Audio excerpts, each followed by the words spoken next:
Hi folks, I'm Alan Watts and this is Cutting Through the Matrix on the 15th of November 2020, and hope you're all managing to hang on with your fingernails probably to this idea of reality, which is rapidly losing its credibility as reality, because we really are in an amazing system, a massive psychological warfare program.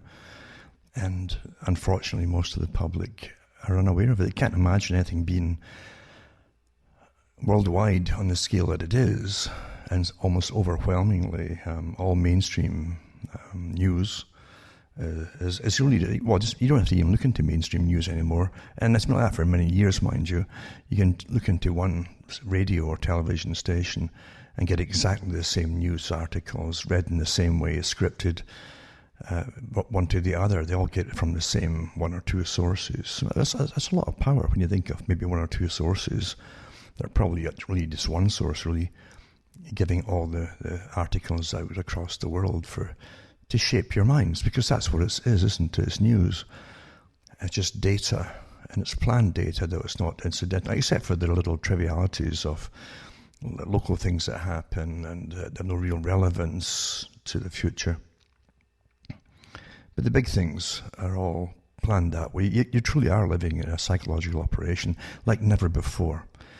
And it's been on the go for a long time, especially at this level, because it went into force before 9/11 happened in 2001, when all the countries, I mentioned this so many times, it's so relevant because all the countries went into the same mode at the same time, even changing the uniform of local police and national police into they're all wearing the same black-clad military outfits with the pants tucked in to the boots, combat boots and so on. That was a big, big shift, getting you prepared for a different kind of society where you'll be obedient. That the black uniforms traditionally are associated with the hangman or the axeman, the state-registered axeman, and that's what they represent. Something that's done in the dark, you see, and is covered by the dark and so on. So really, it's nefarious, in other words, it's ominous, and it's meant to be. It strikes fear into people.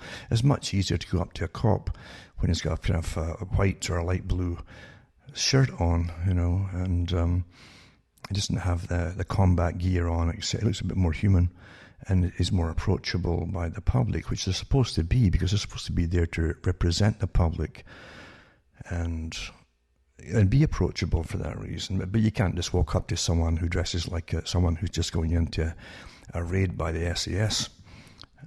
It's rather, as I say, it puts people off from approaching them. It's not a friendly type of attitude to have, an appearance to have. So it's all intentional, that's what I'm saying. And that was happening in the late 90s, getting everybody prepared for the 9/11 coming along down the pike, including omnibus crime bills that Canada passed and other countries passed too, that literally were really arrest without trial, long-term detention, etc., which are really anti-terrorist bills. So they knew what they were going to do before 9/11 came along, as far as I'm concerned anyway. And they even put displays on in the newspapers at the time of getting you used to these new kinds of policemen. And they had a few initially from the main cities in Canada where they'd show you maybe 5 or 6 or 7 or maybe 8 maximum, always grinning police, almost like models. They could be actually models that they use for it, dressed in combat gear. Initially they had them dressed in army green type combat fatigues. And then we said, well, what's this for? Well, it's for, they need to get them into the city SWAT teams. Well, they already had SWAT teams, and they weren't dressed for combat. And why wear green combat in the city, huh? It's not even urban combat, camouflage. But so they changed their mind on that one. But they had these they said, they were called out last night and gave these photo ops, all staged photo ops. These guys really posed, just like models, to get used to it. So there's a happy guys dressed in military fatigues. And eventually they just decided on the black outfits, because they knew they were going to bring in a more authoritarian society. And the people would become the enemy, obviously. That's what you get in authoritarian societies. And therefore, then they even had articles then, even in the little towns around Ontario, at least.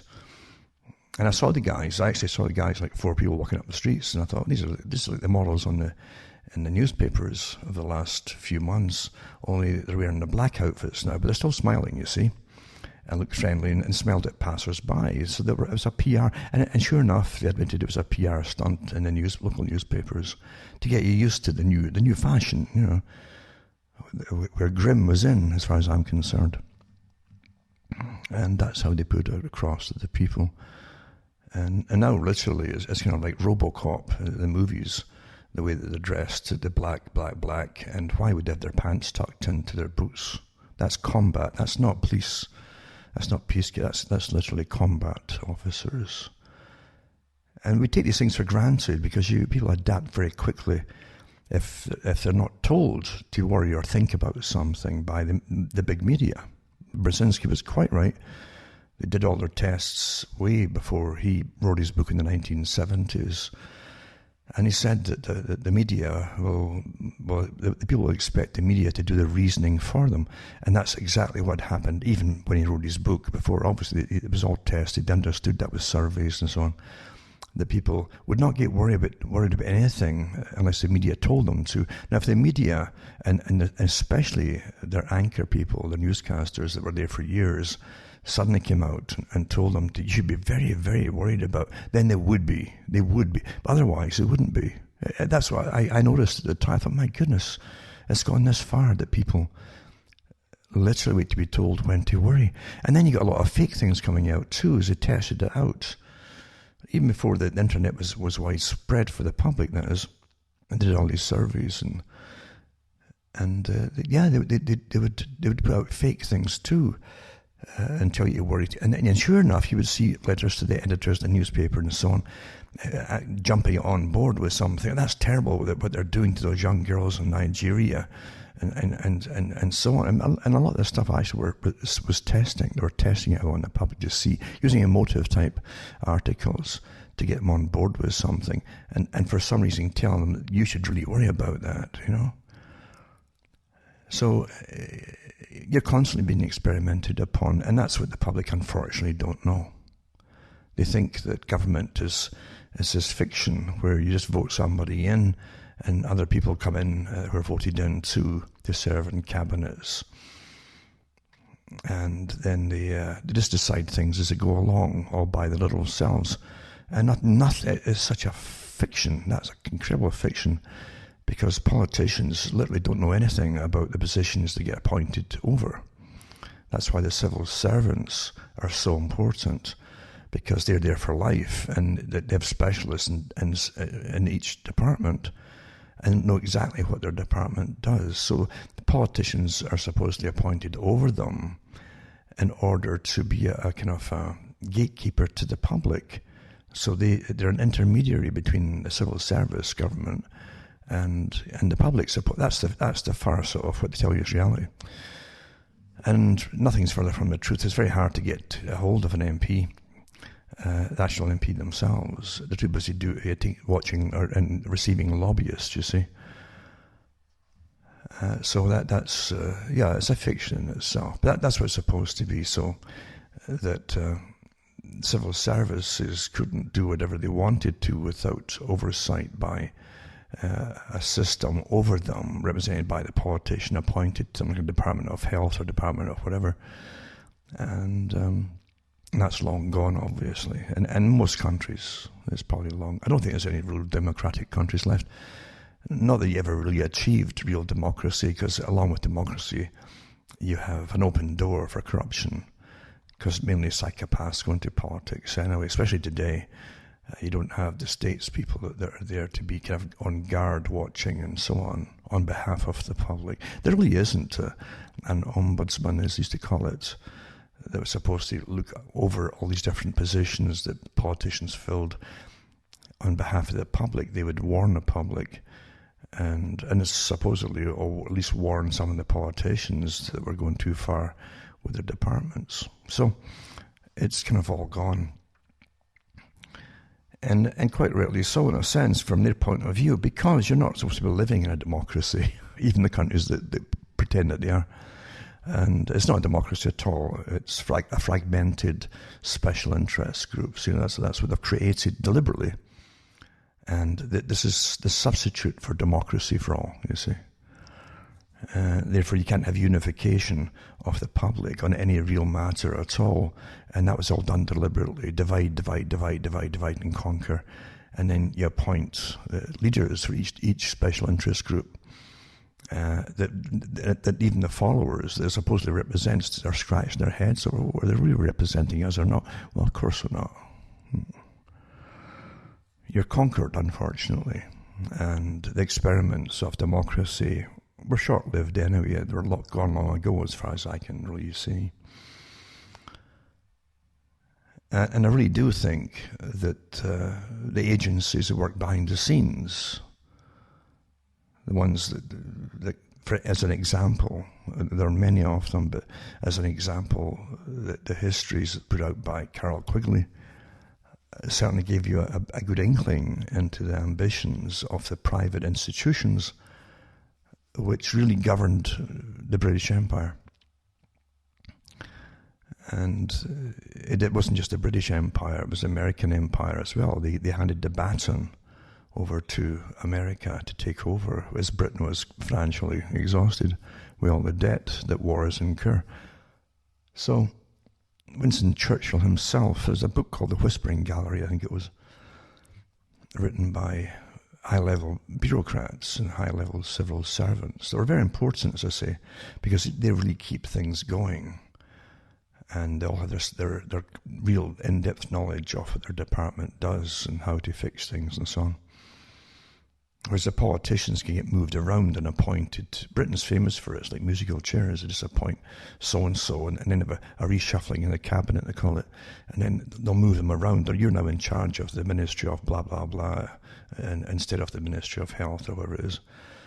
And they keep shuffling them around. And all they do is get their reading cards basically drafted up for them for speeches by the civil servants in charge of the department they're put over. And most of the politicians really, I really mean it, I don't think they care what department they're put over. I don't think they've got a real care to know even what they're supposed to be doing. Because it's all scheduled, it's all written for them. It's just like public relations exercises and photo ops for politicians. When they put in well in advance, requisitions to visit this town or whatever, and give a little talk or do some ceremony of opening. We used to open bridges and things. We don't have that anymore because we're all going broke. But they would have these things, or even opening malls and big stores. That's all kind of gone too. There's only a few select big stores are allowed to operate now in this democracy, of course, that we're all living in. But everything's written for them, as I say, even the speeches at those opening ceremonies, and they must, and they're guided by a whole coterie of security experts and so on, and camera and public relations experts who travel with them, just like the military. The military is anything to do with big governmental institutions has its own propaganda department, big for themselves. I'm not talking about just for using against the public, which they certainly do. But they have ones for all under military intelligence, but really as part of propaganda, PR, I should say, for the public relations, which is just a newer term for propaganda. And have their film teams and script writers and things like that. And they've had them for an awful long time. I think General MacArthur, I think he's always known for different quotes. We quote him all the time for "I shall return" and things like that, And he looks very resolute there with his pipe, and he's going to return. And apparently they did a few takes of that, him on the landing craft coming off, or going on, one of the two is either coming on or coming off the landing craft. They brought it back in and out a few times to get the perfect shot for the statement and all that. And so everything is really pretty well rigged, when it comes to what's dished out to the public. And the reasons are almost clandestine reasons. It's all clandestine work, isn't it? You're not supposed to really know the truth on anything because you might object. Just like Roger Bacon. Not Roger, but Francis Bacon. Francis Bacon, but Roger's another character too, mind you. But Francis Bacon, he he gave a resume, basically, to royalty. It's just like Machiavelli. Machiavelli's book is basically a resume of how clever he was for conning populations and lying to populations. I mean, he was a one-man band, Machiavelli. He didn't invent the techniques of deception and control and manipulation as an art, and obviously a very secretive art. It wasn't taught to everybody, but it was taught to courtiers and advisors to royalty across the world. And so that also tells you there's archives of the knowledge. You don't destroy knowledge that works to do with power and accumulation and the wielding of power. It's never destroyed. And in fact, in ancient times, sometimes you'll find that countries like Rome, as I said before, would send their young off to be educated, just like they do today. But in countries that you would never think of had advanced universities. But they did. And in those universities, they found out the ways of the mind and how to control people and how to deceive people, populations, never tell them the truth. As Francis Bacon said, they'll never understand. Or if they understand, they'll object. And if you want to manage folk, you don't want them objecting to what you want to do with them. It's very psychopathic in itself. But we're given for us, the people, the general, we're all the scum and the flotsam, you see. We're not supposed to know the truth, and we're supposed to be quite content with the fairy stories of how wonderful it is. And the old movies, old black and white movies, where they give you Lincoln, they'll elevate Lincoln to a god in those old movies. And I can't remember the one. They used to show all these old movies in Britain until you see from childhood until your hair was going grey, because they kept using the same old movies, because I don't think they paid any royalties on all these old movies in Britain at the weekends, and the BBC and STV. And there's one main one where you see Lincoln is going to get back on the train for the campaign, you see. And a little boy comes up to him and says, can anybody be president, Mr. Lincoln? And, oh, yes, my son. You could be president if you wanted to be, And that's the message to everybody that's got gullible stamped on their foreheads. And you're supposed to believe it, you see. The things just happen like that. Just like you're supposed to believe everything else you're given in reality. You're given all the output, basically, of the star-making machinery for actors, actresses, musicians, and bands, and all the fiction that goes along with the stories that are made up for them. You believe it, and you're meant to believe it, and you've no reason not to believe it, because you've been trained to be incredibly naive from childhood, and that's how you're run, until eventually you have Madonna coming out and telling you what you should think about politics in the country, and she used to do other things with her hands on stage, apart from just reading scripts and things to the public. But this is what they give you, and they're star-making machines. That's what they are. There's nothing about their past life you can believe. It's all made up. That's standard, It's show business. It's a show, and the public don't realize that at all. You don't realize when you're maybe even 12 years old,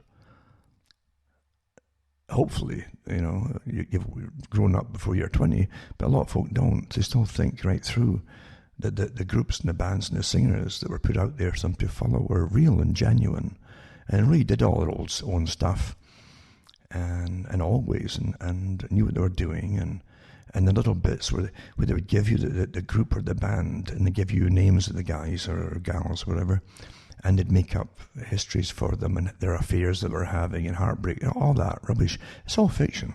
And that's part of this. So they're not really selling you the music. They're selling you an idea, an impression, and a complete fantasy. A soap opera. That's what they sell you. And they don't show you behind the scenes of the show, of the session musicians and the writers that write the stuff and do the work, and arrange it all, and then put it together and sometimes play it for them.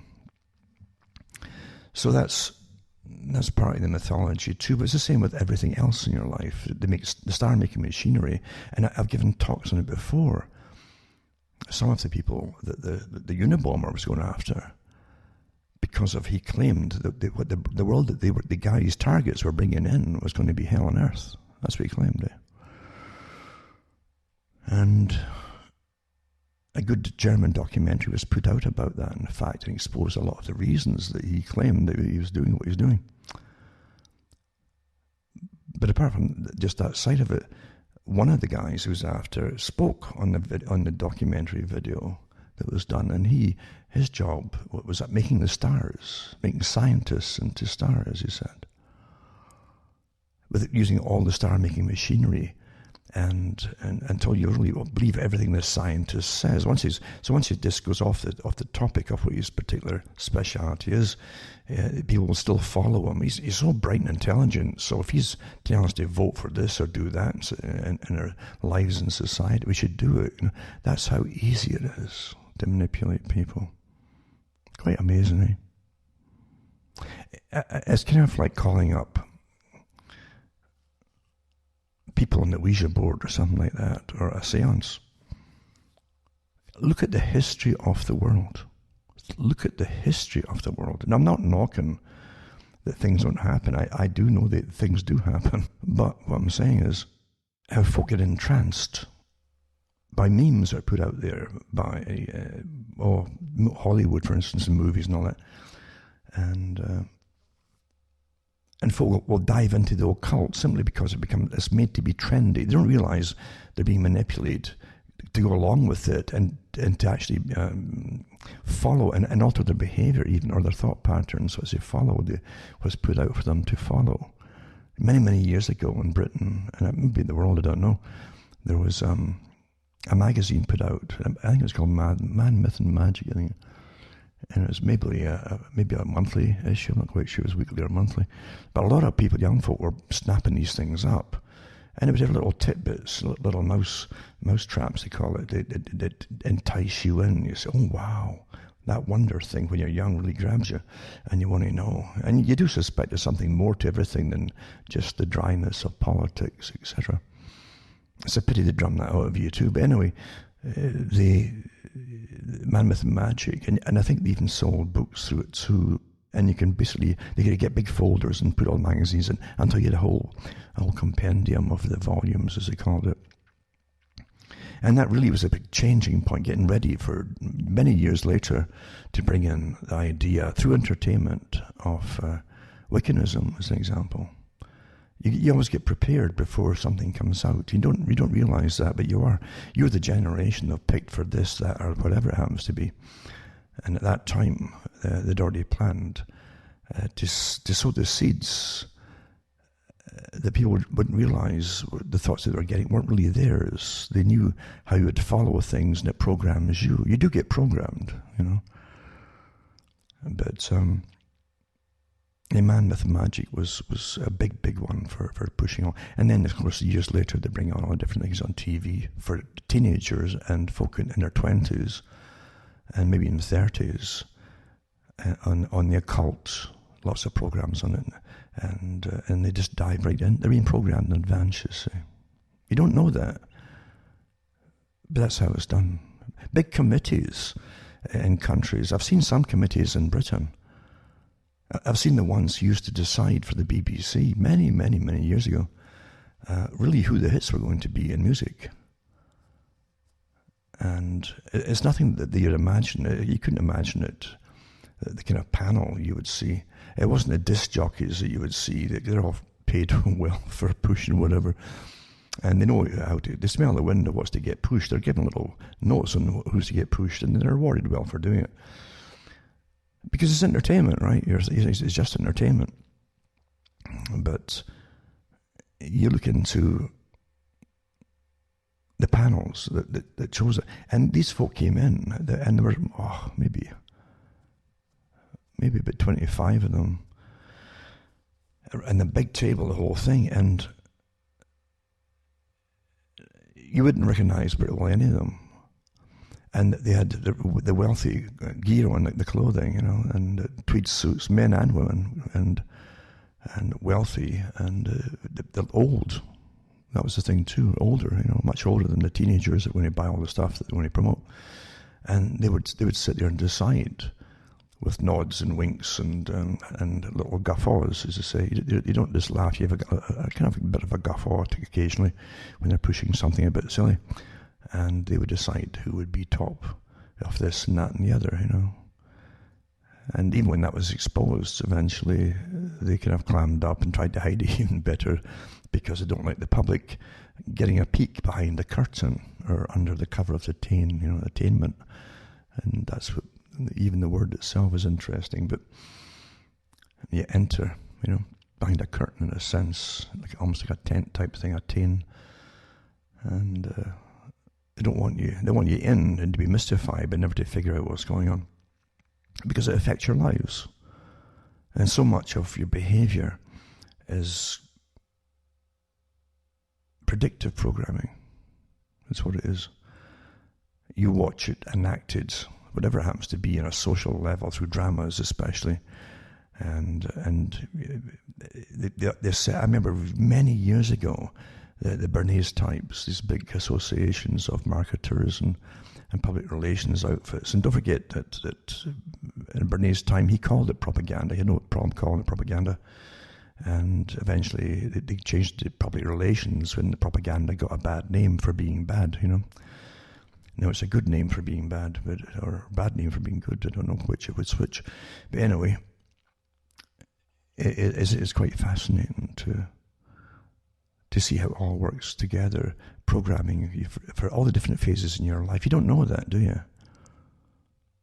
You really don't know how much program you've had through fiction, especially when you enjoy the fiction, especially if it's a series type thing, like the series for television, where you have more time to get to know the characters as they develop the characters, and they have departments within the writers that are doing it, different script writers, but they also do character development as time goes on, and then they find out, again, through in this day and age, through the internet and likes and dislikes and all the rest of it, and suggestions, they get an idea of what's working, what isn't, very quickly. They can add to the character until you start to like the character. Whatever was lacking is now gone, and they're a fulfilled character, and you'll identify with them. And such a character, then you can start writing where the script is to go off from a basic futuristic sci-fi until now the one that you like is going to take the side of whatever oppressed group or whatever it is that they're pushing and political correctness at the time. And that's how you get your mind changed, because you like the characters, you identify with them. And that's what you're meant to do. You're meant to identify with the characters. And as they change the strata of society, and because there's different levels of society in all age groups too, there's different levels of being as they keep altering what were called all kinds of norms. And so they start changing that too in the series, and you'll follow along with it too. If your main character be a male or female, you'll start to identify with the changes, and and so you'll start even parroting the little terms that come from the shows. This is not just a happenstance, occasional thing. This is almost through everything now, and you have no idea how much your tax money goes into entertaining you, so you get programmed. You have no idea at all, especially through TV series, but also through big movies too. Why do you think every country has a department of culture? If you are the culture, why do you think you've got a department of culture? And they all sprung up really around during World War II, and then after the big handouts by the Department of Culture to all to novelists, to children's book writers, to screenwriters, and so on. You're programmed. There's big money because you're not living. Your life is already decided how it's going to be, but when you're born, you don't know that.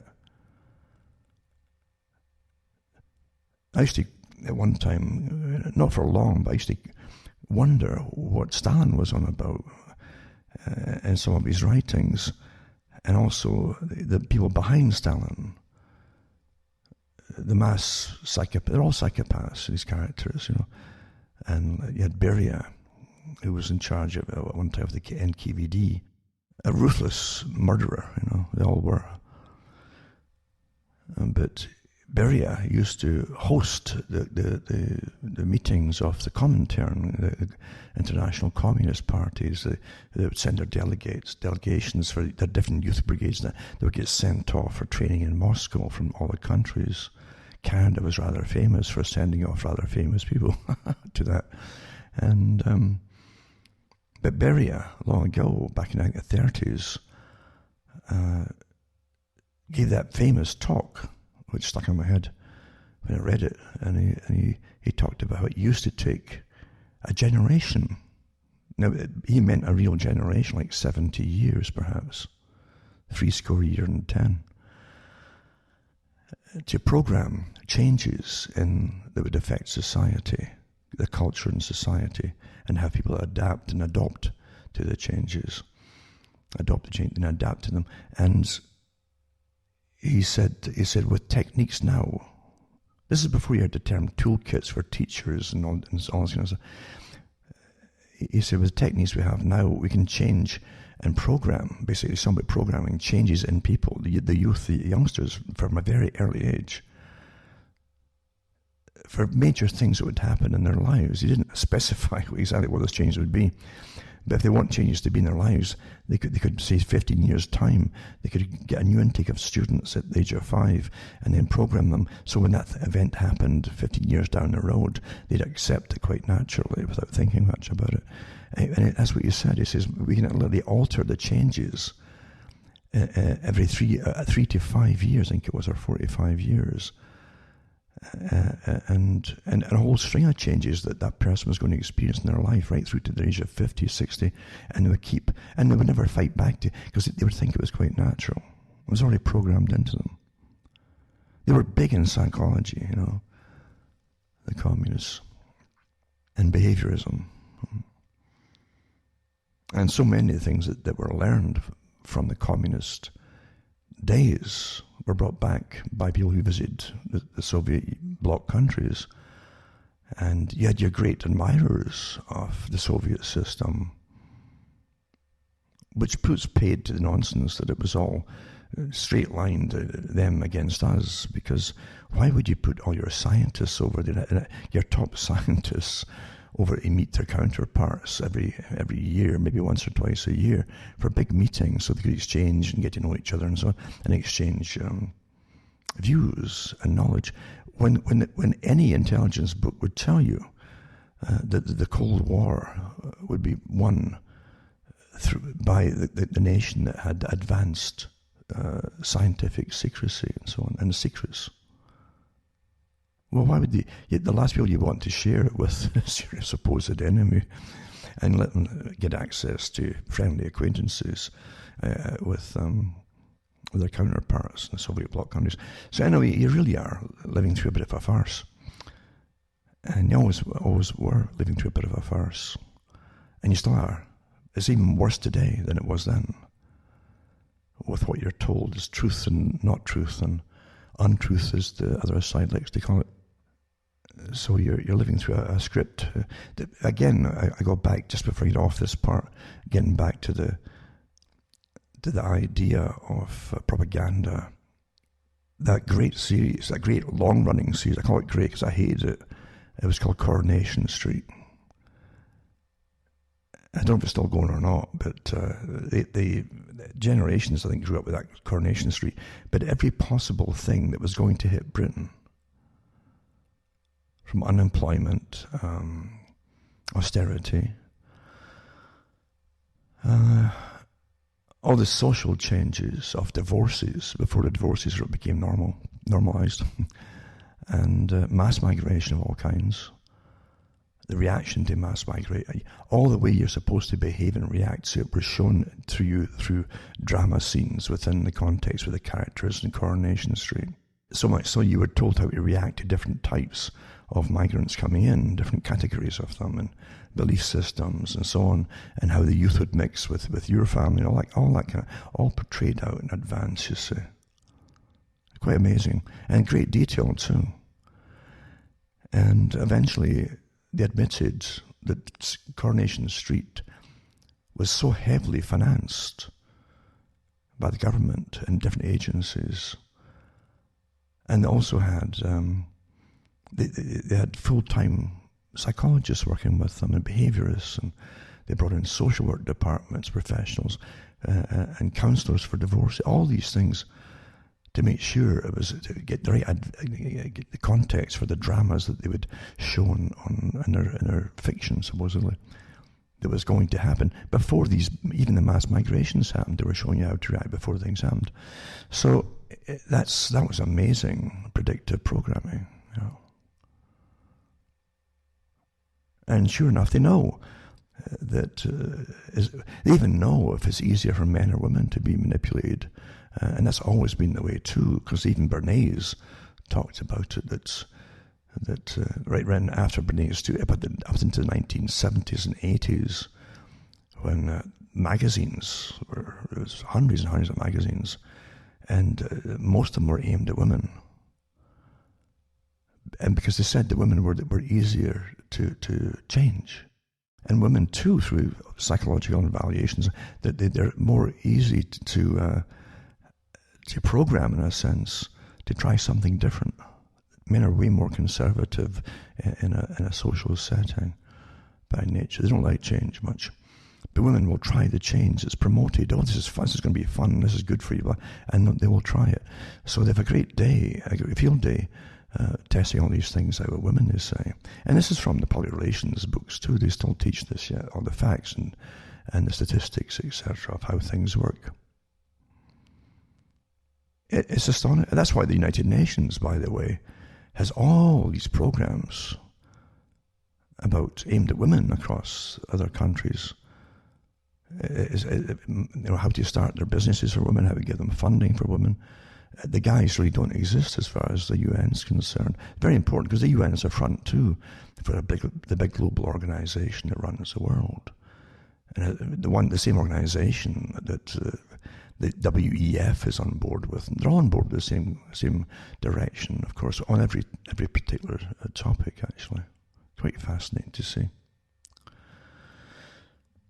So you've got to realize the world that you live in is a fiction. No one's left behind, because if you're alive, you've been programmed. You've all had and you're still getting programmed too. They used to have, I mentioned it before too, a bishop, I don't know if it's a bishop or archbishop in England in the 1940s. I remember just leafing through a book they put out there.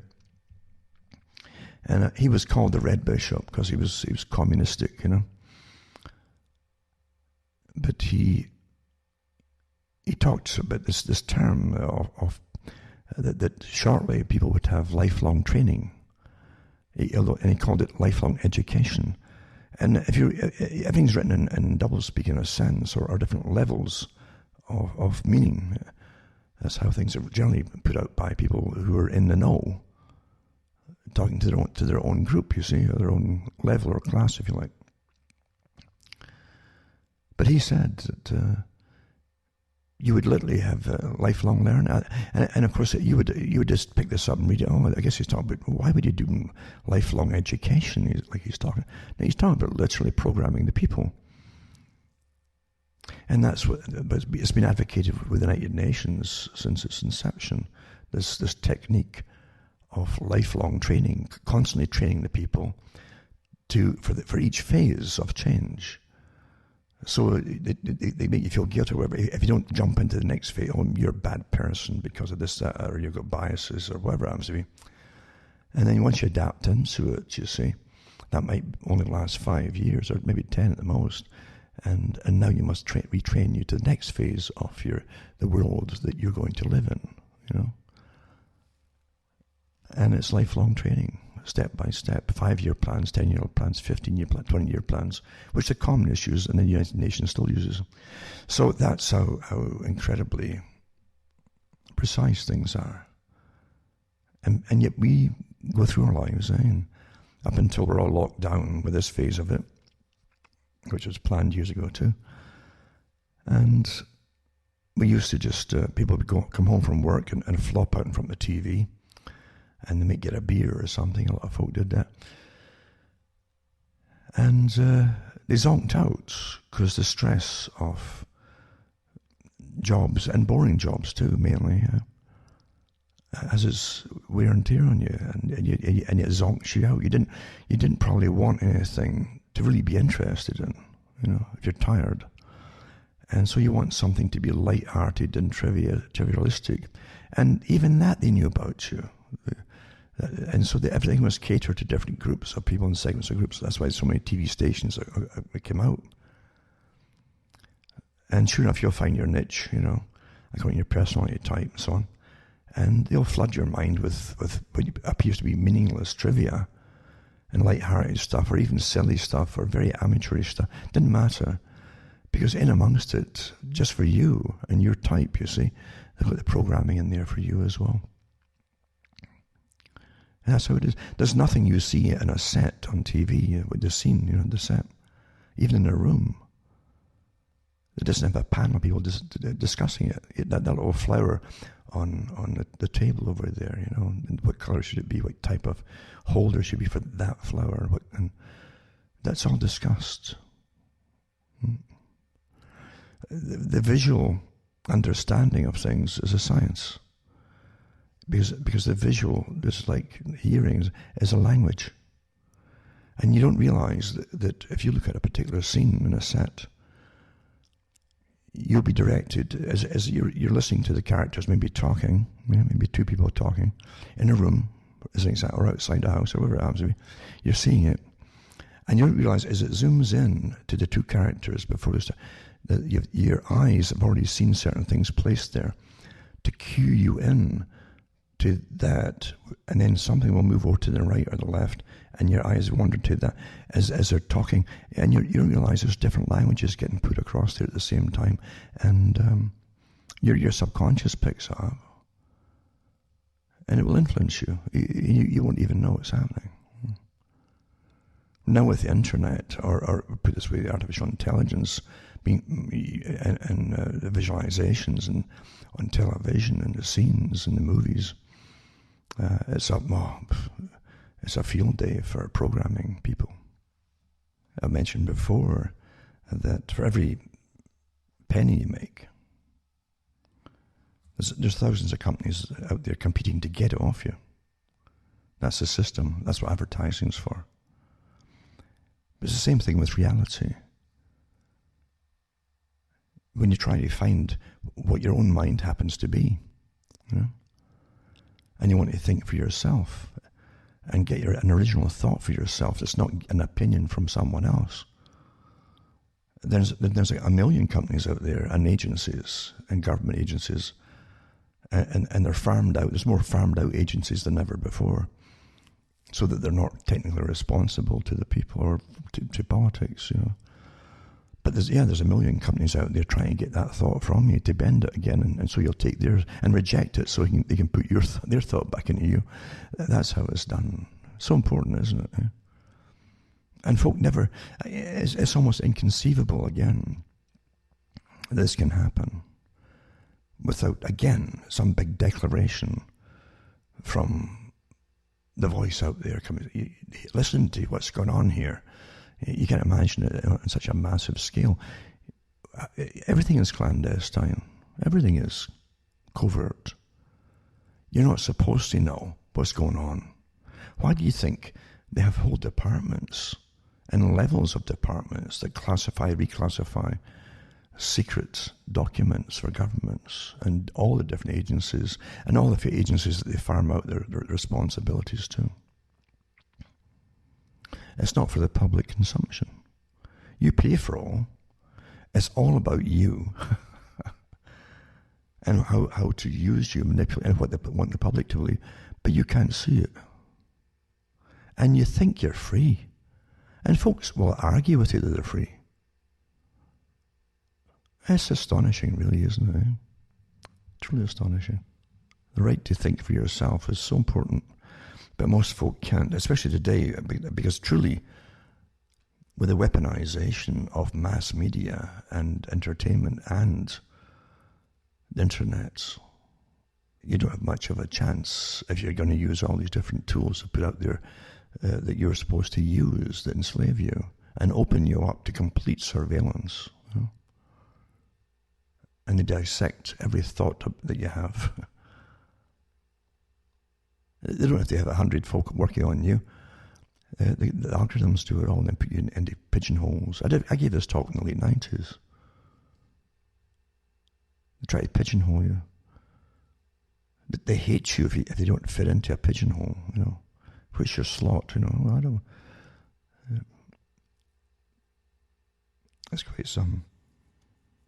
And that's what we're living in. But as I say, history is like that too. All through history, you get bits and pieces of different realities all the time. Again, going back to Machiavelli, the prince, and the writings of Bacon as well, to do with his to royalty, telling them how clever he was, basically deceiving people on behalf of royalty. It's something you got to take into account. What he did and what they did was done right up until the so-called advent of parliamentary systems, where you pretend to elect someone that's going to pretend to represent you and goes off to Parliament. But yeah, it's quite fantastic to understand that kind of thing. And even going back, we mentioned it earlier too. I was thinking about, and I had a little slip with Roger Bacon. Well, Roger Bacon was way before Francis Bacon. Remember, it was about 11th, maybe 12th or 11th, 12th century Franciscan monk who had his own laboratory. And you say, what on earth is? It's a sort of Cadville thing, Cadville, remember that series? Is that what it is? He's making potions to help the sick. No, he was working with gunpowder, you know, to create this thing called the cannon. So I mean, no one's ever explained how he got permission to do that kind of thing, you know.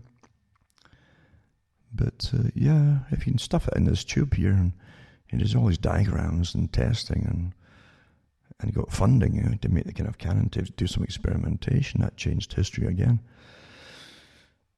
So yeah, I don't know if it's in the same family lineage, but these characters were quite some characters indeed. Now remember too, cuttingthroughthematrix.com website lists my sites in case any of them go down. Because I mentioned it before, I mentioned it way back too in February and March. This agenda is written in stone, nothing was going to change. It was obvious from the beginning. It's a big agenda for the WEF and the Great Reset, which is a complete sustainability program, Agenda 21, and that's what it is. You see, I won't even argue that. It's just so obvious. There's just too much there from the horses' mouths themselves. But in the different so-called lockdown phases, it really is to implement all the different parts that the SAGE group in Britain and other groups in the Event 201 talked about too, where they would also go after people who would speak out against. It was to bring down social media, big time, and complete censorship of the internet, except for pornography. You probably watch lots of pornography and that kind of stuff. But anything that would challenge any official statement out there, especially when statements sound so insincere or bogus, there's always a lot of retaliation by the public about it, because we're not completely morons yet, you know, most of us anyway. And so they're going after people using the old-fashioned techniques of terrorizing people. And they said with the lockdowns, there's different stages, they would eventually start arresting people. And that's what they do in a wartime scenario, as I say. This is a wartime scenario. This is what they came out with, a wartime scenario, to give themselves the pre-existing powers for total lockdown of all kinds, and simply arresting folk, even though that you don't have a country opposing you at the moment. You are the enemy. And see, the war now is you. You are the enemy. When they turn loose propaganda units from the military, and all countries are doing it now openly, by the way, on their own people, you are then the enemy. You're the designated enemy, not some people over in Afghanistan that they have their minds altered and be persuaded into something. It's you now. In their own writings, by the way. It's you. Now, we're going into the psychological, we are in the psychological phase. We have been from the beginning of this whole thing.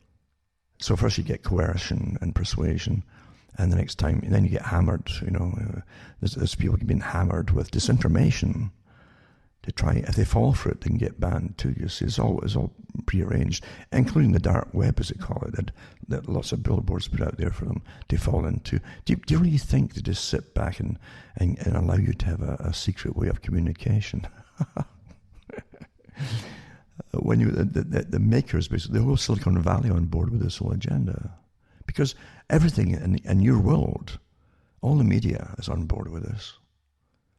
All media is completely saturated with CIA and other agencies, all this umbrella group, they're all connected, This worldwide group, MI6, GCHQ, MI5, Mossad, and many other organizations across the world are all one, And with the five eyes, as they call it, it's actually six. But they all share the same information. They have done since even before 9/11 happened. So you're living in a complete fiction already if you think you still are free and everything's on the up and up, etc. Nothing's further from the truth. An agenda had to be fulfilled. The elite who are the globalists, the same elite that wrote about bringing a European Union in back in the early 1900s. The same group that talked about eventually a unified Americas and a Far Eastern bloc that would be unified too, and who set up the organizations to bring it into force, the same organizations that published books about it.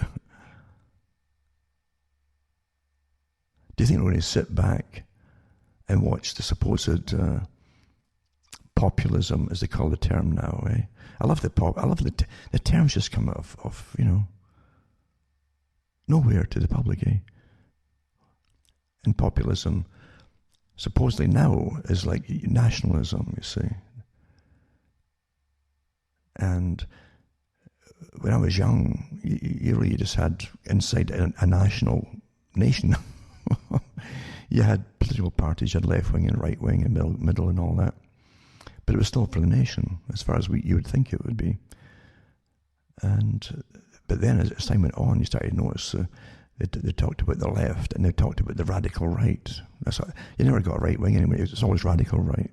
So, and then you realise they changed it again, the meaning, the definition, that if you still wanted a nation, then you were a right wing extremist. That's what it still is today. It's nothing to do with Labour Party on the left or anything like that anymore. But when they saw the populism going for Europe too, and countries getting so fed up with that monolithic communistic or bloc of the EU Parliament and so on, then they wanted out. Never mind the squandering of billions of pounds of money to the darn thing every year and get nothing back. It's totally corrupt, of course. But they weren't going to let it happen. This is a dream they've had for so long. By the way, getting back to ClintonFreedomRadios.com, take a list of it. Send me a few bucks my way. PayPal's fine. Cash is fine, by the way. The mail still works awfully well. Don't register anything if you send in by mail. The ordinary mail is the best, and it gets through faster. It does get through faster. If you start paying extra for this, everything gets checked in, and then that's when stuff might go missing. But if you send things ordinary mail, never a problem. That's how it works. So you can send cash or you can send checks. And MoneyGram too, I think, still works. Or you can get something from the bank itself. You can write a check out for you if you want to help me tick along here, because our days are becoming numbered. I know that. I knew this a long, long time ago. Before it even came out to start talking about it, I knew pretty well accurately too the lifespan we'd have of communication via the internet. In fact, the first few years I gave talks on radio shows. I didn't even have a computer, didn't want one. Because it certainly was not personal. I knew its real purpose was. It was to collect all the data on you. But send me a few bucks. You can buy the books and discs if you want to, or just straight donations are really welcome. And because we're going through the dark times now. That's a new dark age in a sense. In fact, it's more appropriate to call it a dark age, I think, really. Because all reality is being closed off, shut out. And you're given this dark, fake reality to stumble around in. And you have no idea of the powers behind it all, none at all. How big it is. This didn't just happen overnight or within the last year. This has been prepared for many, many years. So the same group, as I say, that wanted globalization, the same group that could give the speeches at the World Economic Forum about it all the time. Again, the World Economic Forum is something you don't vote for. It just created itself. And yet it has all this power. An oligarchical tyranny is what it is. With the richest folk on the planet in it, who've decided long ago that this was theirs, all this is theirs. And you become a nuisance. I'm not kidding you. And they've got about 100 different ways of convincing you you're bad. And you shouldn't even be alive, You're taking up the resources of their planet. But they've been talking this way since the 1700s. I hope you understand that. The select groups have been prattling on about this, and even in the days of Malthus, who came as a frontman, an economist, who came an early economist for the big Bank of England group in the city of London. And one day all these peasants will be breeding, and there'll be too many of them, and we need them for wars and for the creation of a British Empire at the moment, but one day there'll be a problem, there'll be too many folk, and we don't need them. There you go. That's my summary of it.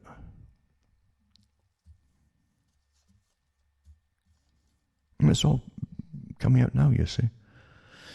You've had years of indoctrination that you're to blame, because you had to be the target.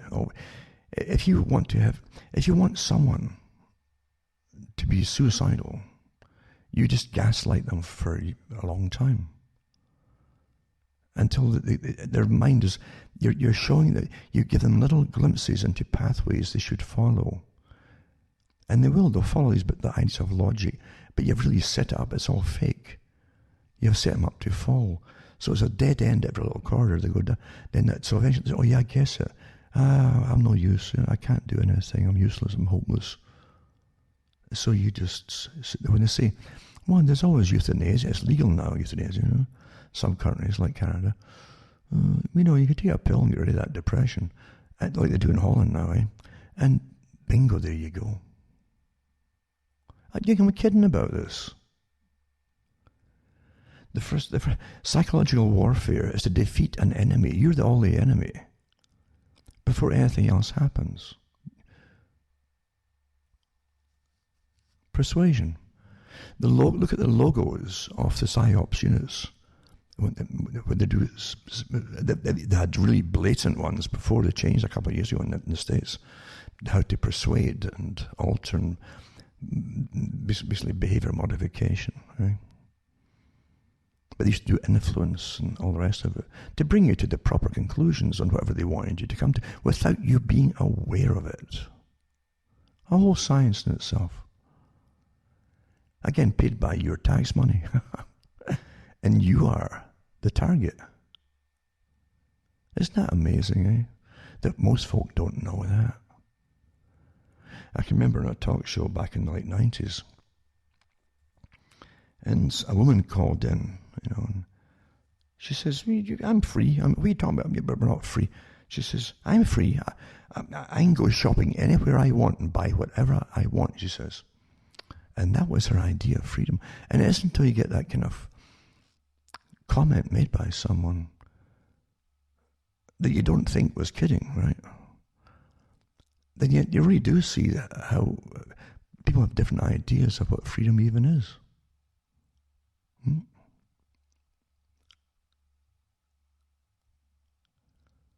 really is, isn't it? What is freedom? You used to say, well, I've got the right to say and do what I want. No, not anymore, you don't. Have you noticed? And it's getting stepped up too in a whole bunch of it. This isn't just about COVID. It's about everything. Eh? It's the whole reset. It's all the whole sustainability agenda into a new post-democratic system. That's what it's for. And you don't know that, do you? You can still put on the television and zonk out on silly dramas, movies, or what they pretend are comedies. You look at the speeches made by George Soros from his own website, the Open Society. And he gave a talk at Davos in Switzerland. And other talks in other places too. And the same kind of talks really, which are exactly the same as you would hear from anybody else at the United Nations, as an example, or the World Economic Forum. It's astonishing how they're all on board with exactly every facet of the same agenda. No difference at all, actually. Which tells you there's a big organization that pre-existed Soros's involvement 40 years ago. That's when he claims he set up his philanthropic organization. But in that speech he made about the problem with populism, basically, it was a result of people voting to pull out of the EU for Britain, getting out of it and dashing the dream that he had of a unified Europe. Now remember too, you got this strange thing with the European Parliament and things like that, and they have that unfinished Tower of Babel, quite amazing, which they had constructed there to look like the painting, the famous painting. And that's no coincidence. That is no coincidence.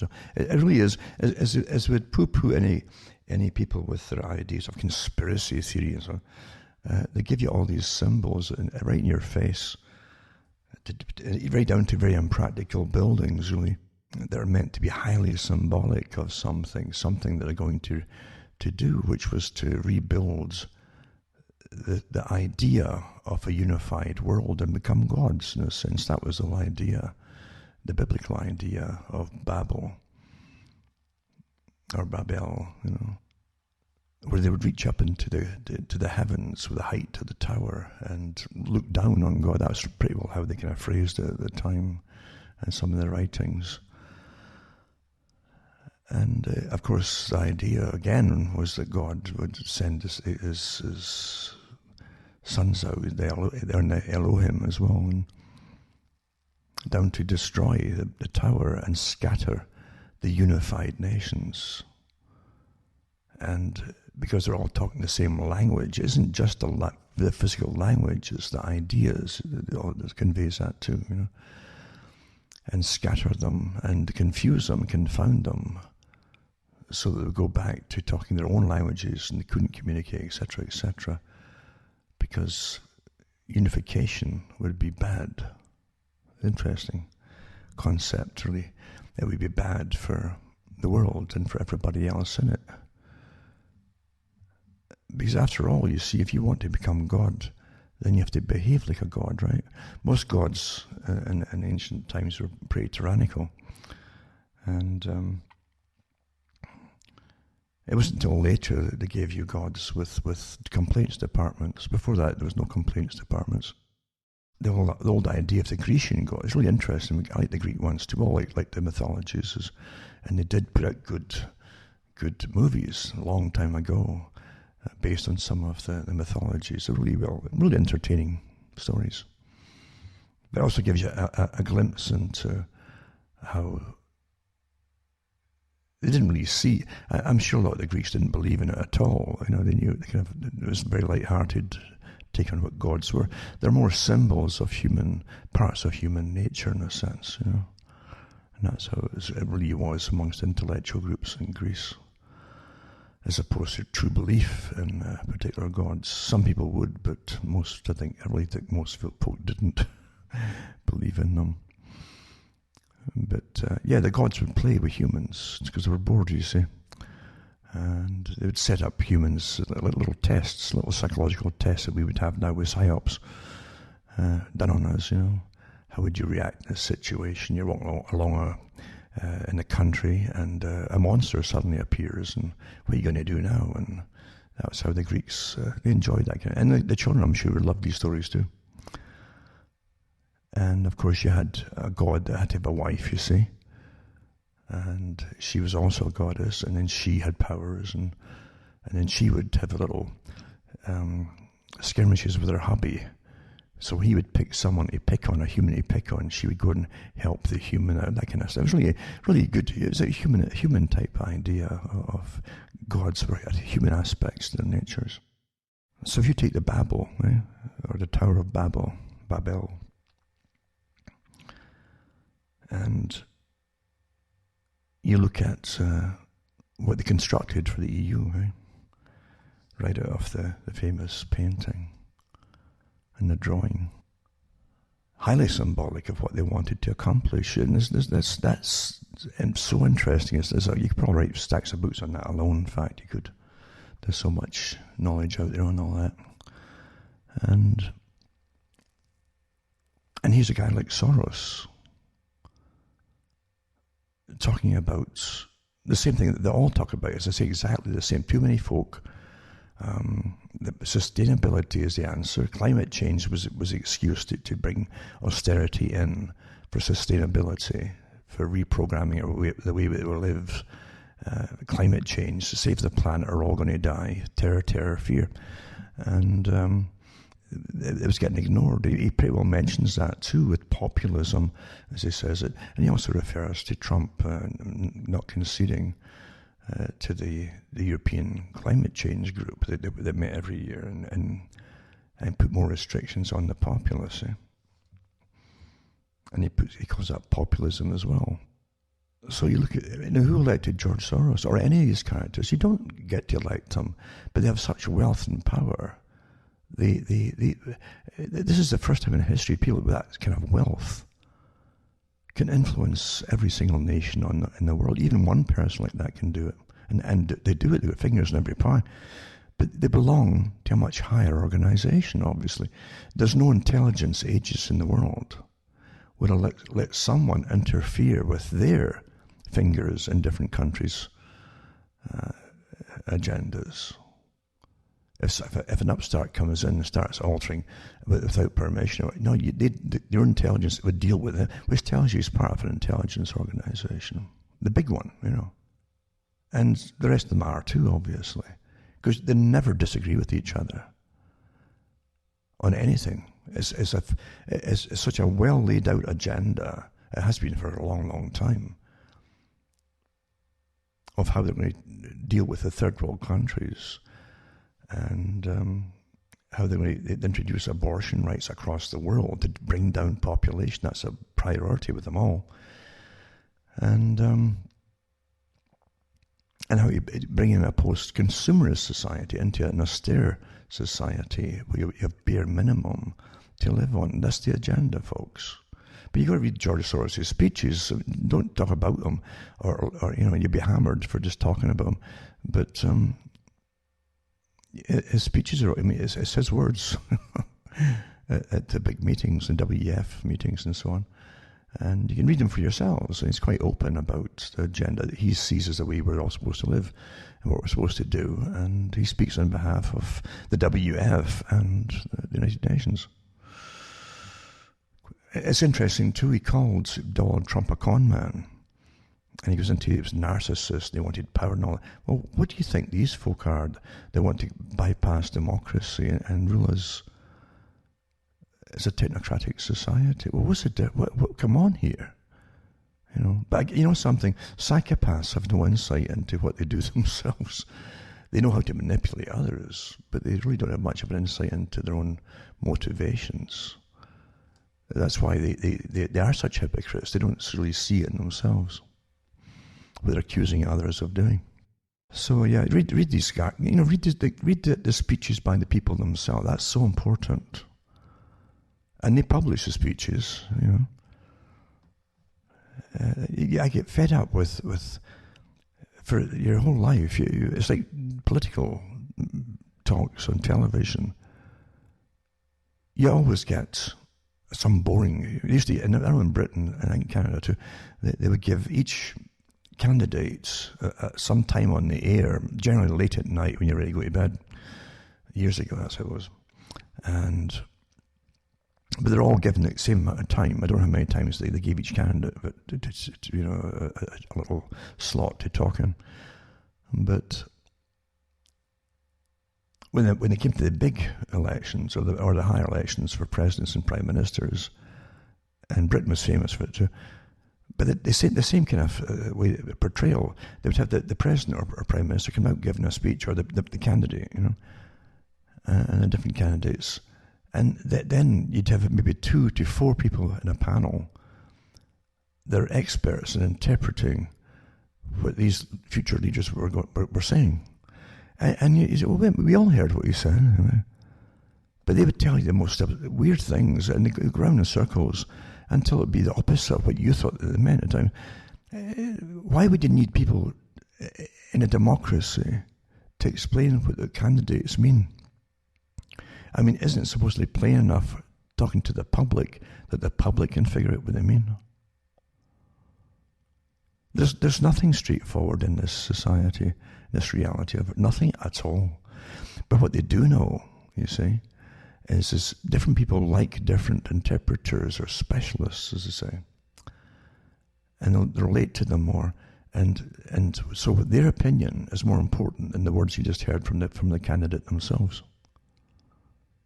That's how it works. It's all psychology.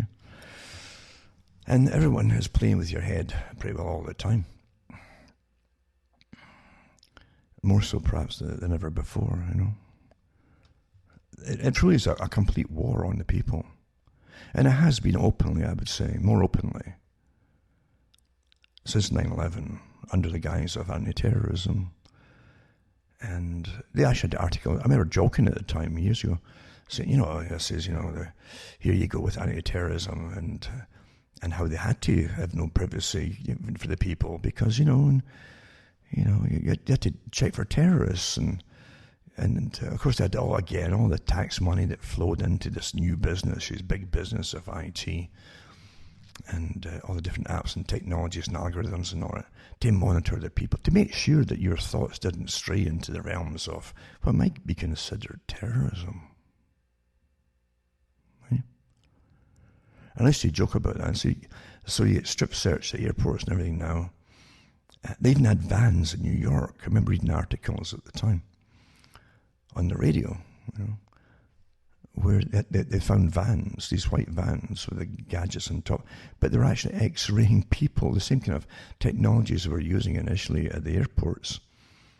And again, the lobbyists that got the contract, the same old characters and so on, that obviously were, some of them came in and they had a Homeland Security, and they would push for the on behalf of lobbyists to get these different screening technologies in the airports and places. But they also put them in these vans that were going lots along the street and X-raying people. That's really safe, isn't it?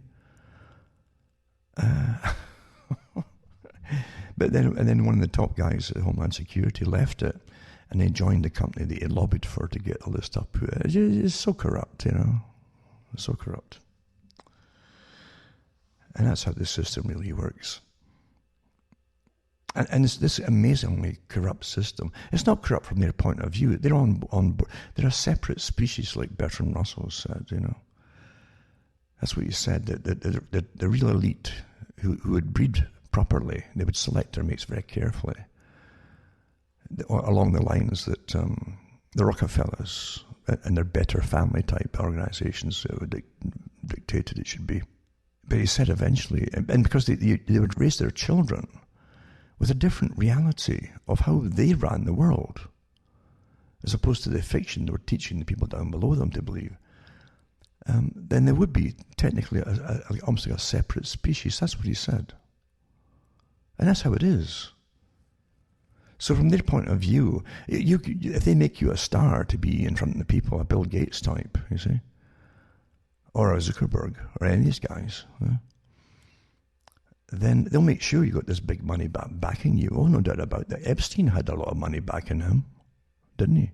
He didn't seem to be producing any. He just seemed to have it. But the stars are made in this world that you live in. The important folk that give you what are to be your opinions, or how you're supposed to live from now on, according to what they've dictated, they're all made stars by a big organized, the big club, up there. The so-called guardians of everything, the guardians of the universe, the guardians, the Prince Charles Olympians, the ones that decide, public-private partnerships are the way to go, where the public pay for everything. And they run they own the corporations that you give it all to. They know better how the world should be, and you should just mind your place and pay up and shut your mouth and allow them to get on with it. That's the new democracy, the new reality, the new governance. Obey. Obedience is awfully handy to have if you're ruling people without being elected, And even if you're being elected, if you're really serving someone else, you want obedience amongst the people, over the people, because this is a clumsy thing, like the Club of Rome said. This clumsy democracy is clumsy, and leaders have to cater to the rights of. It's such a nuisance, that rights of the people. It slows things down, these big projects, and you can understand, and the folk coming into the Club of Rome are ambitious, young folk, ambitious, and they can be bored with this rights and stuff like that, for goodness sake, eh? They know what has to be done. Aye. And unfortunately, with the psyops that are going on too, they're training the people that they're right. Well, you can't have all these rights during emergencies. So efficiency has to take precedence to save us all. So therefore, you do what you're told, or else. And that's your new freedom. I gave a talk years ago on Bush, talking about the new freedom. I said, what does it mean, the new freedom? Well, it's nothing to do like the old freedom, where you had the rights to say, think, or even question things. Now it's a different kind of definition of the rights of freedom. Yeah? Until you don't have all the rights that you used to have, obviously. For the good of all, eh? And for the safety of everybody, and the survivability of everybody. That's how it's phrased today. I'm telling you. That's how it's done. It's total war on the public, and it truly is total war. And you're going to see it very quickly now as they go into the next phase of the lockdowns, and that's the excuse to roll out the whole sustainability agenda, But so many of the tests that are going on all the time, the public are generally unaware of any of them, the general public. Again, they look to the mainstream and their daily newscaster and television to give them the reality. It doesn't dawn on them that these are all private institutions affiliated with big groups like the CIA. The CIA was exposed years ago, even in the 60s and 70s, when they had to admit there's hundreds and hundreds, maybe in the thousands now, of operatives in all media, especially television and radio. That's how you control and manage and guide all public opinion, obviously. They didn't give up back then. They got more embedded, and they actually admit to it in some of the PSYOPs manuals and so on. Not just the CIA, but they're all one group now, as far as I can see. But I was thinking too about the predictive programming that we all live through, and you get prepared, as I say, prepared for what's to come, step by step. Different levels of true preparedness. They prepare you for changes you're going to experience. They get you almost ready beforehand to just accept it without you knowing you've been programmed for it. Stacks of nature shows and television. Look at these poor animals and look what they did and here's human encroachment, and you take their word for it. And you're already feeling guilty about it, even though you have nowhere near the animals are encroaching. And of course, there's a whole different agenda on the go. They're getting you ready for human corridors alongside the major highways, and not outside. No houses to be allowed outside. And eventually, with the agenda for the 21st century, the whole century, remember, is for a century of change. So many parts of the Agenda 21 have to be implemented every 15 years, accomplished.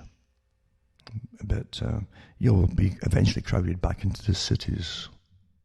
And then you'll die off in austerity. It's not to be, you're over. The old way of buying whatever you wanted is to get phased out of commerce and so on. Yeah, this is what they're using all this for, this COVID idea.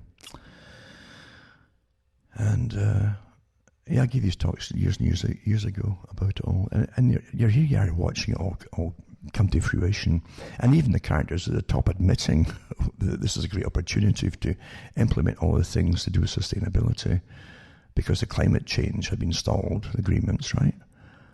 But now that Biden supposedly is getting it back in, he's already agreed to, naturally by his backers, to get them back into the climate change agenda, sustainability, all the other parts of the agenda that had been put on hold during Trump's term.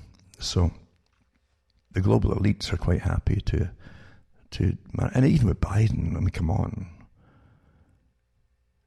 Do you really think all elections are real? There's nothing more fake than elections these days. You've been hammered with COVID since February or so. Total lockdowns, like a wartime, even beyond, way beyond warfare scenarios, where everything closes, including all industry, all work, everything, pretty well everything. And that was just a training part for what's to come this winter, which is to be 2 to 3 times more severe in lockdowns and laws and rules and so on. So you get the COVID coming along, then you get BLM, and then you get all the riots in the streets and burnings and Antifa. And I don't know if they've even stopped in Portland yet, I don't know. And the bus, well organised, bussed around and the whole thing, well funded, big money. So you've had this almost like a Bolshevik type revolutionary scenario throughout the States, at least on TV, it looks much bigger than it is, to terrify the public. So COVID, that going on, terrifying the public, burning businesses down and so on. The schizoid reaction that those who do even looting or protesting or whatever they want to call it, they can be shoulder to shoulder, that's okay, right? But other folk getting picked up and hammered, it's almost like wolf packs when they see someone not wearing a mask and the cops will pounce on them in some countries, it's worse in some countries than others. So they pick easy targets, but they won't go near certain minority groups who don't give a darn about social distancing, and they won't go near the protest. In fact, they said protesters were okay, to do what they did. They were somehow the virus, I guess, would realise it was for a good cause and wouldn't infect anybody. So here's a schizoid attitude. So COVID, looting, burning, protesting, and then everything shut down, right? And misery and depression, and unemployment. I don't care what the Department of Statistics say. When everything's closed down, and I know there's jobs getting laid off all over the place. You don't go with statistics. You go with what you know is happening. Everyone's going bankrupt. It's meant to, except the big organizations. You know, the 1%ers, the same characters that run the WEF and who fund the Club of Rome and the United Nations. Yeah. They've made massive profits because all competition has been destroyed. And your politicians are in bed with them, obviously, to allow just them to open. This is called fascism. That's real fascism. But getting back to it, so you really think you're going to get honest elections? COVID, lockdowns, bankruptcies, threats by governments, attacking people for not wearing masks, riots, BLM, protests, yada, yada, yada. All of that stuff going, and shooting people who just wore a MAGA hat. All happening in the streets. And you thought you were going to get fair elections at the end of all this. There's been a massive operation on the go right from the get-go here. And in a way, as I say, if you look into Soros' speech, you get glimpses of his disappointment of what had happened with the cancellation of the US's participation in the climate agenda, because the climate agenda was to put through the whole austerity program and under sustainability. So COVID has forced them into it's the same thing, a war-type scenario where everything stops, and you're all going to end up in rationing, and you'll end up coming out of it under a whole new way of existing. I don't call it living, it's existing. Because you have no choices in anything pretty well. All planned that way. And this is a great reset. You're living through the great reset right now, the early phases of the introduction of it. But the first thing you do in warfare is destroy a country's economy. That's what you try and do. First thing. I hope folk are figuring it out, for goodness sake. But and then, as I'll read articles tonight where the PSYOP units of all the countries they're openly working against their own people. That's a dangerous, dangerous step, believe you me. Because the next step is to have the military physically attacking their own people. That is, it's bad enough when they're attacking folk on the internet for having their opinions and so on. That's bad enough. That's not democratic by any. So what system are you in, folks? You better start thinking about this. But please stop saying that you live in free societies. Don't use that nonsense. You're in very dangerous times. Getting back to how you're programmed, how nothing's new, and how you must convince the victim to almost commit suicide or give up. That's what you do in psychological warfare. Until literally the morals that kept them together, the zest they had to fight injustice against whatever, is demolished. And you say, oh, well, maybe they're right after all. And that's how it's done. This is all happening right now. Been happening your whole life long, in fact. But you think of these Hunger Games, and after watching the street riots and so-called lawlessness. I know what the last movie was called, but supposedly they go out and kill their enemies one day of the year or something. I didn't see it. But you think this is all new, these ideas, And you see it here too with, I was looking up the different old dystopian movies, and one was called The 10th Victim. A kind of silly, typically 60s type movie, 1965, with Ursula Andress in it, where this club existed where folk would take challenges to go and hunt different people down and kill them. You see? So this idea, Hunger Games, is not that new, really. You've had the idea floated and floated and floated, And when it came to even eugenics, in the 1920s and 30s, with Rockefellers in full swing and Cold Springs Harbor on the go, to do with eugenics and attempted breeding better people. That's what it was for. Because you're all wrong, so they make you better, you see. But you had lots of musicals came out. That was the whole thing in the 20s and the 30s, to change society then, by the way. And it was generally, again, aimed at women, to flood into cities as secretaries and do, even sleep with the boss. This is in the 20s and 30s. There's stacks of movies like that. Or you become a flapper, or a hoofer, as sometimes they called it, the dancers on stage, the chorus girls. And just become almost like the star of the day, like American Idol of the day. Anybody could make it, That was the idea. But lots of them were aimed at working girls to go into the cities and basically prostitute themselves to bosses and things to work their way up. They actually had one called, I think it was the boss's secretary's wife or something, because they take over from the real wife and they confide more in the secretary. So even psychology was involved back then too, until the Department of Decency took over now and started to check these films that were basically promoting cultural change, and they said not for the better. But also, there was a movie, I can't remember what it was called, but I remember they show all these different people dancing on a table, making an arch with their legs, these women with stacks of them, and the singer, the male and the female, between them at the bottom of the table. And I think it was, you've got to be young and beautiful if you want to be loved. So the message was loud and clear that if you're young, you're worth it. You've got worth if you want to be loved and so on. But folk who are older or past it, you're over the hill, you don't matter. Which we're getting told today, it's time to die, Time to die. How many years have you lived? It's time to die.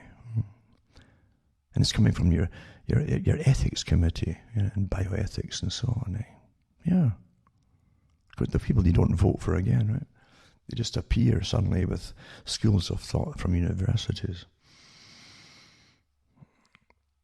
But I was thinking that, you had that one, that movie with the songs like Be Young and Beautiful If You Want to Be Loved. And also you had a kind of comedy, it was called Just Imagine, 1930. The futuristic, I think it was to be set in 1980, but it was made in 1930. Where they'd have flying vehicles, flying cars and things like that. But everybody would have a number. This is a kind of comedy. But everybody would have a number. And you wouldn't have children the normal way. You would order one. And it was like it was just 3 years before Brave New World came out, the book. Yeah? And 2 or 3 years before, anyway. And it was a science fiction fantasy, So the child would be artificially created for you. And you had to get permission to get married. And you had to, if it was a man, you could try and pick the woman if she wasn't attached. But you had to prove that you're a good eugenic match with financial income and all the rest of it, better family type thing, under the Rockefeller standards, before you could marry. And judges would decide if you could or not or couldn't. Quite interesting, but yeah. The idea's been floated out for a long time, and even through so much actually is introduced through comedy, right to the present. That's how they always push the limits through comedy. It's quite amazing to see how far they go with comedy. You kind of put off guard with it, aren't you? You're laughing at something that if it's a straight drama, might make the hairs in your head, the hackles in your head, just stand up, But with comedy, you're in a click mode between two spaces, and you'll laugh. There's again massive psychology involved and all that too. But the point is, nothing's coincidental, including at the right time putting out the Hunger Games. The title itself, Hunger Games, right? Who should live, who should die, and so on. And again, we have the professionals coming out nowadays, and universities, just all at the same time, mind you. So it's not planned or anything, because that's how things really are introduced, always at the same time. That's what gives you the clues. Even what they want you to know at the same time. like all the intelligence agencies that now are gunning for you. It's all over the media in the same week. That's not coincidence. Because it's coercion. It's to frighten folk off to start with. That's part of psyop warfare. Frighten them first, terrify, then step it up to terrify.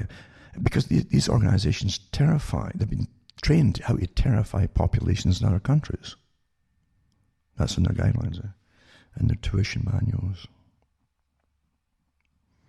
And they have pretty well accurate stats on how much in the population generally will cave in right off the bat and say, oh, I don't want any trouble.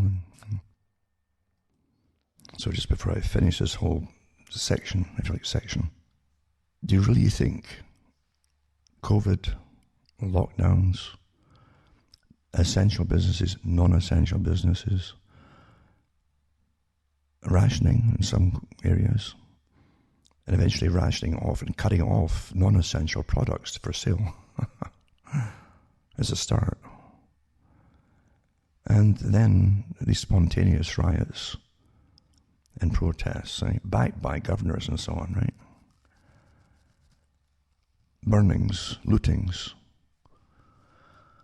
and Antifa out in the open there. Well funded, like you wouldn't believe. We're just going to just stop it all and allow a fair election. Did you really think that? What made you think that?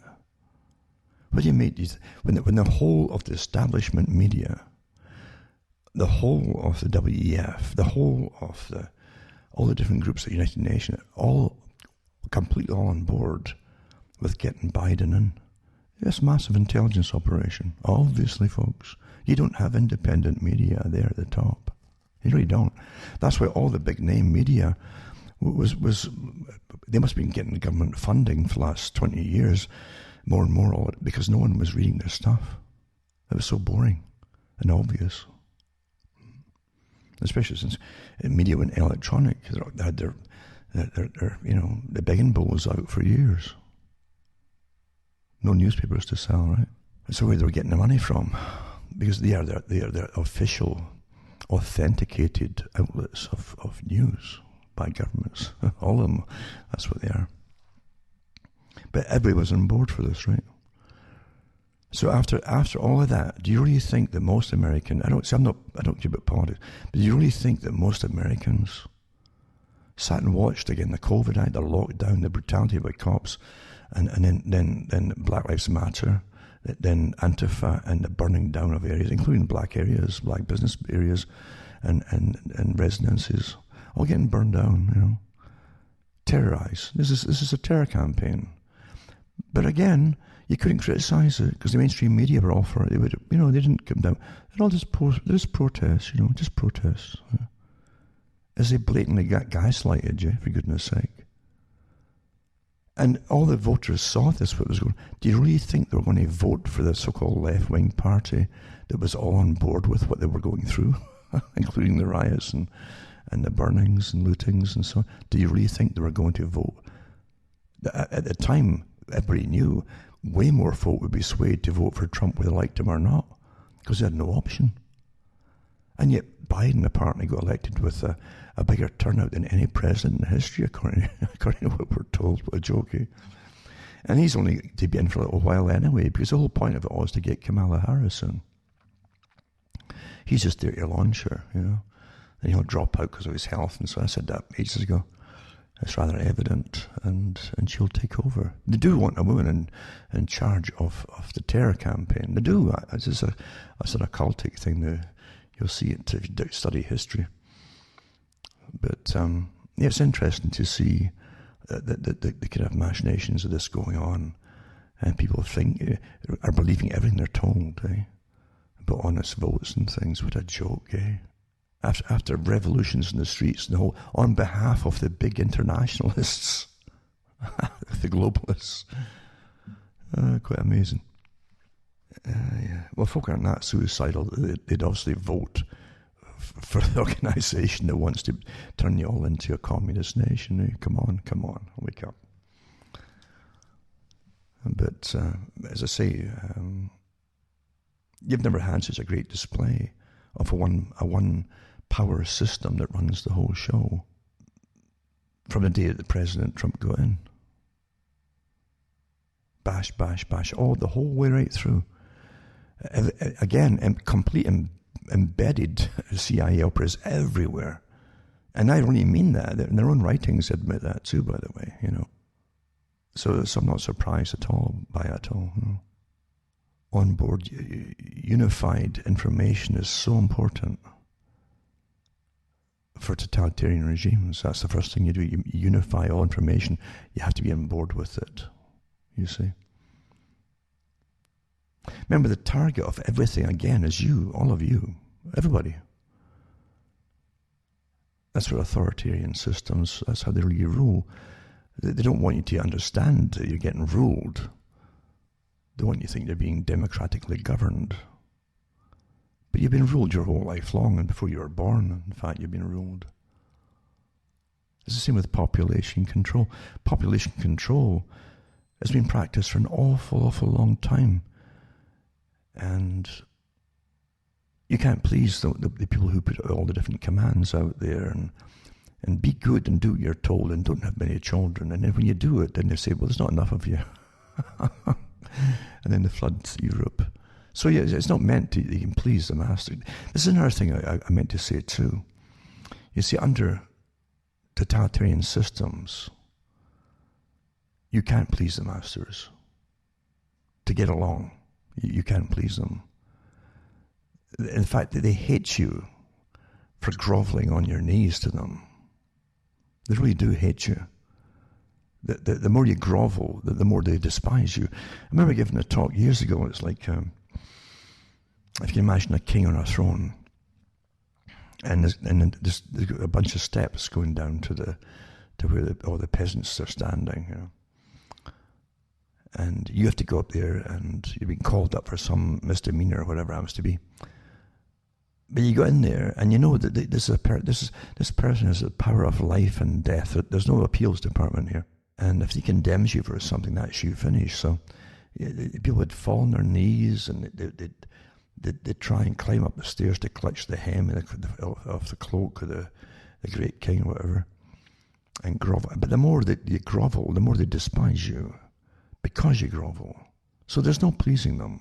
As I've said, I should say we're all crippled to an extent with indoctrination we've had. And there's circumstances in which there's not been a generation that's had peace, You get bank collapses at least twice a century, and a bunch of minor ones in between, but at least twice a century you get at least a couple of good ones.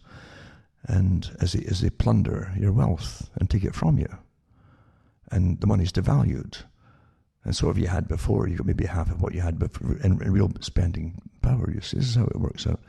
And then you have wars that you had no say in, wars to go against people that you had no beef with at all. And here's your government trying to make you hate them very quickly, until they'll go for you if you say, well, I'm sorry, I just can't bring myself to really hate them. Now you're an enemy. You see? Big forces at you. But you never get peace. You just don't get an era of peace, do you? You don't get it. It's quite amazing that I watched, someone sent me a documentary, it was, on economists who are connected with the WF, talking about the 2007-8 crash. And they're disappointed. They were disappointed, by the way.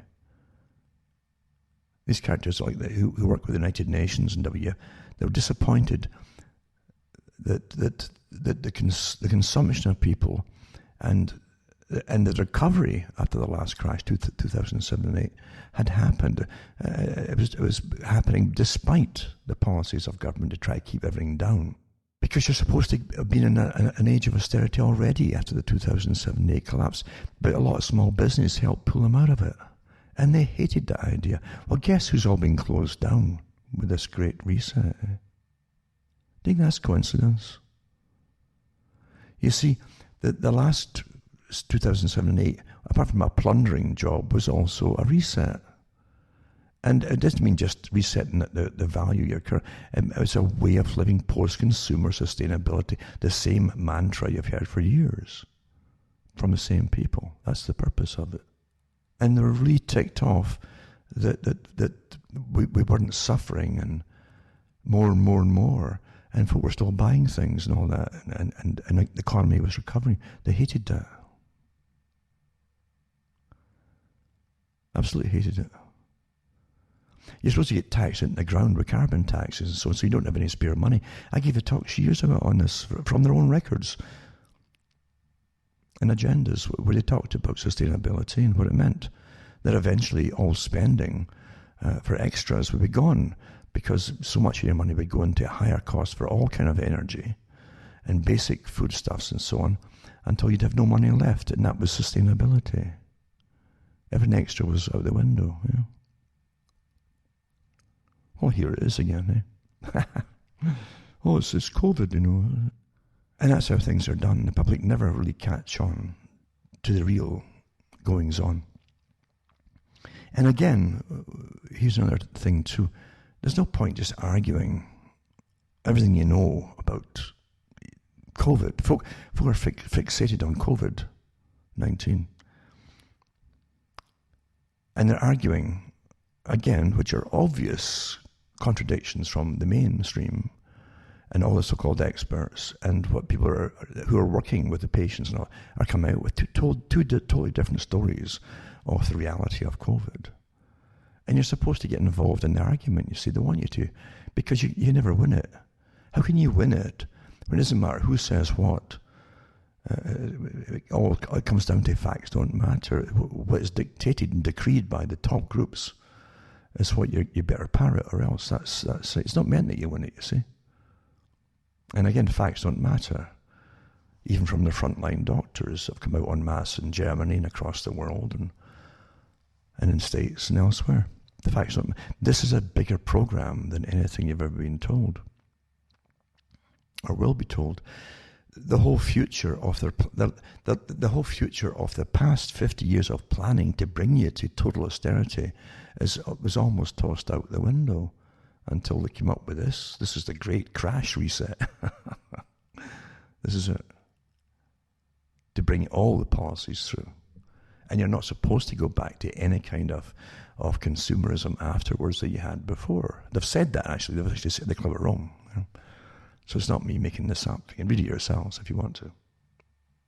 So you have to think for yourselves, and that's not an easy thing to do when you're bombarded with, again, all these thousands of voices and psyop operatives and of various guises of kind, try to grab your mind and get into your head and say, don't think your own thoughts, for goodness. Take my thoughts.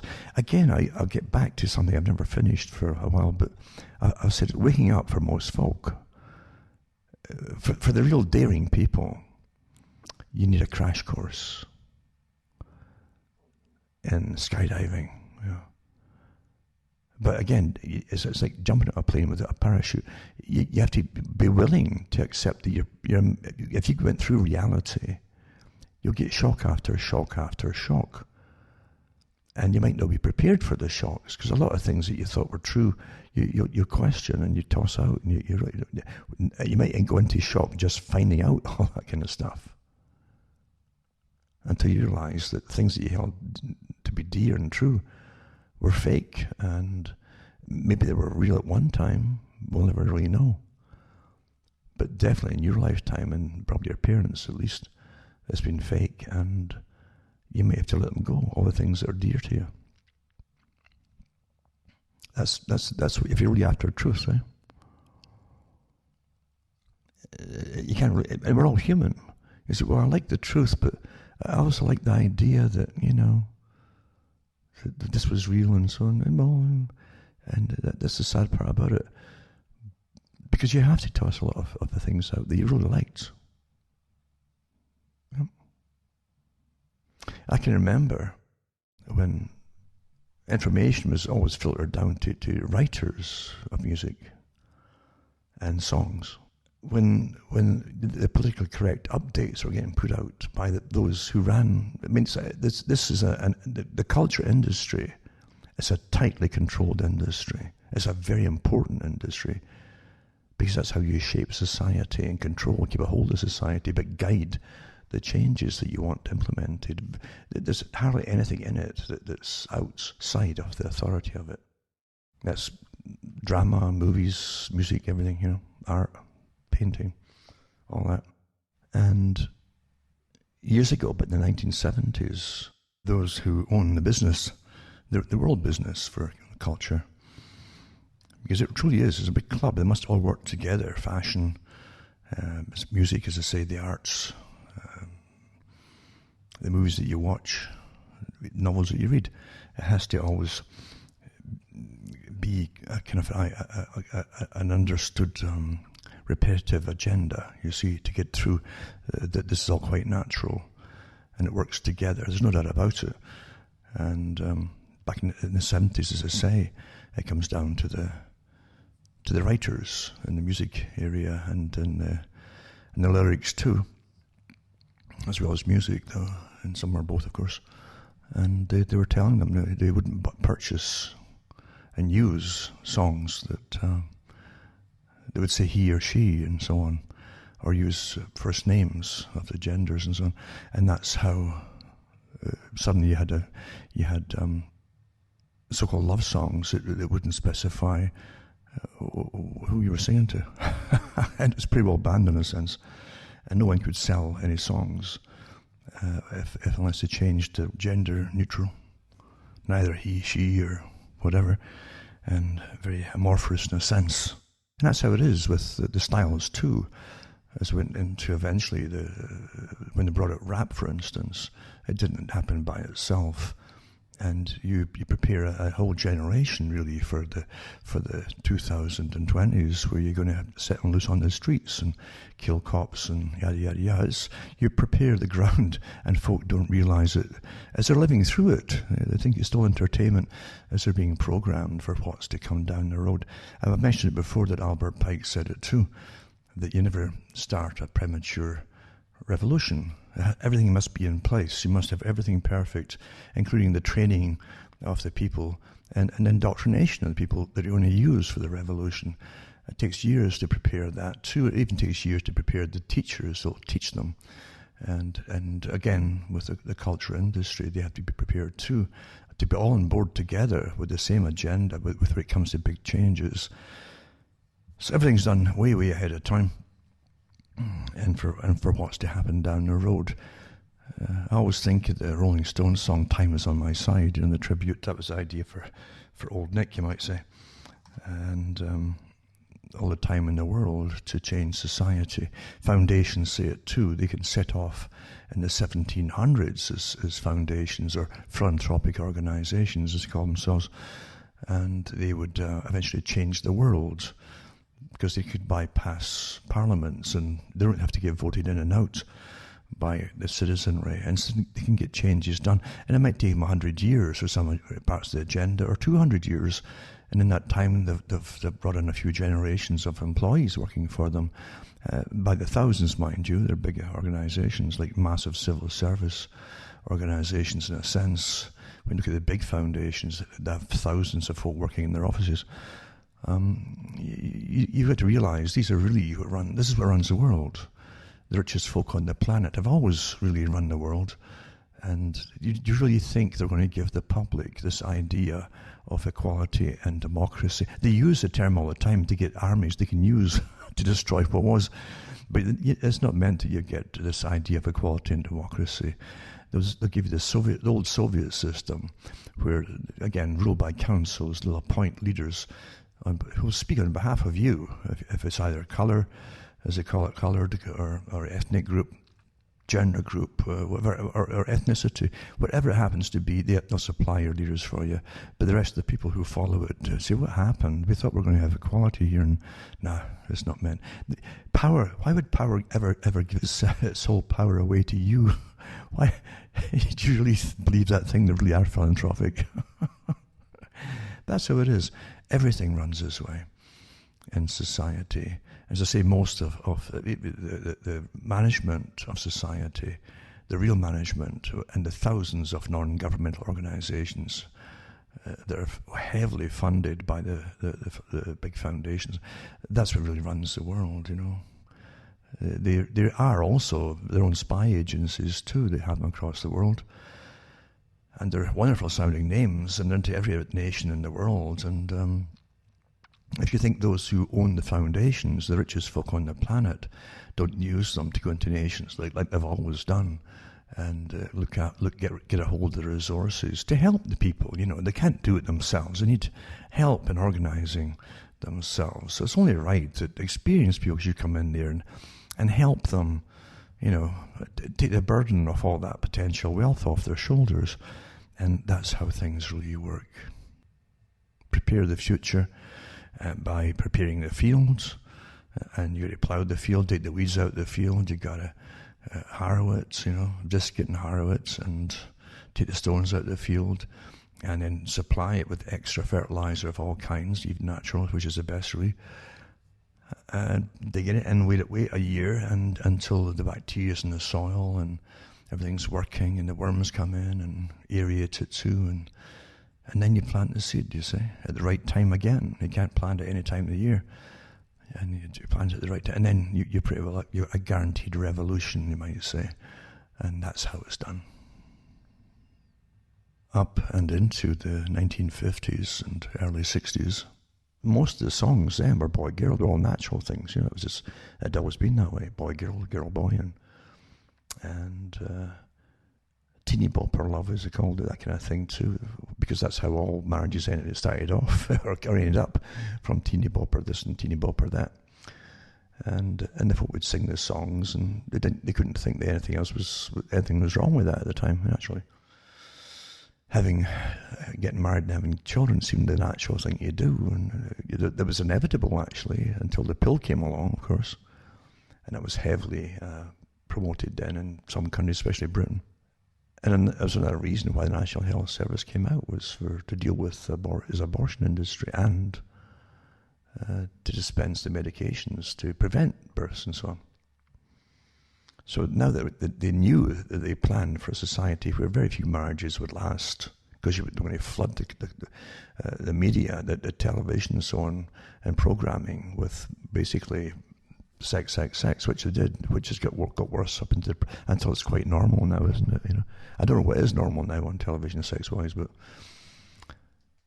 it's not meant to make you happy or content. TV is designed to make you discontented with everything.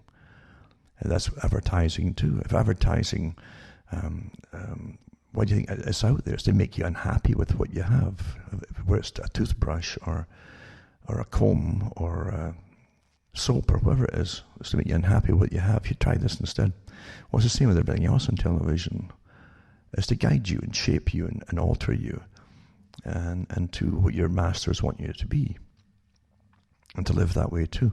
So yeah, there's a complete war on the old system very quickly as it hypersexualized the 1960s, miniskirts, all that kind of stuff, and sex. So they mentioned it in some of the schools of thought that were out there, that they're attempting to separate the bonding process that occurred with people as they mated, you know. So that sex would be completely separate and there would be no bonding process. And that's what they're working towards with mass, you know, promiscuity. That would develop it. They're quite open about it in their writings, how they would achieve it. And it's been pretty well done, you know. Not for everybody, but for an awful lot of people.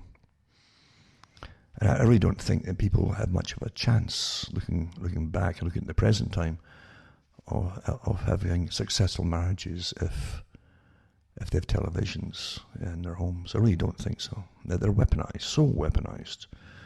And you can't have all these professionals working on every program and you think you're smart enough to avoid all of the indoctrination. You're not. So you have to avoid the weaponry. It's like having a landmine there.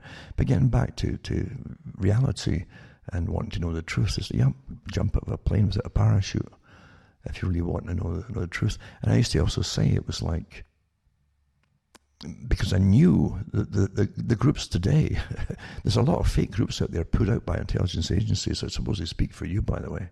and alternate media that folk don't know.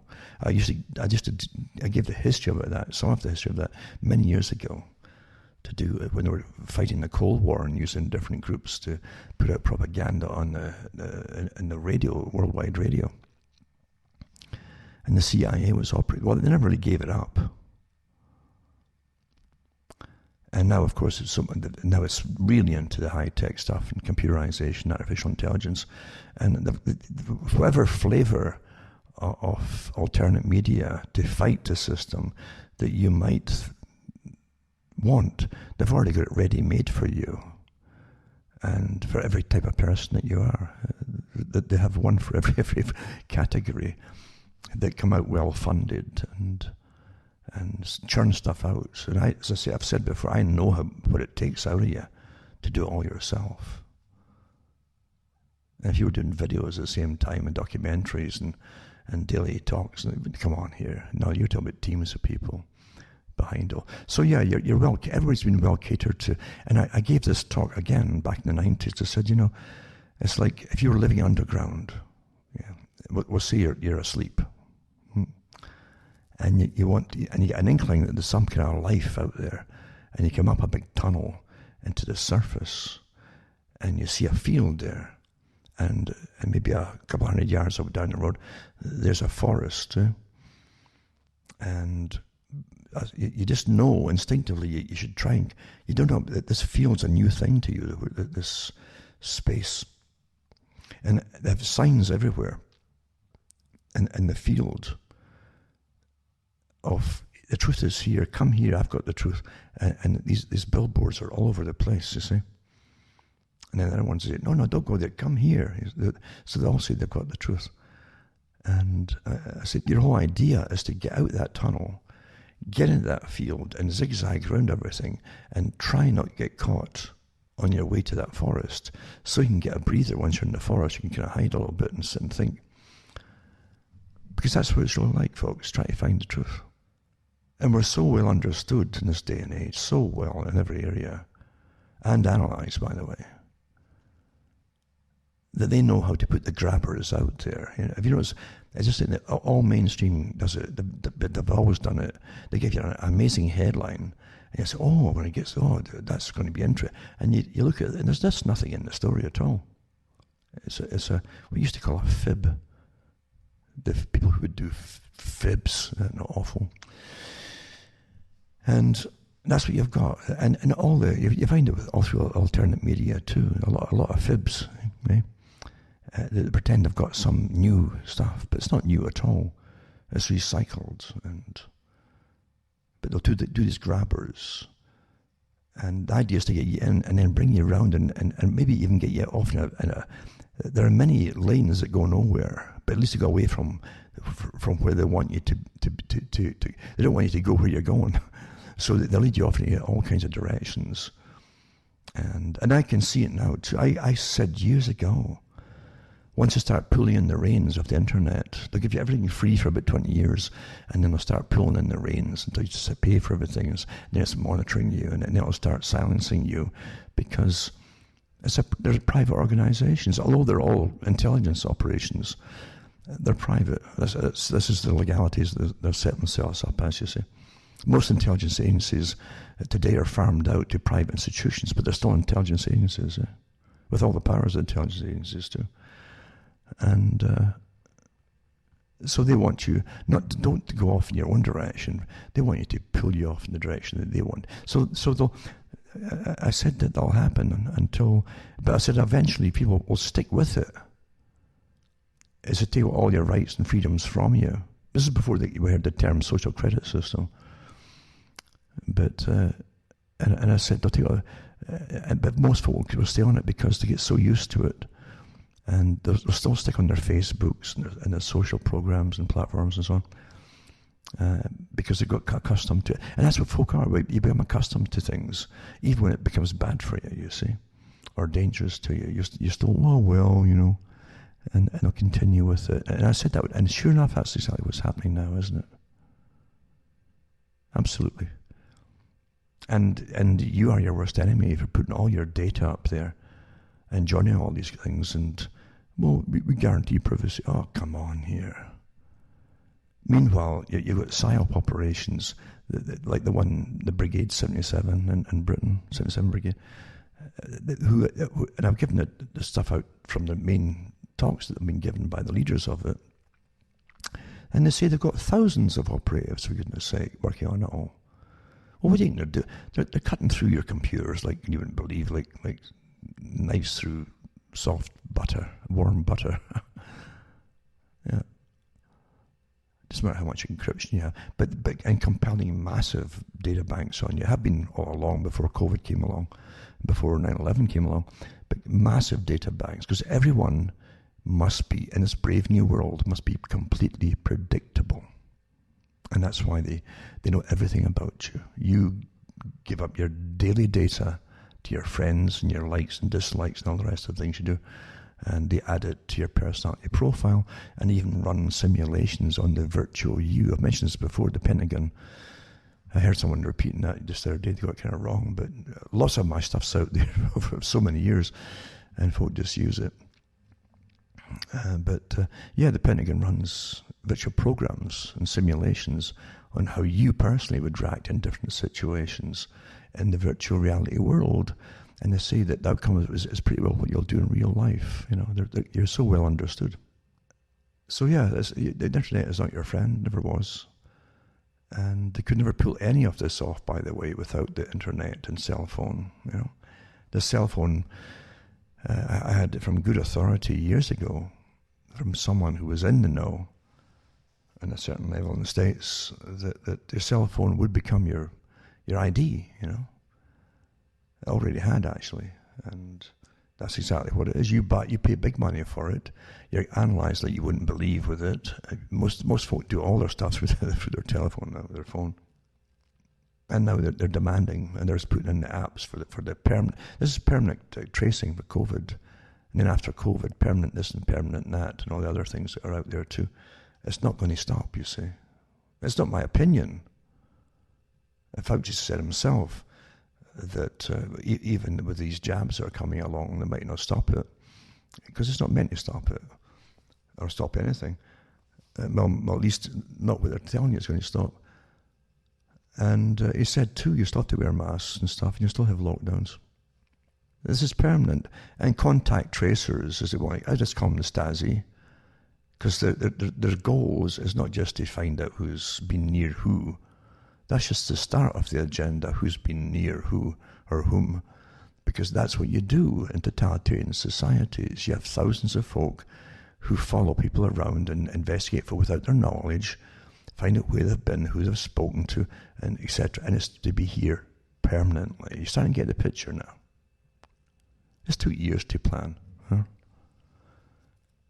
Years and years to plan. It's interesting too, I've always thought it interesting when you find out that operatives within the CIA, FBI and MI6 and so on, that they use as fronts for big ops, and they're allowed to make millions, by the way. They want the selected few, you see. And they do have real businesses. They can have real business under their command, set up by the CIA. They make real things, you know, especially in the technology departments. But it's the most dangerous time in history, because never has a power been given so much power as this over the public. You used to have some semblance of departments that you could at least try and go and complain to. It might not work, and it generally didn't work, but you don't even have that today. You're seeing that your overlords are everywhere, running everything. Everything, eh? It isn't just all media and all artificial intelligence monitoring and so on, and censorship, etc. But they run your governments openly now. Your governments are all obedient little lackeys, obviously. And they're not going to do anything to help you if you complain to them. They're all on board with the agenda because they know who's buttering their bread and how they got into power as well. Very dangerous time. Who do you complain to? See, even when you had Cold Wars and so on, the tactic used to be, oh, look at them over there, look at what they do, how they repress their people. And that's how your system, the people who ran your country, the owners of your country, they would tell you, the peasantry, look at them, look what they're doing, look how they treat this group or that group or whatever it is. And you're supposed to feel really bad about it, you see. And that's how they get you to hate them eventually. Oh, look what they're doing. No, it's terrible. As they create a new enemy, that's how you must get the public to hate the enemy that you want them to hate before you attack that enemy, you see. And they're awfully good at that. Sometimes it'll take 20 years of building up. Because they've got patience, you see. But you understand, it never stops, I should say, except now. This is when that old system stops. Because they don't need that enemy anymore.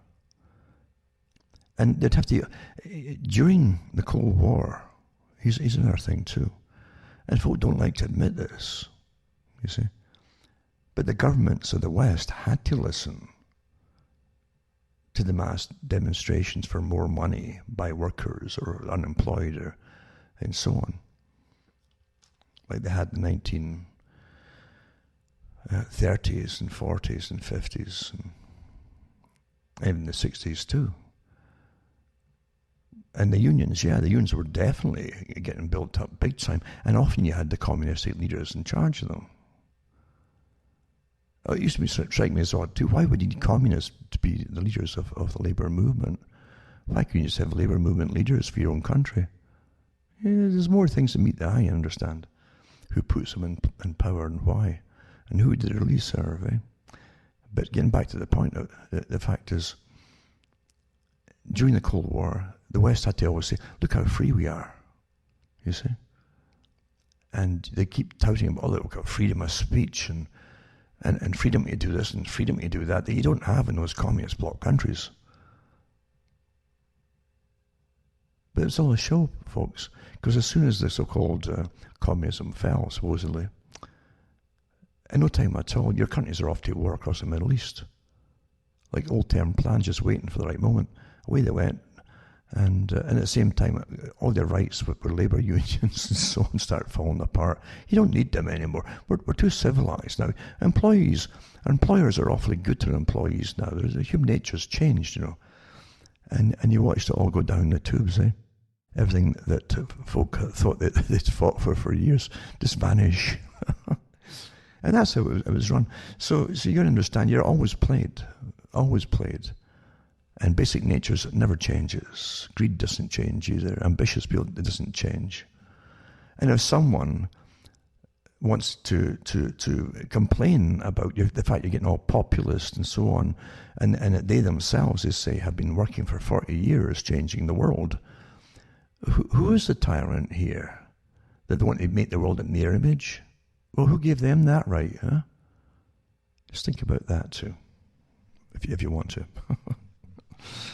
But yeah, we're living through amazing times now that it's never been so in your face. So who do you complain to? There is literally no point. I really mean that. I said this back in I could tell right off the bat, this is the big agenda. The Great Reset idea was a big agenda before they repopularized the Great Reset, and made it more commonly known what it was. It was obvious that they weren't going to sit back and allow people to pull out the European Union. They weren't going to allow the US to back out of the climate accord, because the US funds most of it. The taxpayers fund most of it. And the US also fights all the wars across the world too, eh? For the empire, to make them all conform into this new system as well. You remember that Operation Iraqi Freedom with Bush Jr.? Remember that one? And the farce is the troops tried to you saw these great propaganda pieces, and there's a soldier saying, "You stupid effers," he says. And he said, "We're bringing you democracy." That was a big photographs, to the Iraqis. And the Iraqis didn't want this thing called democracy. And the Iraqis said, "Well, what is it? And how come you don't have it?" That took a while to drop too, that penny, but that's really what everything's propaganda, isn't it? Everything's truly propaganda. Yeah, but once the Cold War was over, yeah, you didn't have to keep up the pretense of caring for the people or giving you something back for all the taxes they're plundered from you all the time. So yeah, we're not given much time at all of much of a space in our lives for peace. The cultural wars on the go. To change your society, you get economic warfare, as I said before, and big crashes where they plunder whole economies and your savings and devalue the currency itself. So war is devaluation, and then many resets all through your life too, as you reset the system. Bring it into austerity. Wars are good for austerity and rationing, of course. And in between that too, you've got threats of war, you see, or keeping you safe. They're either going to save you or save the planet that you're going to destroy, or they're keeping you safe from war, you see. It's always keeping you safe and take all rights from you. Same with terror, take all rights from you to keep you safe. And we go along with it, you know. It's the oldest trick in the book, keeping you safe and taking away your rights. But it's also a good documentary. It's interesting, I should say. I don't know who put it out exactly, but I think it was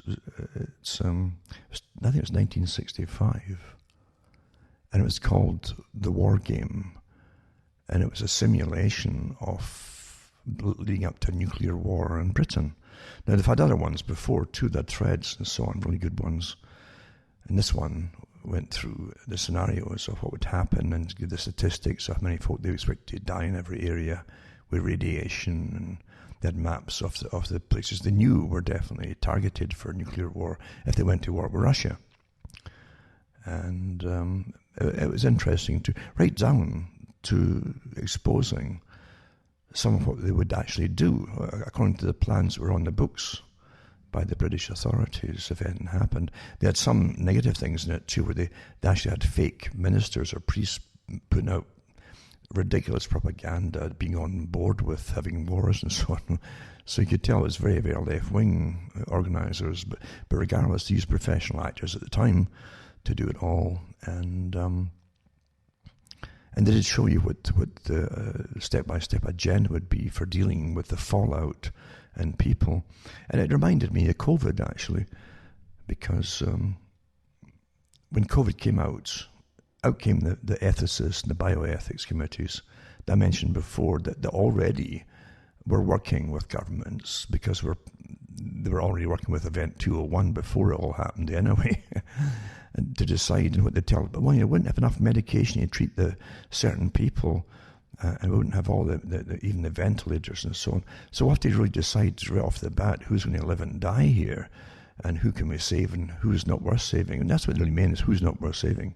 So again, this is your bioethics and command of things with lawyers. A lot of those who take ethicist courses work with lawyers to see how far they can push it, you see. So they even had that back in the 1960s, in the 65, the war game scenario. But eventually, at one stage, when the folk went into really bad irradiation sickness, and they go through all the symptoms of it, was to be expected, and so on. This is actually so fascinating because at that time Britain really was still on rationing to an extent. Folk couldn't afford meat and so on. In fact, in the documentary, they actually mention this little shelter you were to build inside your own home. Like some plywood, you get a little V shape in the side of it, and you try maybe 4 feet wide, 5 feet wide, to get a couple of people in there and stock up a little bit of food and so on. And they actually said that they'd already done surveys at that time. This is a time of austerity for Britain, right? High taxes, low wages, high expensive cost of living just for basic necessities. The things that all the Great Reset wants to bring back, by the way, exactly that. And they said that most folk couldn't afford even the plywood and all the things necessary to make this happen. This is 1965. The era when they gave you, be happy for these four self-made, guys called the Beatles. Be happy for them, Meanwhile, you're living under the threat of being annihilated. And the folk couldn't afford basic necessities or even enough food for it to last a few weeks and so on. That was Great Britain. But they also showed you, just like getting back to who's going to get medication and who's not, where they issued the police eventually, and it, according to the agenda, by the way, for the real thing, to the manual, they give the police revolvers, and they would literally shoot, because they wouldn't have medications to even put folk out of their misery, or pain medication, or opium, or anything, or morphine, and so they would just shoot people. So that was their way of dealing with it. Today, of course, it's different. We're more advanced now, where your government authorities already decided the age categories of who to save and who not to save, etc. And who's going to get medication, right? As they train you, I guess that's right. They won't have enough medication. Really? Honestly? Oh, well. Okay.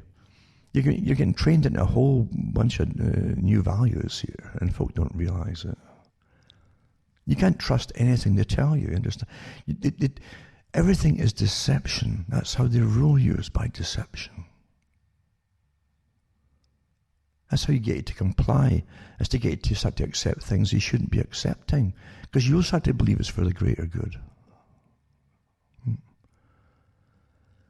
But when you start trusting government, that's what like Ronald Reagan said. I don't know who his speechwriters were. All these guys, they all are just front people too. And the speechwriters are the ones who are all on board. I think they really study at the same university, this World University, because they're all on board with the same speeches across the planet, at the same time with the same things that they believe in.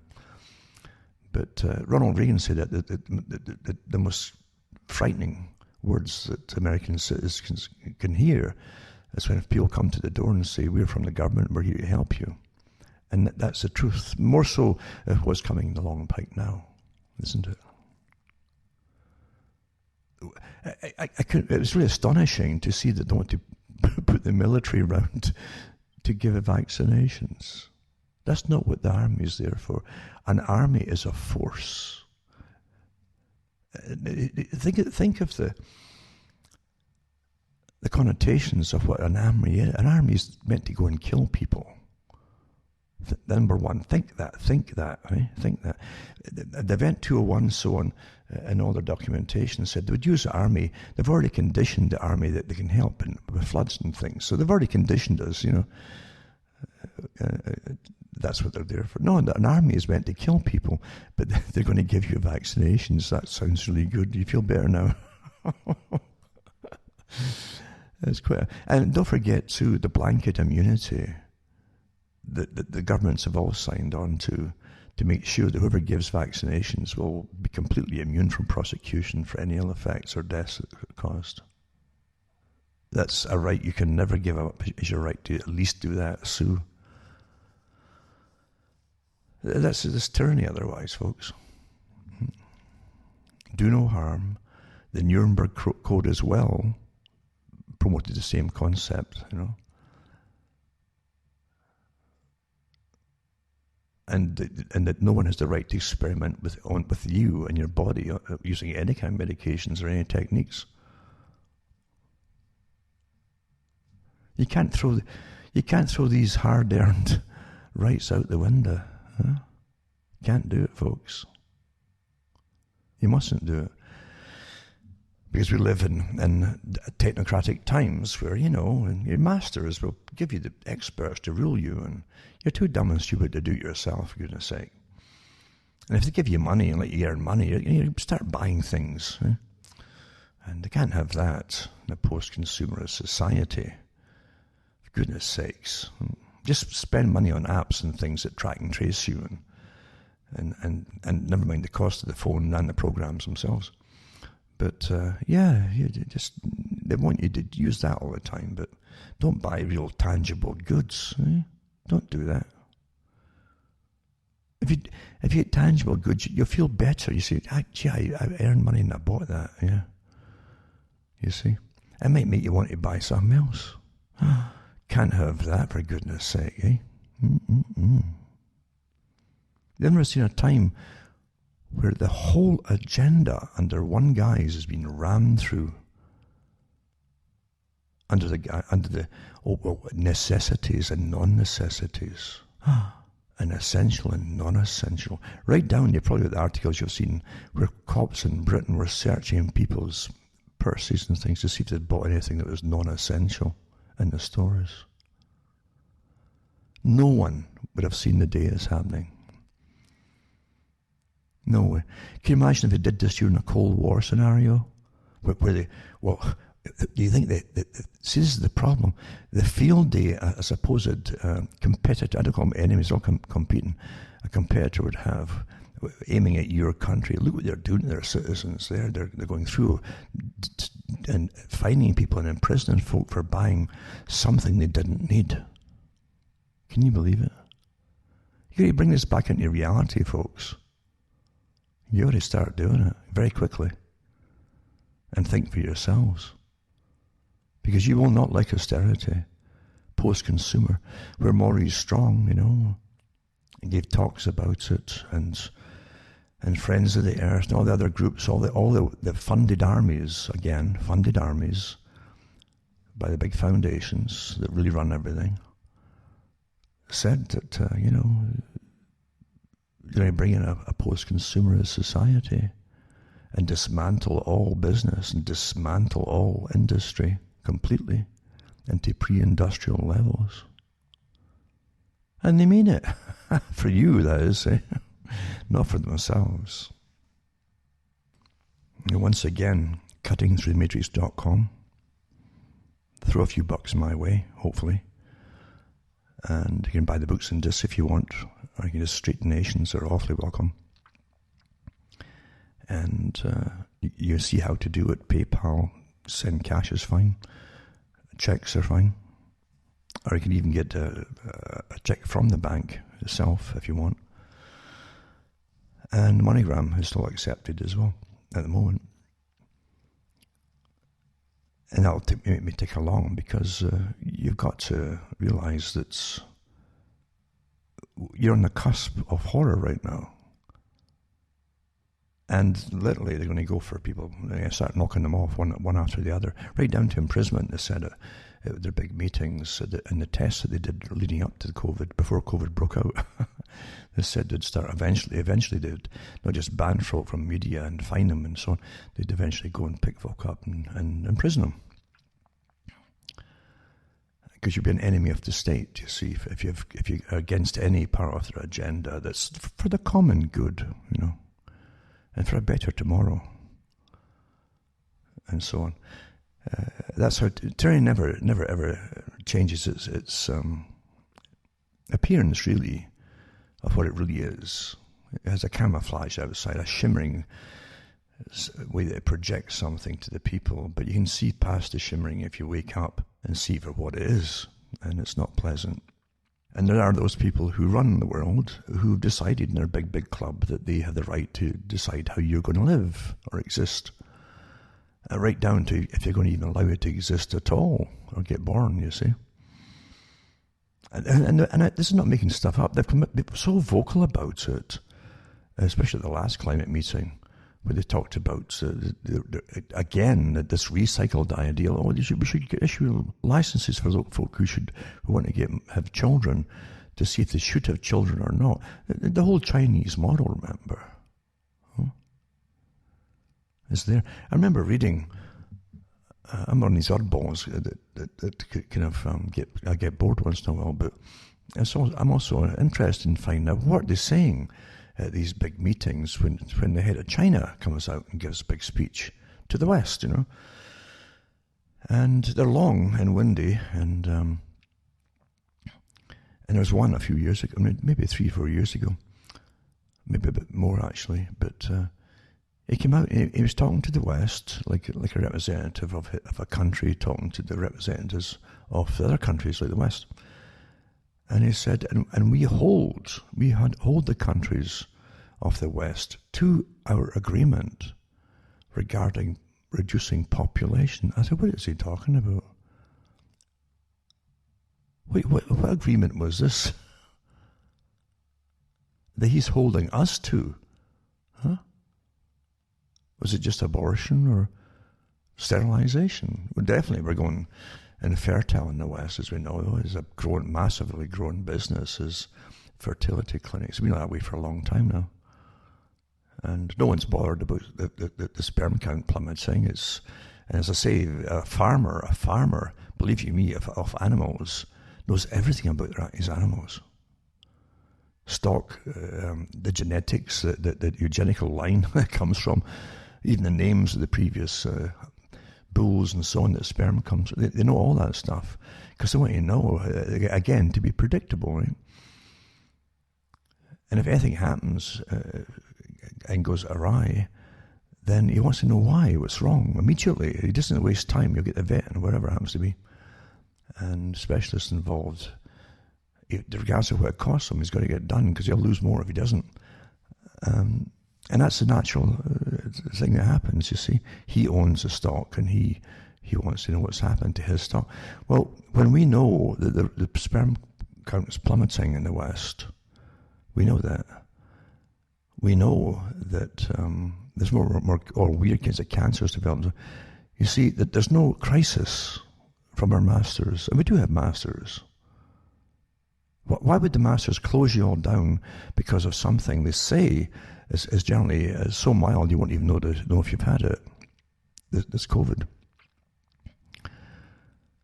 But they're not interested in finding out why you're all going sterile. Well, it's because, you see, they know why you're going sterile, and it's meant to happen. That's why it's not a crisis. Maybe you're starting to get the picture here. You've got to start using logic. Yeah? They're terrified of getting a sniffle, but they don't care if you're going sterile. That's it. So there you go. So again, cuttingthroughmarriage.com, send a few bucks my way. And don't forget, because people do forget, as they get into these talks. Remember too, a lot of folk put them on MP3 or whatever player they're using, and they can listen to a bit at a time, or when they're driving, even some of them listen to it. A lot of people actually prefer the audio because it gives them, it's true enough, I find the same thing. An audio book actually I find is interesting because it goes back to reading a book, right? Where you read a book and your own mind creates the pictures of what you're reading in your mind, and the audiobooks are the next best thing to that too. If you have the work to do, you need your hands free to do whatever you're doing and so on. You don't want to sit and stare at a screen all the time as you've other things to do. And so many people are doing that. Don't forget, everybody's competing for your time in this day and age, everybody. And a lot of the horror shows, or terror shows, I call them, that are well-funded fronts that end up being your mainstream, your mainstream alternative, it might be, put it that way. Rely on you tuning in every day in case you miss something. This is like a horror movie. I might miss something that it might save my life if I hear some vital thing. It's like you're scared not to tune in that day. It's all psychology. Because you're always giving your leaders, your heroes and your zeros. That's how you run society. Look at the 77th Brigade, as they call it in Britain, the massive psychological warfare department, and they have operatives across the world, thousands and thousands, and they're all mobilized to attack people. They're using all the highest equipment possible, and the programs and apps and so on. And they get all access to all the back doors and all your devices, which are already pre-existing. They're all built in, and they slow down your speed or whatever. But they've got all these ways of annoying you, and actually say in their own manuals that the techniques that they've used in Afghanistan and different places all come into use, using it now on their own population. This is your brave new world, of new freedom, and you pay for all. You pay for all. They live on good paychecks. So they live very well off of you as they take away your rights and put you under. Amazing. And folk are going to accept this and just put up with it. Now I want to touch on some articles here. And this one here is about the New York Bar Association. The law recommends mandatory COVID-19 vaccine with no exemptions. I'll put that one up there too. And they said in it, that Mary Beth Morrissey, New York Bar Association Health Law Section Task Force Chair, said in a Saturday statement, saying balancing the protection of the public's health and civil liberties, the public health law recognizes that a person's health can and does affect others. She continued, it may become necessary to require that certain individuals or communities be vaccinated, such as healthcare workers and students, to protect the public's health. So yeah, your health does affect others, it says here, you see. It can and so on. Mind you, I think really it's a good idea. What they could do is ban all the massive propaganda you get fed daily, and the noise it creates is bad for your ears and stuff. That does affect your health and your mental health too, as they terrorize you all the time, eh? Just stop all the propaganda and all the fear and hype, because that is bad for your health, I've no doubt about it. And I'm backed up by the suicide rate going up and so on, and depression, etc. There you go, eh? I'll put that one up anyway. Also, this article here, this next one, goes into Australians could be detained or forced into treatment to prevent the spread of coronavirus. And here's how it says. I'll put this one up as well. And it says, the Attorney General says Australians could be detained or forced to treatment in a last-ditch effort to halt the spread of coronavirus. It's never been done in history, stopping viruses from spreading like that. It says to do so would mean activating rarely used Commonwealth laws that were introduced. Now listen to this. To do so would mean activating rarely used Commonwealth laws. You think that must be like a really old law. It was only made up in 2015, probably in preparation for this. Rarely used. And it says, who could be detained? The laws allowing people to be detained or forced to seek treatment are outlined in the Biosecurity Act of 2015. That's just coincidence that was made up, man. Allowing the nation's Director of Biosecurity, who's also the Chief Medical Officer, that's just a coincidence too, to put in place strict control measures. Attorney General Christian Porter said any orders would have to be the most effective and least invasive means of dealing with a situation and be considered justified and reasonable in all the circumstances. Well, define justified and reasonable. I mean, lawyers can play forever with that football field. This is how big it is. The spectrum of, let's just alter this meaning a little bit here. And, you know, very precise, right? Yeah? So anyway, this is all getting rammed through, folks. What does a control order mean? It says a person could be hit with a control order, which would include a range of measures, including quarantining at home, wearing protective equipment such as gowns or masks, it doesn't say where, undergoing examination by health professionals, giving samples for diagnosis, and forcing vaccinations or other treatments. There you go. The control order can run for up to 3 months or be revoked earlier if authorities decide to lift the restrictions. What can be locked down? Specific areas can be locked down or isolated in a bid to control the spread of the virus. I mean, you've already said that you can't really stop it anyway, you know. So there could be the declaration of what are called human health response zones, and that could mean there are specific requirements for screening people going in and out of such a zone, Mr. Porter said. So anyway, it's the way it's going, and there's no point arguing the rights and wrongs of anything, because it's written in stone, as I said way back, you know. Christmas is still at risk as the sage doctors warn going back to tears, T-I-E-R-S. Well, only, I guess that's a good song. Remember, was it Tears for Fears, was it? The group, eh? Now it's going to go back to tears now. I guess it'll be Tears for Tears, maybe. Will only reduce COVID rates to pre-lockdown levels, it says. And at least Brits' Christmas plans hang in the balance while ministers attempt to drive down COVID infection. The politicians driving down in it, and everything they do makes things go up and up and up, and the prices, and the costs and so on. And the most inefficient people on the planet are politicians. And it says that a new document is released today. It's the Scientific Advisory Group for Emergencies, that's the SAGE group, you see, warns that a localized lockdown approach could see transmission rise again. Oh dear.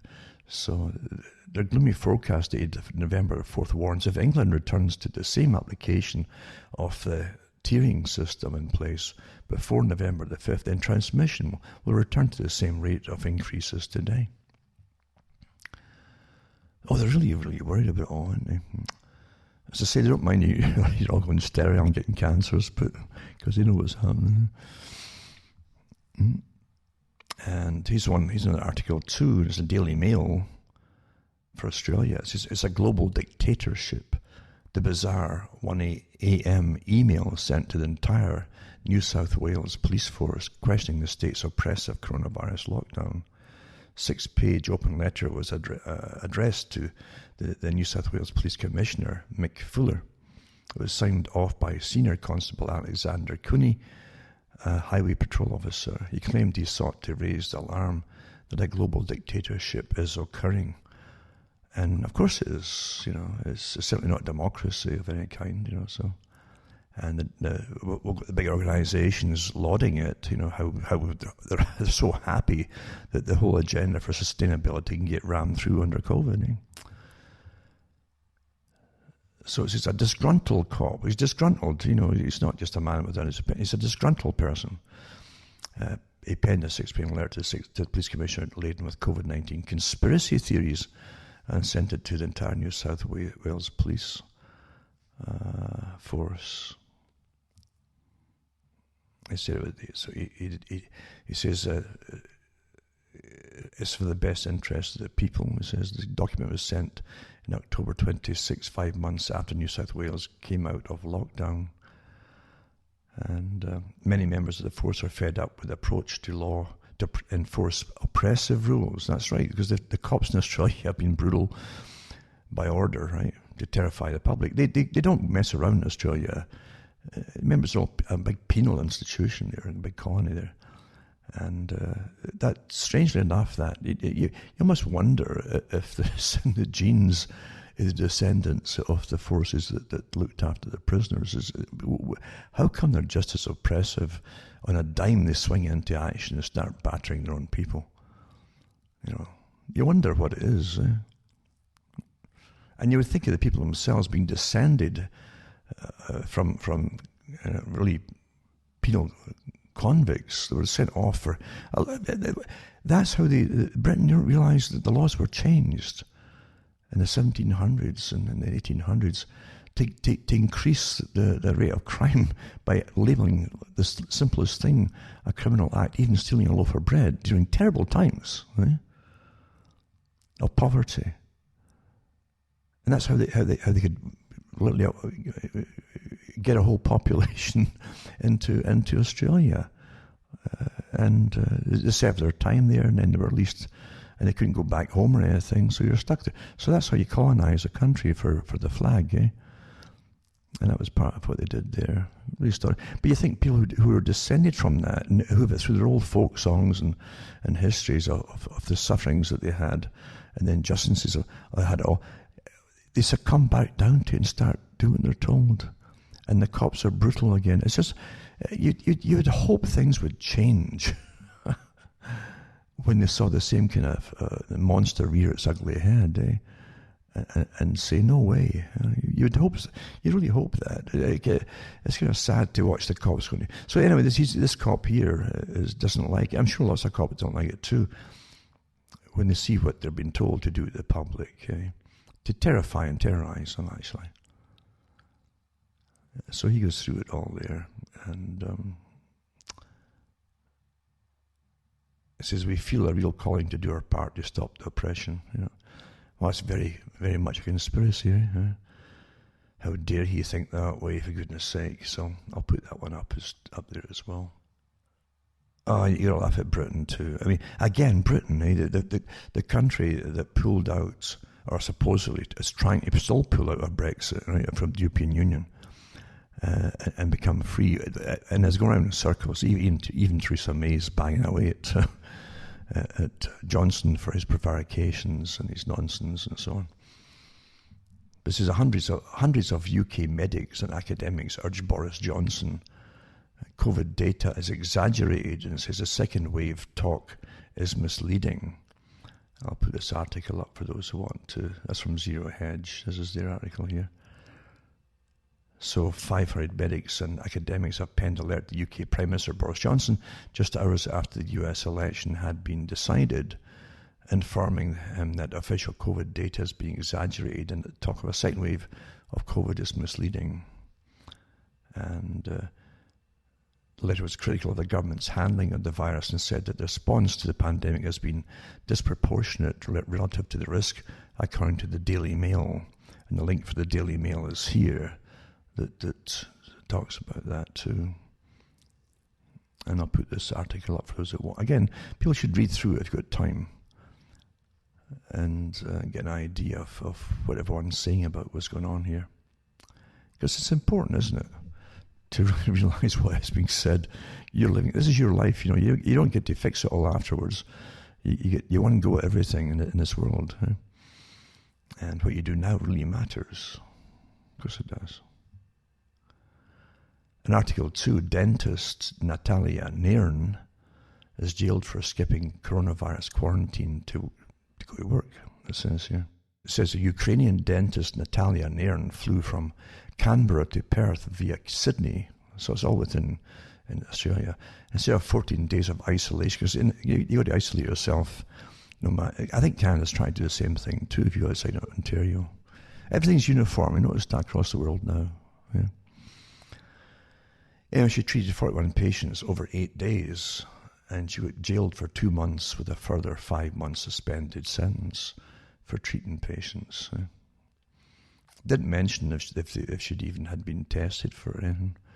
I don't think so. They would have told you that if they'd tested and found that she was positive. So, but that doesn't matter though. She didn't do what she was told, and she got jailed for 2 months. So she said she needed the money and so on, but that's like everybody else who really needs money, right? And she might still have a massive loan for education to pay off, I don't know. But regardless, you're not allowed to do what you're doing, even if it's for helping people out in dentistry or whatever, you know.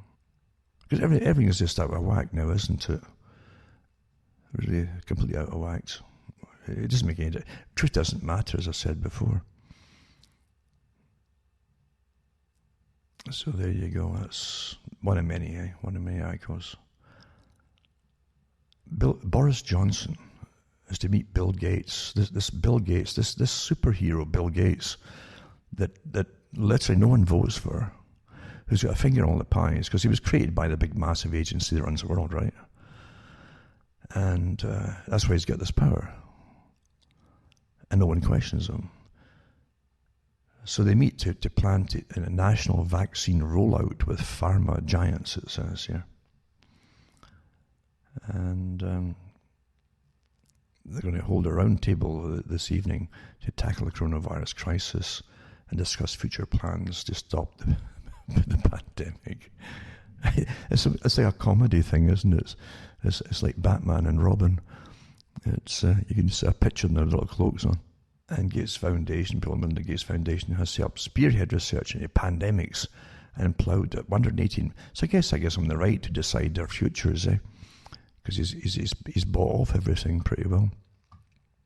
And there you go. But again, they're front people, folks. That's why they're allowed to get away with what they do. That's why people who are multi-billionaires can throw money into countries to sink them, or do whatever they want inside them, colour revolutions, and get away with it. It's because they're part of the big intelligence system, and there really is one. So yeah, I'll put this one up as well. So you feel better now that there's Boris Johnson, a guy who loves he must get a special haircut to make it look all dishevelled like that. It must cost a fortune. And Bill Gates,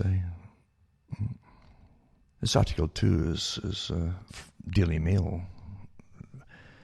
Joe Biden, coronavirus advisor, the one he's putting in, very well put, Dr. Zeke Emanuel once argued, and this is your bioethics again and ethics committees, that you don't vote for this new science who decides who's going to live and die, who's worth saving, In fact, who's worth keeping. See, this is real socialism. The real socialism was for the multi-billionaires, folks, to run it all. Go back and listen again to that. If it's still up there, it was a little, very early video or movie reel of Bernard Shaw of the Fabian Society, one of the founders of the Fabian Society, saying that when we get in, he says, you'll have to come to us and explain why we should keep you alive. That's real socialism. You're getting the picture now. Expert-run society, see? Everybody has to have a purpose to serve. And it's a tiered system up to the ones at the top, you see. Very the classless society is the most class society you've ever imagined. But this call it experts, you see. So there you are. Zeke Emanuel, the coronavirus advisor for Joe Biden, once said, it's not worth living past 75, despite President-elect being 77, and suggested only younger people who are yet to live a complete life should get a vaccine in a flu pandemic. Okay? There you go. There you are. So he's an oncologist.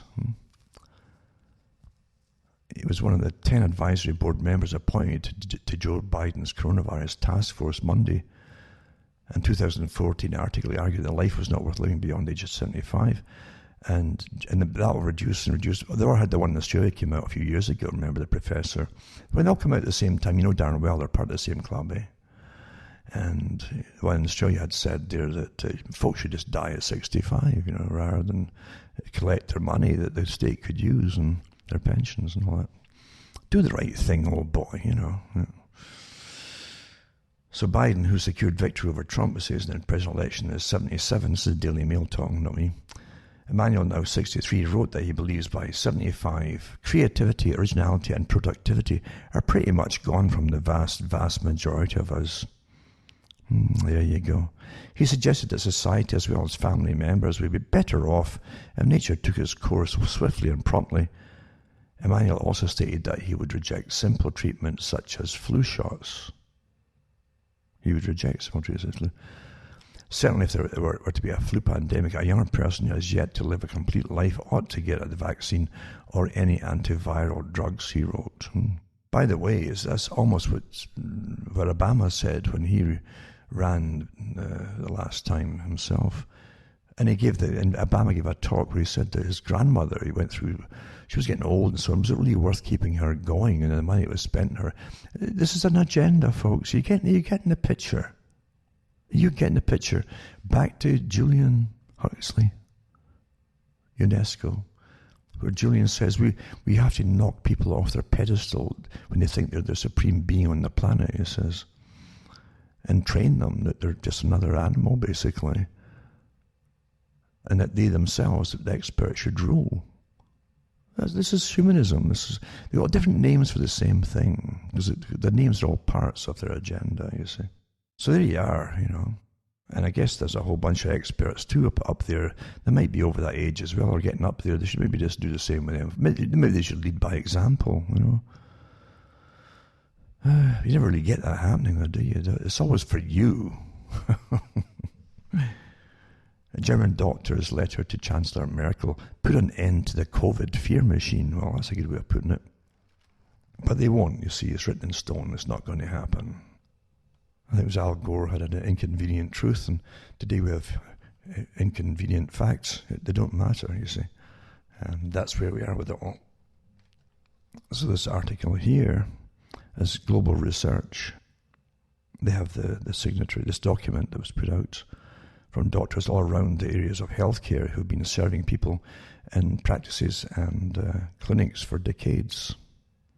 And during this time of witnessed more than one seasonal infection in Germany, most of them with far more severe conditions and significantly more deaths than since January 2020 from COVID, infectious diseases.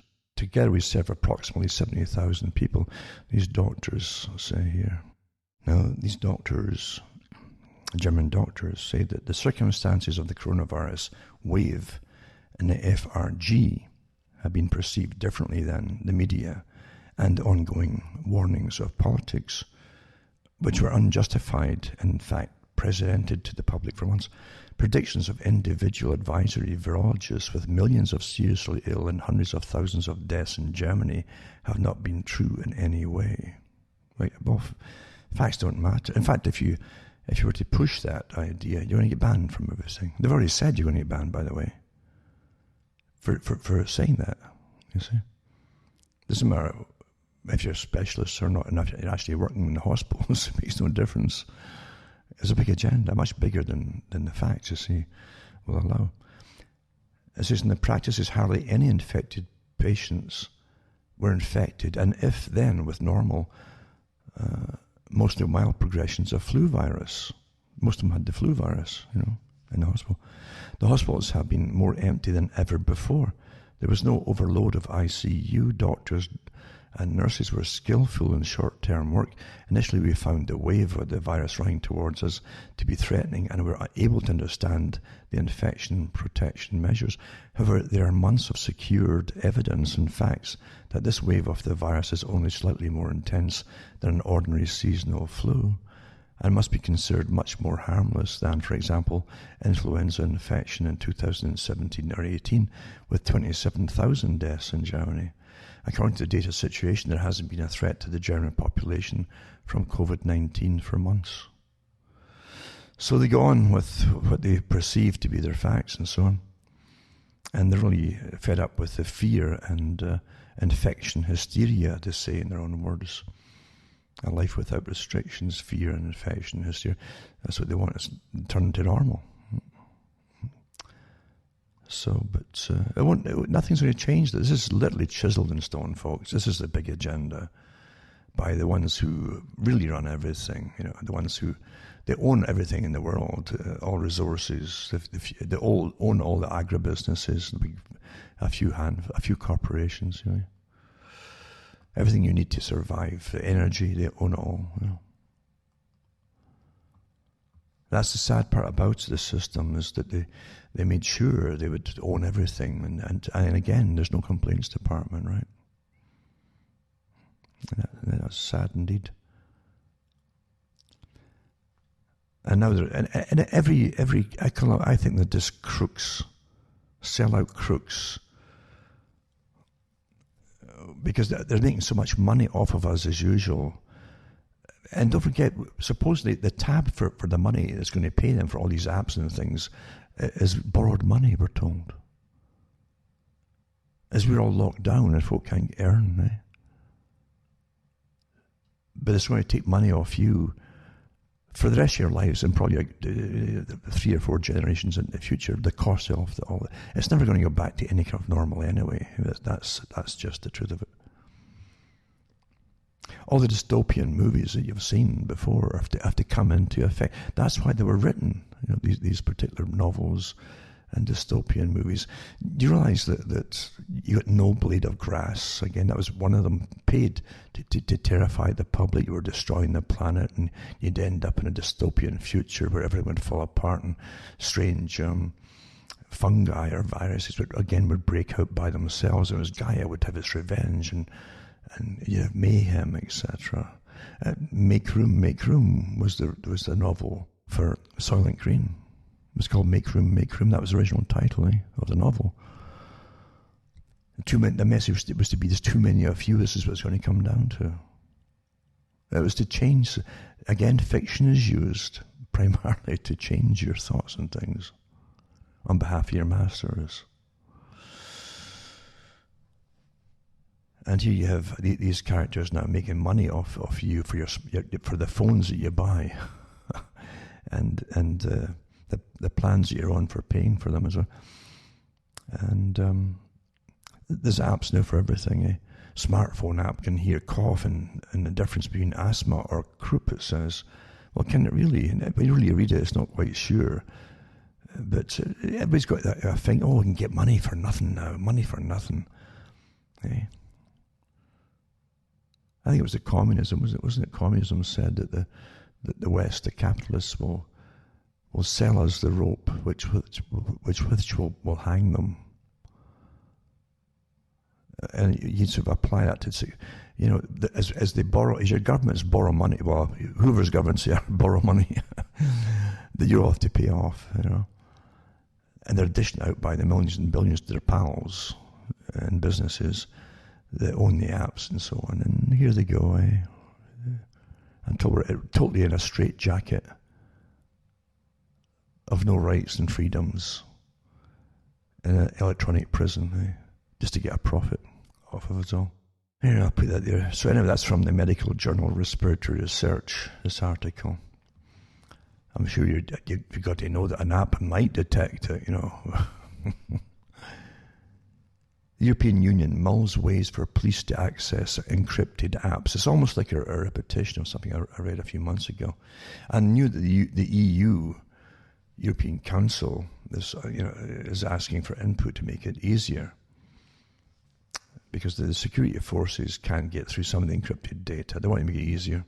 Well, they can if they put more time or psyop warriors on it, and because these warriors are really specialists and not just in how to screw with your brain and help you destroy yourself, actually, or immobilize you, but they're also a lot more specialists, completely in IT itself and hacking and all that.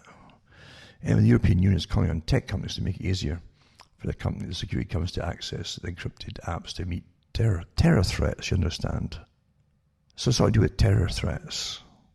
And it says, according to a leaked draft on the European Council memo, EU politicians want encrypted apps to provide technical solutions to enable authorities to use their investigative powers.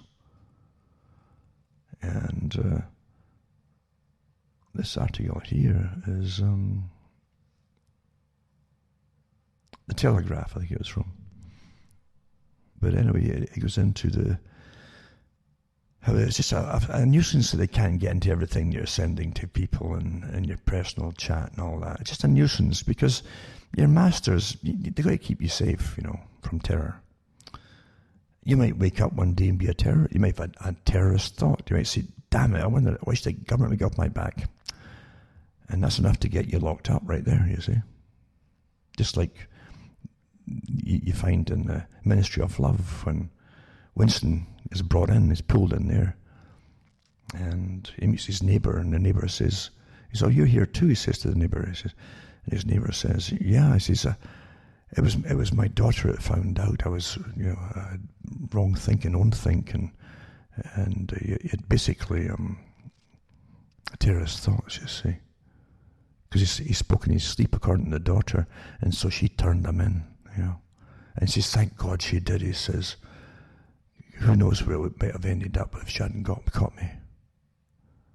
Well, here you are, folks. It's all here. They literally want to know everything you're saying and chatting about, every darn thing, because it's to keep you all safe. You might, but it's to stop terror. So obviously, since it's all to do with you must be the terrorist, obviously. Makes sense now, eh? Yeah. And it says, well, EU politicians stopped short of advocating a ban or full backdoors that could hack into encrypted apps. The latest resolution will pile pressure on technology companies to stop adding end-to-end encryption to their apps. It says the work of police forces had been made practically impossible, despite the fact that the access to such data would be lawful by encrypted apps. The European Council didn't respond to requests for comment. They want a better balance between encryption and security against crime and terror.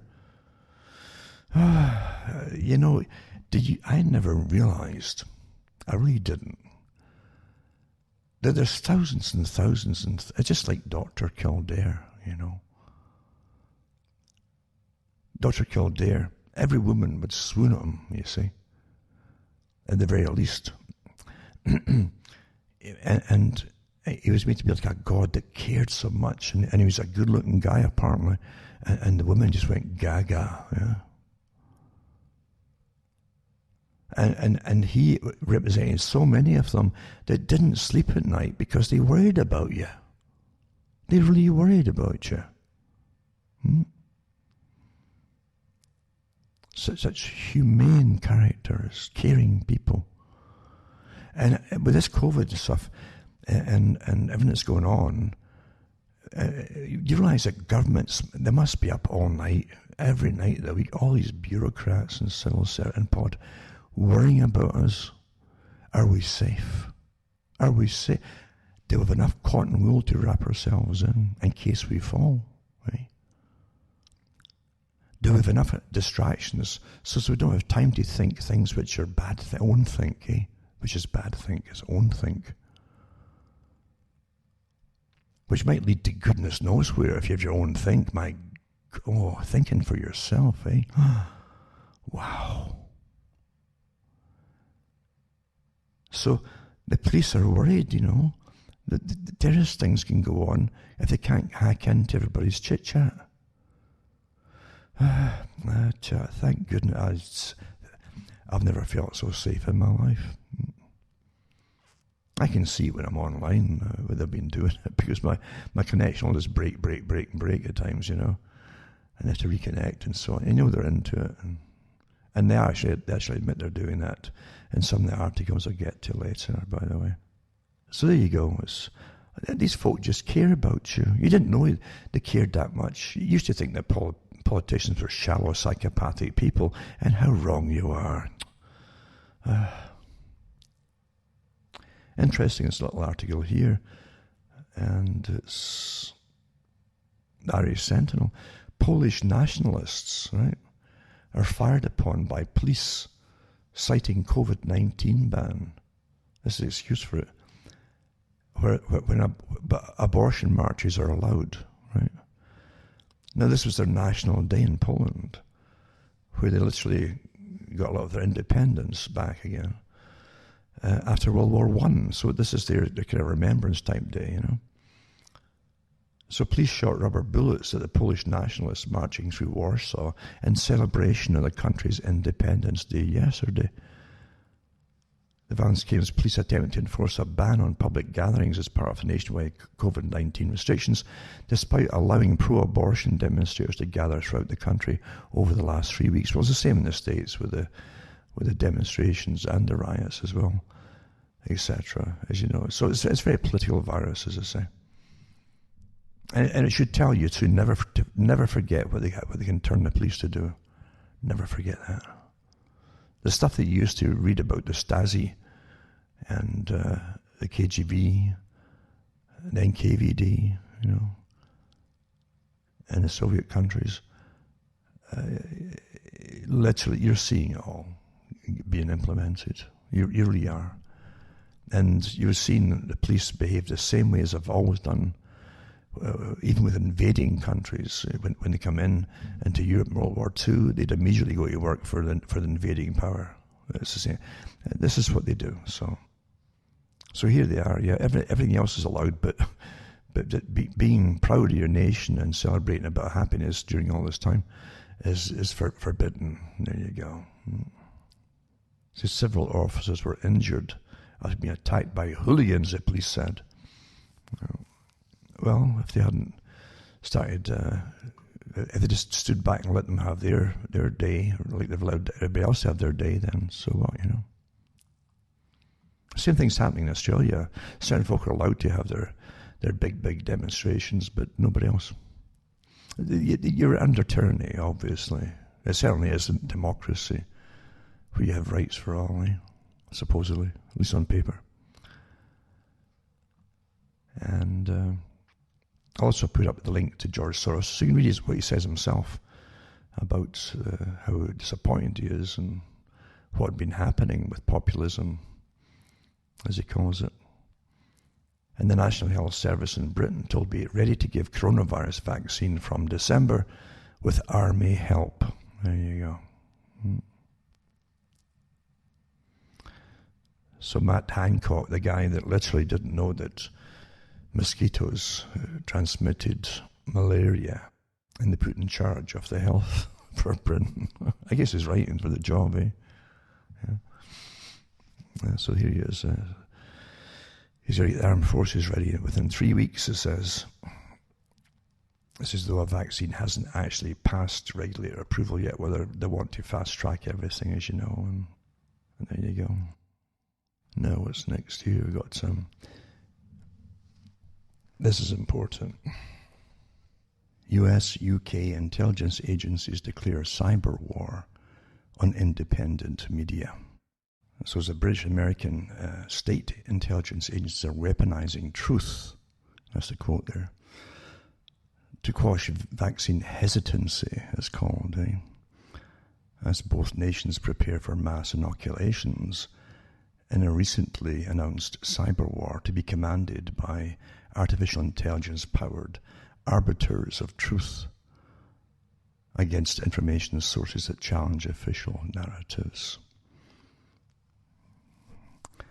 And that's put up by Whitney Webb.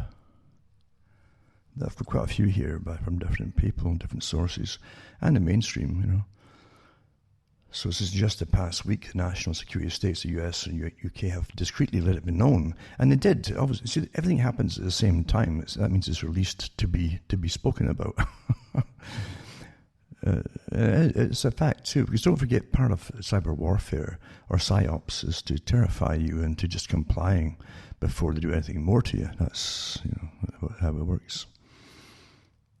So cyber tools and online tactics previously designed for use in the post-9/11 war on terror are now being repurposed for use against information sources promoting vaccine hesitancy and information related to COVID-19 that runs counter to their state narratives. Now, everything is psychological warfare, including the terminology that's used. You see that it's deliberately they're putting out vaccine hesitancy as opposed to vaccine or anti-vaccine, or vaccine denial, or vaccine choice. See, so they call it vaccine hesitancy, which means you're going to get it anyway. You're just hesitating a bit. They're not giving you an option not to. You see, this is all deliberate.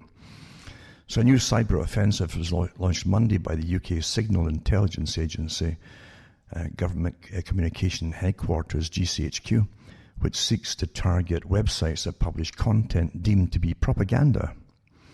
That raises concerns regarding state-sponsored COVID-19 vaccine development and the multinational pharmaceutical companies or corporations involved. It's not fascism, folks, no.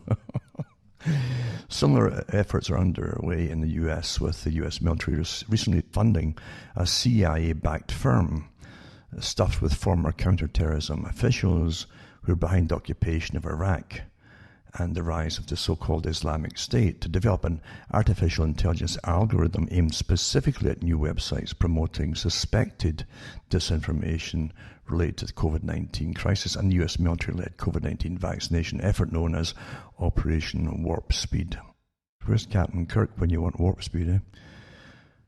And it says both countries are preparing to silence independent journalists who raise legitimate concerns over pharmaceutical industry corruption or the extreme secrecy surrounding state-sponsored COVID-19 vaccination efforts and so on. And it continues too with some of the history of some of the drug companies and what they've been up to. But yeah, it's a bad times when your country's using the systems they set up supposedly to attack other nations, and they're doing it to their own people. This is a dangerous thing when your tax money is being used for psyops on their own people.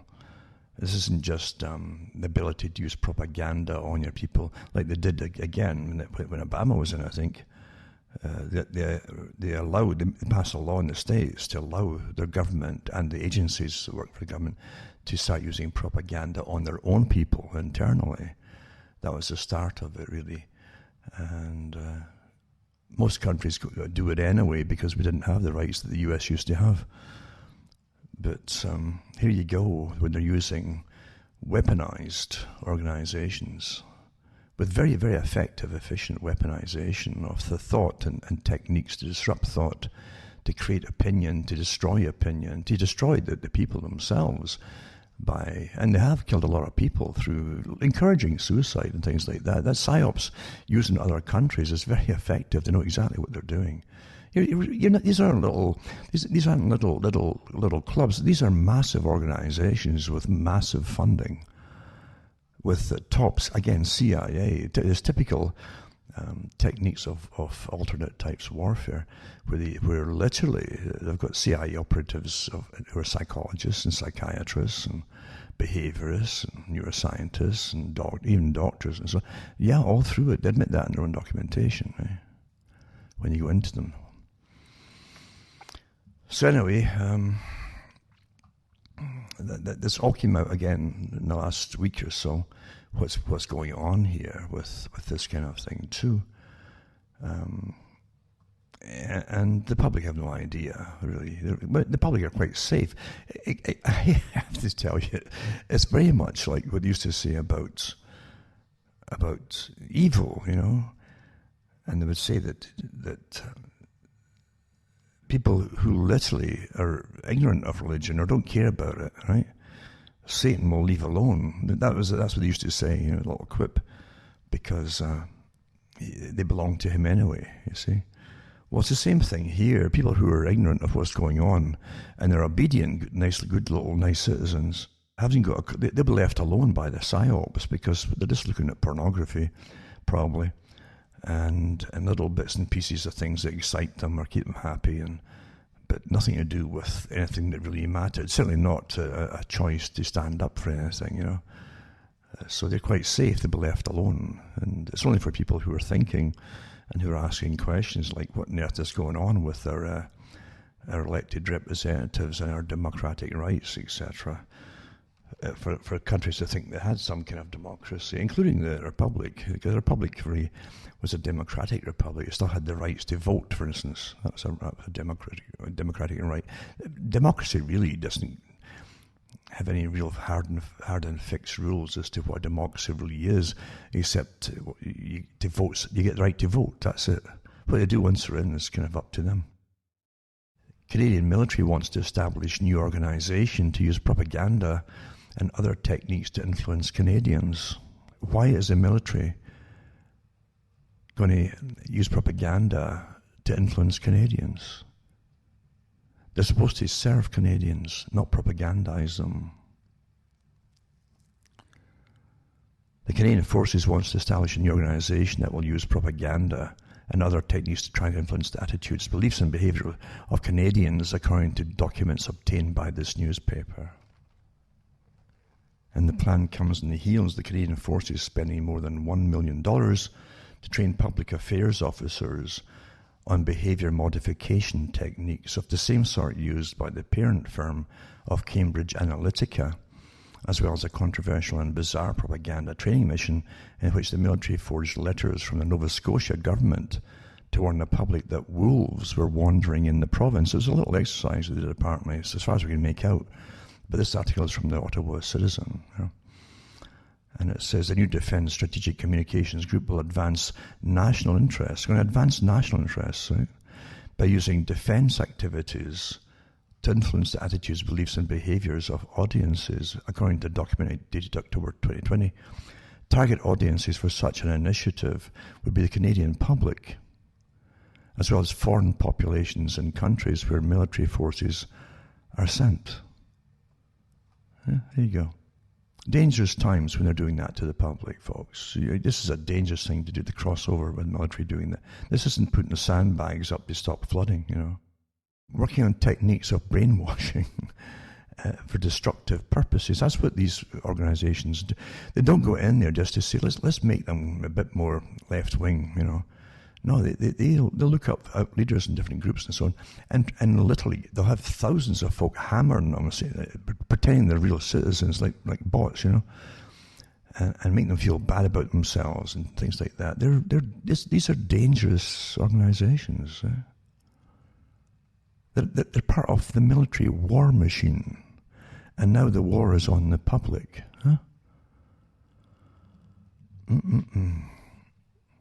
This is a document that's in a draft form, but work is already underway on some aspects of the plan. I know they've been using it already, and some techniques have already been tested on the Canadian public. So there you go. But the Office of Defence Minister Harjit Sargent said Sunday the plan, at least for now, is not authorised to proceed. It's been proceeding. They did it already.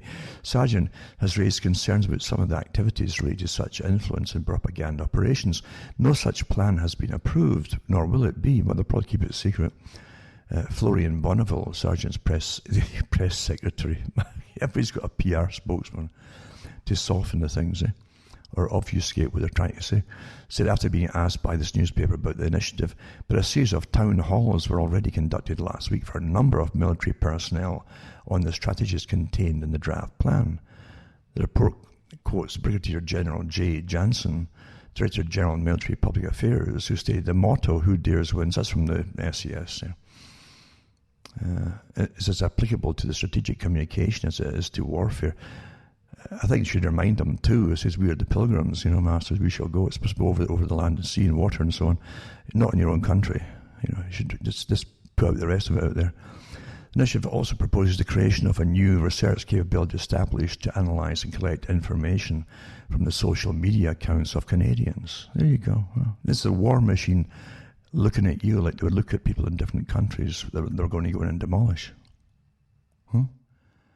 And non-governmental organisations, industry and the news media, according to the report. But this is with the sanction of your own government. And you're going to vote for this government? The Canadian forces have already tested their capability earlier this year. This newspaper reported that a team assigned to Canadian Military Intelligence Unit monitored and collected information from people's social media accounts in Ontario, claiming such data mining was needed to help troops who were to work in long-term care homes. You just put a psyop warfare team in to see how the public would look upon them going in and helping out long-term care homes. That's what it was all for, you see. Taking all your personal details and stuff and getting into all your computers. The lies you give. But that's what psyops machines do. They're liars, folks. The initiative aimed at people's Facebook, Twitter and Instagram accounts involved collecting comments made by the public about the provincial government's failure to take care of the elderly. Why were they using them for that? That data was then turned over to the Ontario government with a warning from the team. It represented a negative reaction from the public. Military officers see nothing. Do you realise, did they also hand over the names of people who would complain about the government, what they were saying? You see, if it goes a step forward, next step in totality is round those folk up because of their points of view. And then they disappear or go into camps and gulags. I'm not kidding you, folks. That's where you don't put the military into these organizations on the public. Don't set them loose on the public. I don't care what branch it is. You can't do that. The military is a war machine. Understand? That's what its purpose is. So military officers see nothing wrong with such collection of data as it's already in the public domain on social media accounts. They can see, there you go, there's your justification and rationalization as it goes forward step by step. That's exactly how they do it. They concede the team should not have been assigned to military intelligence, but under the new plan, it would be controlled by the military's public affairs branch. There you go. But others have questioned how collecting information on the public's views concerning Ontario public Doug Ford was even relevant to how Canadian forces were to care for elderly residents. Exactly. What they're telling you is lies, folks. They're doing for other purposes, obviously, But if they're handing folks' names over and what they're using, and that's a dangerous. This is where horror comes down the pike. It really does. This is stuff that Solzhenitsyn warned you of. This kind of behavior. So Saijan requested an investigation be done into the data collection and has also limited, at least temporarily, some of what the military calls influence activities. Why has the military got any influence activities on its population? The military, however, noted in the plan that it will consult the federal, that's okay then. See, here's again the stuff, how they rationalise it. It'll consult the Federal Privacy Commissioner before it launches its collection of Canadians' online information. We'll talk to this commissioner, who has no powers apart, the commissioner. The Public Affairs Enhancement Plan, I like the term for that, Public Affairs Enhancement Plan, reflects the military's leadership's view they can shape and direct the attitudes of Canadians if the right techniques are applied. Oh, it's an enhancement. It's not brainwashing, it's an enhancement. Defence Stratcom will focus on effects and outcomes among key audiences and will provide clear direction on aligning actions, efforts and resources in pursuit of strategic objectives, the plan added. But I wonder if they'll tell us what the objectives are, though, will they? Some of the Canadian forces already attempted to conduct a trial run of such techniques. It says in July, the military had planned a propaganda campaign aimed at heading off civil disobedience by Canadians during the coronavirus pandemic. The military was getting put on. It's not just the police, it's the military, right? That campaign was to use similar propaganda tactics to those employed against the Afghan population during the war in Afghanistan, including loudspeaker trucks to transmit government messages. The propaganda operation was halted after concerns were raised about the ethics behind such techniques. Well, I wonder who would object to that, for goodness sake. Eh? The Public Affairs Enhancement Plan also calls for harnessing the social media accounts of select Canadian Forces staff to push out pre-approved government and military messages to the public. Although the social media activity would be seen to be coming from the personal accounts of the military personnel, it would actually be Canadian Forces public affairs officers behind the scenes crafting and coordinating the messages. In other words, you've already got your strata of lies and liars already in place, doing their usual stuff, eh? This is what they do. This is what they're trained to do. The enhancement plan also calls for improving links to military-friendly academics. Actually, they're all on board with CSIS in Canada, which is like a kind of branch of the CIA, really, set up by, I think it was Pierre Trudeau that got that one put in, a kind of private intelligence agency throughout the Canada that's very secretive. Anyway, military-friendly academics, and they have a lot of professors involved, by the way, and retired senior military staff so that they can be used to push out approved Canadian Forces messages either on social media or on their interactions with journalists or in their interactions. SIGIN had originally approved the weaponization of public affairs initiative started in 2015, along with a separate but significant expansion of military propaganda capabilities for various units. The Liberals outlined in their 2017 defence strategy policy the need for the Canadian military to become more involved in propaganda and information warfare. Well, we all thought it was going to be for abroad, though. But attempts to influence the public haven't always worked out. Last year, the Department of National Defence and Canadian Forces planned a public relations campaign to counter what bureaucrats and officers believed were false claims that the military had a problem with racists in their ranks. But that plan had to be scuttled after alleged racists and far-right sympathisers with links to military became involved in a series of high-profile incidents, undercutting the messages of the PR scheme that the severity of the issue had been exaggerated. They got everybody at each other's throats, you know that. They can stir up things. That's what they do. PSYOPs get everybody. They get tribes fighting each other too, folks. Across the world. That's just what you do, you know. And they're using it on the public. And the folk will read these articles, and, oh my God, look at these racists and so on. But they don't realise that, no, the government's creating it all. As part of the PR effort, dossiers were created about journalists the military believed would cover the issue of racists in their ranks. You see, they've got their own embedded journalists. It's not just they have them permanently in their own countries. That's why you've got a unified media across Canada and the States. It's all the same stories, same points of view, same everything. CIA, yeah. So it says, including the CBC's, that's the Canadian Broadcasting Corporation, Murray Brewster. The dossier about Brewster, who has since broken a number of stories about the far right in the Canadian Forces, contained transcripts of his interviews with senior military staff and the warning he's familiar with the defence system and his reporting, while factual often emphasises the mistakes and shortcomings of the Department of National Defence and the CAF. Bonneville said the ministers did not and will not authorize the creation of the dossiers on journalists. She did not, however, provide an explanation on why the files were created by Canadian Forces staff.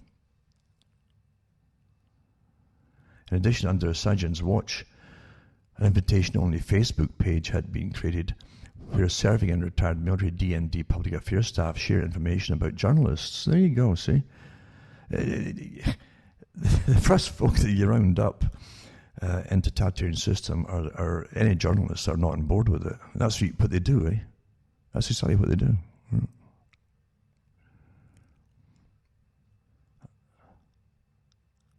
Under Sergeant's watch, or Sajan's watch, an invitation-only Facebook page has been created while serving and retired military and D&D public affairs staff share information about journalists.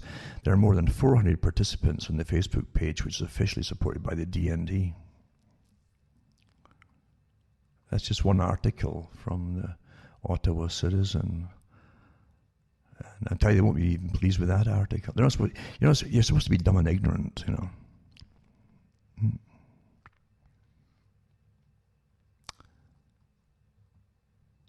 And he's one of the propaganda, it's thought to be one of the propaganda exercises they did, again by the same journalist for the Ottawa Citizen. It says, forged letter warning about wolves on the loose, part of Canadian Forces propaganda campaign that went awry. And a letter from Nova Scotia government sent out to residents to warn about a pack of wolves on the loose in the province was forged by Canadian military personnel as part of a propaganda training mission that went off the rails. The letter told residents to beware of wolves that had been reintroduced into the area by the provincial and federal governments and warned that animals were now roaming the Annapolis Valley. The letter, which later became public, sparked concern and questions about residents but was later branded as fake news or fake by the Nova Scotia government, which didn't know the military was behind the deception. I tell you, oh, what a wicked web we weave when first we practice to deceive. There you go. So there you go. So the training also involve using a loudspeaker. No kidding. Listen to this. You almost think this is fake news, but this is what they put out too. Psyops is astonishing when you read the things they've done in the past and where they've made people believe and so on. And perhaps a terror campaign. If you they do selective areas where they'll terrify the public, but like stories with this, ravenous wolves and stuff, to see how you react, and they'll study you. See, that's your tax money at work. The training also involves using a loudspeaker to generate wolf sounds. The Canadian Forces confirmed to this. I think what they're really doing is having a really intelligent wolf tell the rest of the wolves, when you hear these sounds, ignore them. It's just, they're just plain on the dumb humans, you know. So the fake letter was part of new skills being tested by the military as it hones its expertise. This is training the people, the recruits and stuff. Let's use the public, the idiots. The idiot public for just to perfect their techniques of deception and manipulation. So it says, for launching propaganda missions at home and abroad, the letter was developed by information warfare specialists with the Halifax Rifles, the reserve unit. They not only forged the logo of the Wildlife Division of Nova Scotia's Department of Lands and Forestry, but they also attributed the letter to a real Nova Scotia government employee, even though they didn't have permission to do so. You see how they could really get folk even attacking each other or doing worse? This is what they do abroad, you know. They can get tribal leaders so riled up against each other that in order to have them knock each other off, eliminate them. That's how they do it. So a phone number on the letter, which represents where to call if they had concerns about the wolves, was traced by this newspaper to the work number of an Environment Canada employee who also appears to be a Canadian Forces reservist. The Canadian Forces revealed its role behind the fake letter last week to the Nova Scotia government, and then on the weekend to local news media. Media outlets reported military staff had written the letter, but didn't know why. Emma Bryant, a professor at Bard College in the US, who specializes in researching military propaganda, said what the Canadian Forces did was a major violation of ethics. This is way over the top, Bryant said. It's a very dangerous path when you start targeting your own public with false information and trying to manipulate them. Well, the government's now allowed them to do it now, according to the other articles. Bryant said the deception has nothing to do with wolves. It was likely an exercise in the testing the military's skills and trying to manipulate the population with false information. You start a rumor about wolves on the loose, and then you see how the public reacts, she added. And they've got access to all your chit-chat in real time. That's how they do it, eh? They actually get access to internet and everything. They literally bypass. They go all the back doors into all your devices. Similar deception operations were tried by contractors, and this organization is now part of the U.S. contract to the U.S. military, SCL, right? A propaganda company which had worked for the U.S. and British militaries in Afghanistan and other locations in Asia.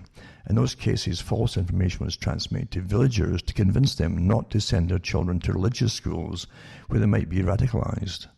But instead of being truthful, the contractors concocted an information campaign claiming pedophiles were operating in religious schools and parents shouldn't send them there because their children would be in danger of being molested. And the world is a very deceptive place, and you have no idea of how many. I call it the manpower, if you like. Women are just them quite happy to do this kind of work too.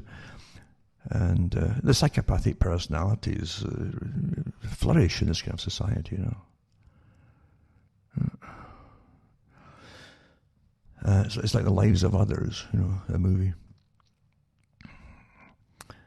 And it says too, the Nova Scotia propaganda training comes as the Canadian Forces spools up its capability to conduct information warfare, influence operations and other deception missions aimed at populations overseas and, if necessary, the Canadian public. And that part, so it says, came from the letter was an aide for propaganda training. Hillier said he didn't know why the loudspeaker was set up, blah, blah, blah. So it's, I guess, it's been okayed by, it's not okayed by senior leaders. It's already passing the buck saying they can't find a senior leader that approved. This is deception, you know. But anyway, the Nova Scotia propaganda training comes, as I've said already, as the Canadian Forces spools up its capability to conduct information warfare and influence operations and other deception missions aimed at populations overseas and, if necessary, the Canadian public. Bryant revealed Monday the Canadian Forces spent more than $1 million in training its public affairs officers and skills to influence targeted populations. There's a lot more money being given to them just for domestic purposes, actually.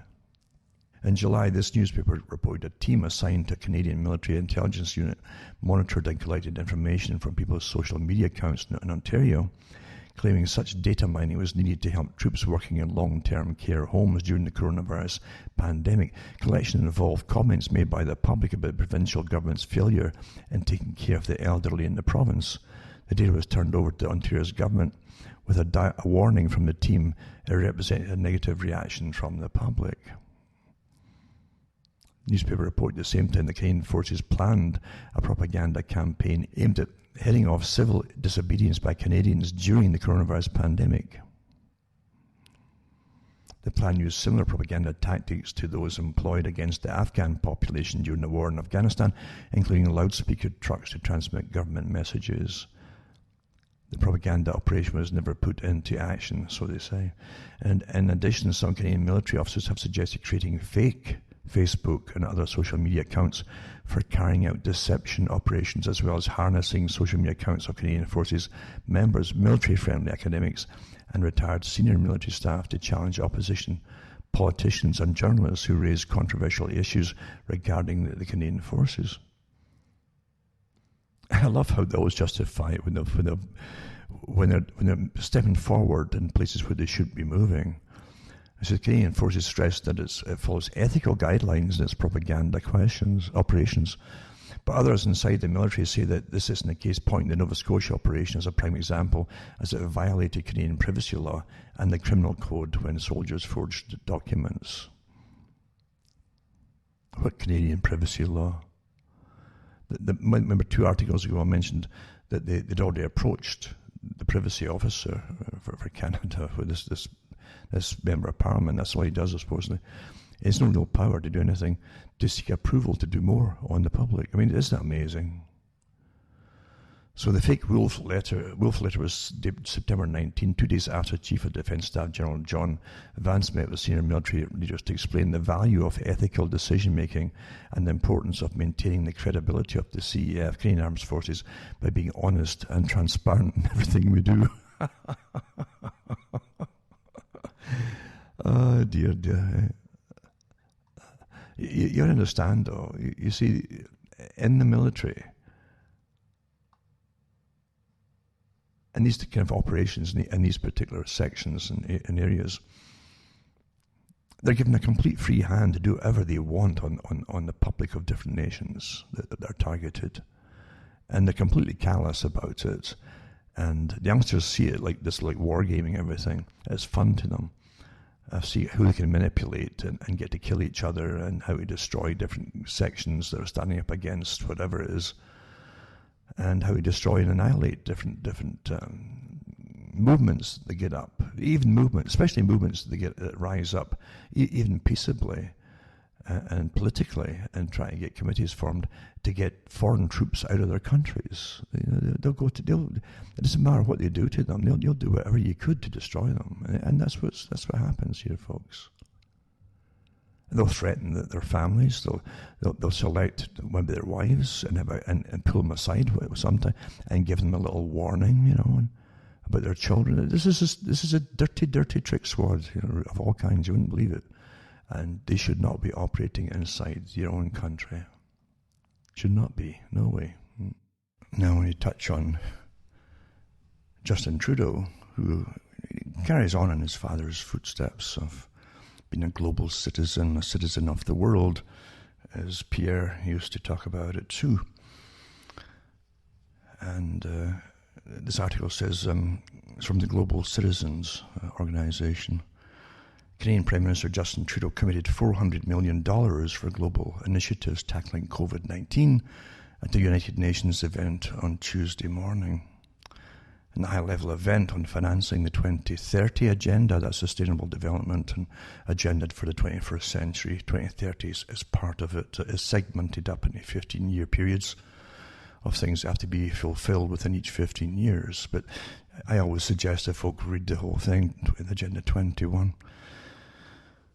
Anyway, financing the 2030 agenda for sustainable development, again, that was all down to the climate change thing, another excuse for it. In the year of COVID-19 and beyond was co-hosted by Trudeau, UN Secretary General Antonio Guterres, and Jamaican Prime Minister Andrew Holness. The meeting sought to bring together heads of state, government officials, representatives of international organisations, the folk who just spend your money, the private sector and civil society, to discuss how to recover from the COVID-19 crisis and work towards achieving the United Nations global goals. Well, I don't think they asked the general citizenry. It's always selected people that say yes to everything that they ask into these meetings.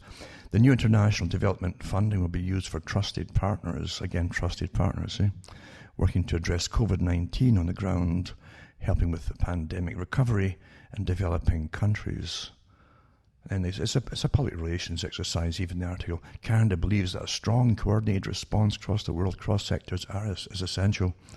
The pandemic has provided an opportunity for a reset, Trudeau said. That's the great reset for the World Economic Forum. So it's an opportunity, this COVID thing, and it's given us an opportunity for a reset in the whole agenda for a new way of living, which is something you've got to read from the World Economic Forum site itself. Trudeau said during the video conference, "This is our chance to accelerate our pre-pandemic efforts to reimagine," see, that's the term they're all using, reimagining this and reimagining economic systems, reimagining living, wellness, education. It's all reimagining, that actually address global challenges like extreme poverty, inequality, and climate change. They really care about you all, And so anyway, I'll put this article up from the Global Citizens website and see what you think. And so, but again, it's what you expect, isn't it? They're all on board with it. And I said this months and months ago that this was really an excuse to push the whole agenda right through, to crash at the world economy, completely crash it as you would have in a true world war. We've never had crashed economies even in world wars. They never got this far. And so quick and efficient because it terrified the public with a unified, again, unification, a unified campaign of terror on the public. And here you go with the new way of living that was drafted up by the United Nations characters, along with the World Economic Forum and the World Bank and all the usual people who run your whole lives, the 1% at the very, very top, naturally, who really have sleepless nights worrying about you. And they want to help you, just something that they do. That's why they spend so much money in creating world government organizations that you don't elect, and uniting nations to get like the EU and things like that, and they just want to take care of you, help you. Selfless people there. And of course, at the very, very top, you simply have the eugenicists and megalomaniacs, psychopaths that have acquired the world's wealth in their hands, the few 1%. Everything you need to live on, and they've decided they really don't need so many of you anymore. They keep telling us that as they want to help you, What would you do without such selfless people? I don't know. I'm also going to put up National Vital Statistics System. I'll put that up too. It's a new ICD code introduced for COVID-19 deaths, it says here. And I'll put that one up as well, maybe. It's Stephen Schwartz, PhD, Director, Division of Vital Statistics, National Center for Health Statistics in Maryland, it says here. And also, firms will be banned from advertising junk foods. You think is this fake news or what, or is it real? But it's in the Sun, the newspaper, the Sun in Britain. But firms will be banned from advertising junk foods like sausages, rolls, and I also saw that too in maybe another paper, and fish fingers online under the new plan. See, it isn't just austerity. You're going to be trained how to eat healthily and eat very little. So they can't advertise sausage rolls and fish fingers and so on. So it comes days after children were effectively banned from playing sports during lockdown. It says campaigners warned that even spreads such as Marmite and mustard could be hit by the ban. There you go. And no more fish and chips, no more Cadbury's chocolate, no more pork pies and Stilton, it says. And says, far from new restrictions, British retailers and consumers need new freedoms, and the government needs to reject the insanity of the suggestion that threatens to ruin the recovery after this pandemic ends. Well, good luck if you think it's ending. This part is to be about 2 to 3 times more severe than the little warming up exercise they gave you up into March, March and April. Elon Musk, of course you probably read that too, continues to cast doubt about the bogus COVID-19 test results, it says. He has his own words. And it says here that he sowed doubts about the accuracy of coronavirus tests Friday, just hours after tweeting that he took 4 rapid tests with conflicting results, all from using the same nurse and the same test. It says the Tesla boss and fifth richest man in the world, again in front, had initially tweeted Thursday night that something extremely bogus is going on regarding COVID-19 testing. 2 tests came back negative, 2 came back positive. Same machine, same test, same nurse. There you go. I guess on the same day. And the media outlets quickly jumped on Musk's tweets with stories highlighting his positive diagnosis, provoking the prickly tech entrepreneur to protest. Technically, I tested positive, then negative twice, then positive again. So Elon Musk tests negative for COVID-19, or COVID is an equally correct title, he tweeted. And he said apparently the only thing that he had was a slight sniffle, like a common cold. And mind you, too, a common cold is also COVID and part of the COVID family. But there you go. He's not happy at all. So he's got another test, a different kind of test sent off there to see if that's going to come back as. But this is quite normal when you see these tests. Another. I'm going to put a YouTube up too. I think it's put out by the World Economic Forum. And this article here is by Countercurrents. It says, "Own nothing and be happy, being human in 2030." And it says, World Economic Forum, at their annual meeting at the end of January in Davos, Switzerland, brings together international business and political leaders, economists and so on, and Klaus Schwab, of course, actually, one of the founders. And it says, who's also in for the Great Reset, And it says, Great Reset entails a transformation of society resulting in permanent restrictions on fundamental liberties and mass surveillance, as entire sectors are sacrificed to boost the monopoly and hegemony of pharmaceutical corporations, high-tech big data giants, Amazon, Google, major global chains, the digital payment sector, biotech concerns, etc. And it talks about using the COVID-19 lockdowns and so on and so on. But yeah, you'll see I'll put on YouTube up as well, where they actually go through this little wonderful thing that you'll own nothing, but you'll be happy. And that's one of the slogans from the WEF, World Economic Forum, that by 2030 you'll own nothing and be happy. They've decided how you're going to live. And you're going to be, remember I talked about it too, I went through the whole terminology of the psychological warfare program called the Wellness Program. And I thought, what's wrong with wellness? Because you've already adapted to it. Well, we're wellness, And I used to give talks 20, and says, look, do folk ever say to you, how's your wellness today? No. What is this? Oh, how's your health? But they say that. Well, now it's how's your wellness?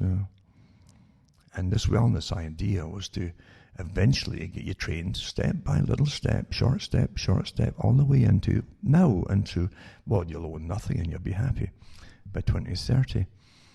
Because you see, and I even gives the talks about it, how they'll even give you drugs and things to make you feel happy.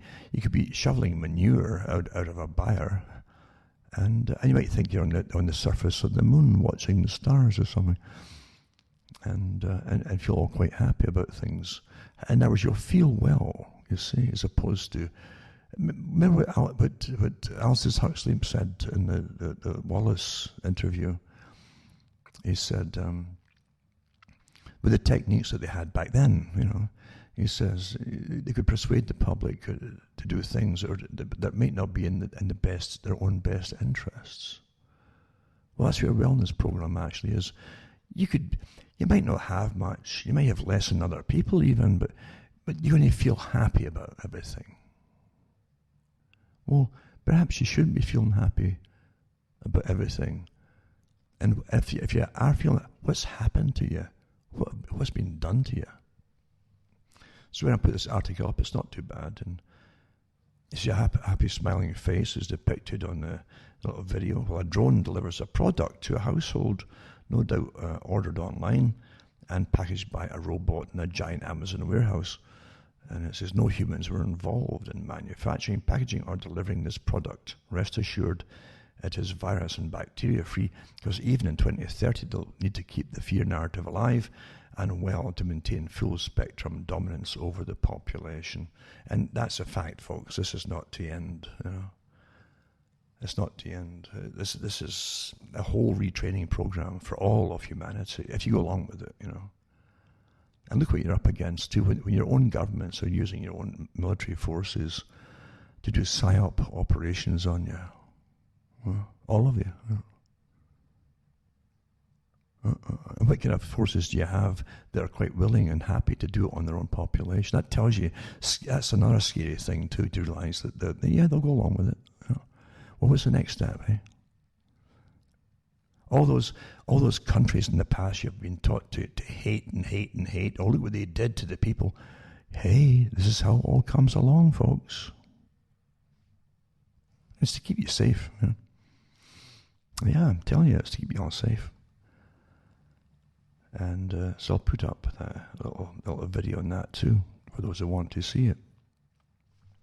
Remember, once again, cuttingthroughthematrix.com, send a few bucks my way. Don't postpone it, do it now. Because folk forget it. As soon as I stop saying it, folk just forget it, you see. Because this is, I've no axe to grind, I've no personal benefit, I've no political party to push either, and all of this either. And I'm not backed by anybody else, any organization, or funded by them, or I certainly don't front for anybody either. It's just me. So send a few bucks, cuttingthroughthematrix.com, and you can buy the books and discs if you want. But remember the payment methods: PayPal, send cash, a check. You can send a little international, or a little money order even from the bank, in fact. Or you can use MoneyGram. There's different ways to get cash out there. So please do it and help me tick along, because, as I say, I know the groups that are funded and who funds them, but I won't play the sour grapes thing, at all. So you can't accuse me of that, but I know who they are. And it's not just speculation on my behalf. I just tell you to send a few bucks my way and help me tick along myself, because I'm not selling you anything else, and I don't give you any products that make you live forever. And I have no instant cures for anything either, unfortunately. So keep the money flowing, and hopefully I can keep ticking along. Now into the rest of this talk here. It's the COVID pandemic, and that's from global research. Destroying people's lives, engineered economic depression, well, it's warfare, you see, and global coup d'etat, And it goes into the different things that are being done to you: red zones, face masks, social distancing, closing down schools, colleges, universities, no more family gatherings, no birthdays, celebrations, no music, the arts, no more cultural events, sports events are suspended, no more weddings, love and life is banned outright. Isn't that the truth? This is total war to get you into the new system, folks, that elite like Klaus Schwab have designed for you. And all the media is on board with it. All of them. All the big media is on board with this. As well as having this one name for all the media, and like one company name, because they're all the same. Without exception, really. And it says, in some countries, or several countries, Christmas is also on hold. It's the destruction of people's lives. It's the destabilization of civil society. And for what?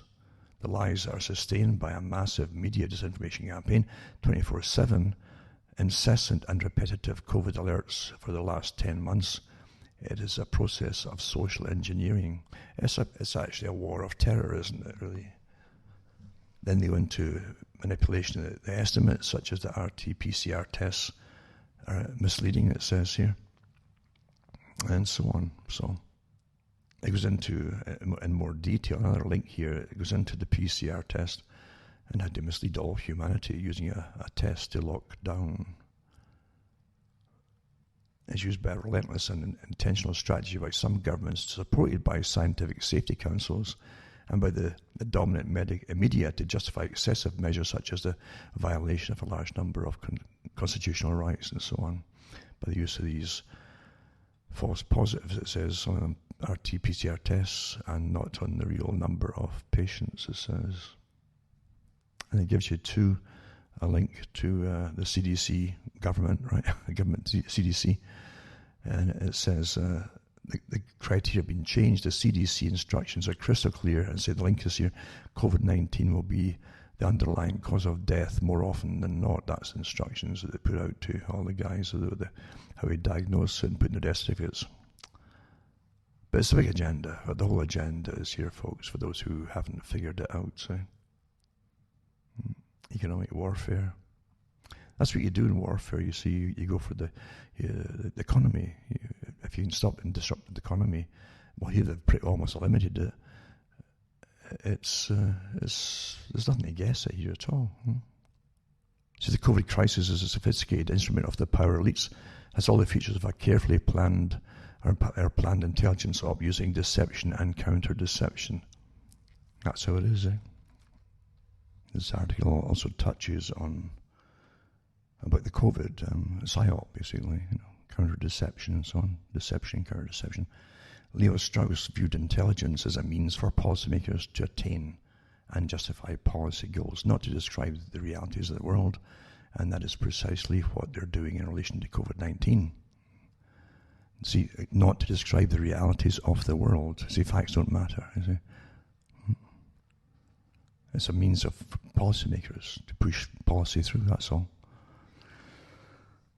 And also, the video Event 201 Pandemic Exercise, October the 18th, 2019, focuses on the extent of the pandemic. This is the exercise before it all came out. Also addresses within the simulation how to deal with online social media and so-called misinformation. And you'll listen carefully to it too, right? I'll put a little video up in that too, I think. At least part of that exercise. It's quite a long one. But you'll hear them how to deal with folk online and how to call misinformation, how to be unified and how to attack them. And they even had members of, again, they were admitted, Facebook and all the other platforms on board with this. This is before you had COVID-19. This last year, right?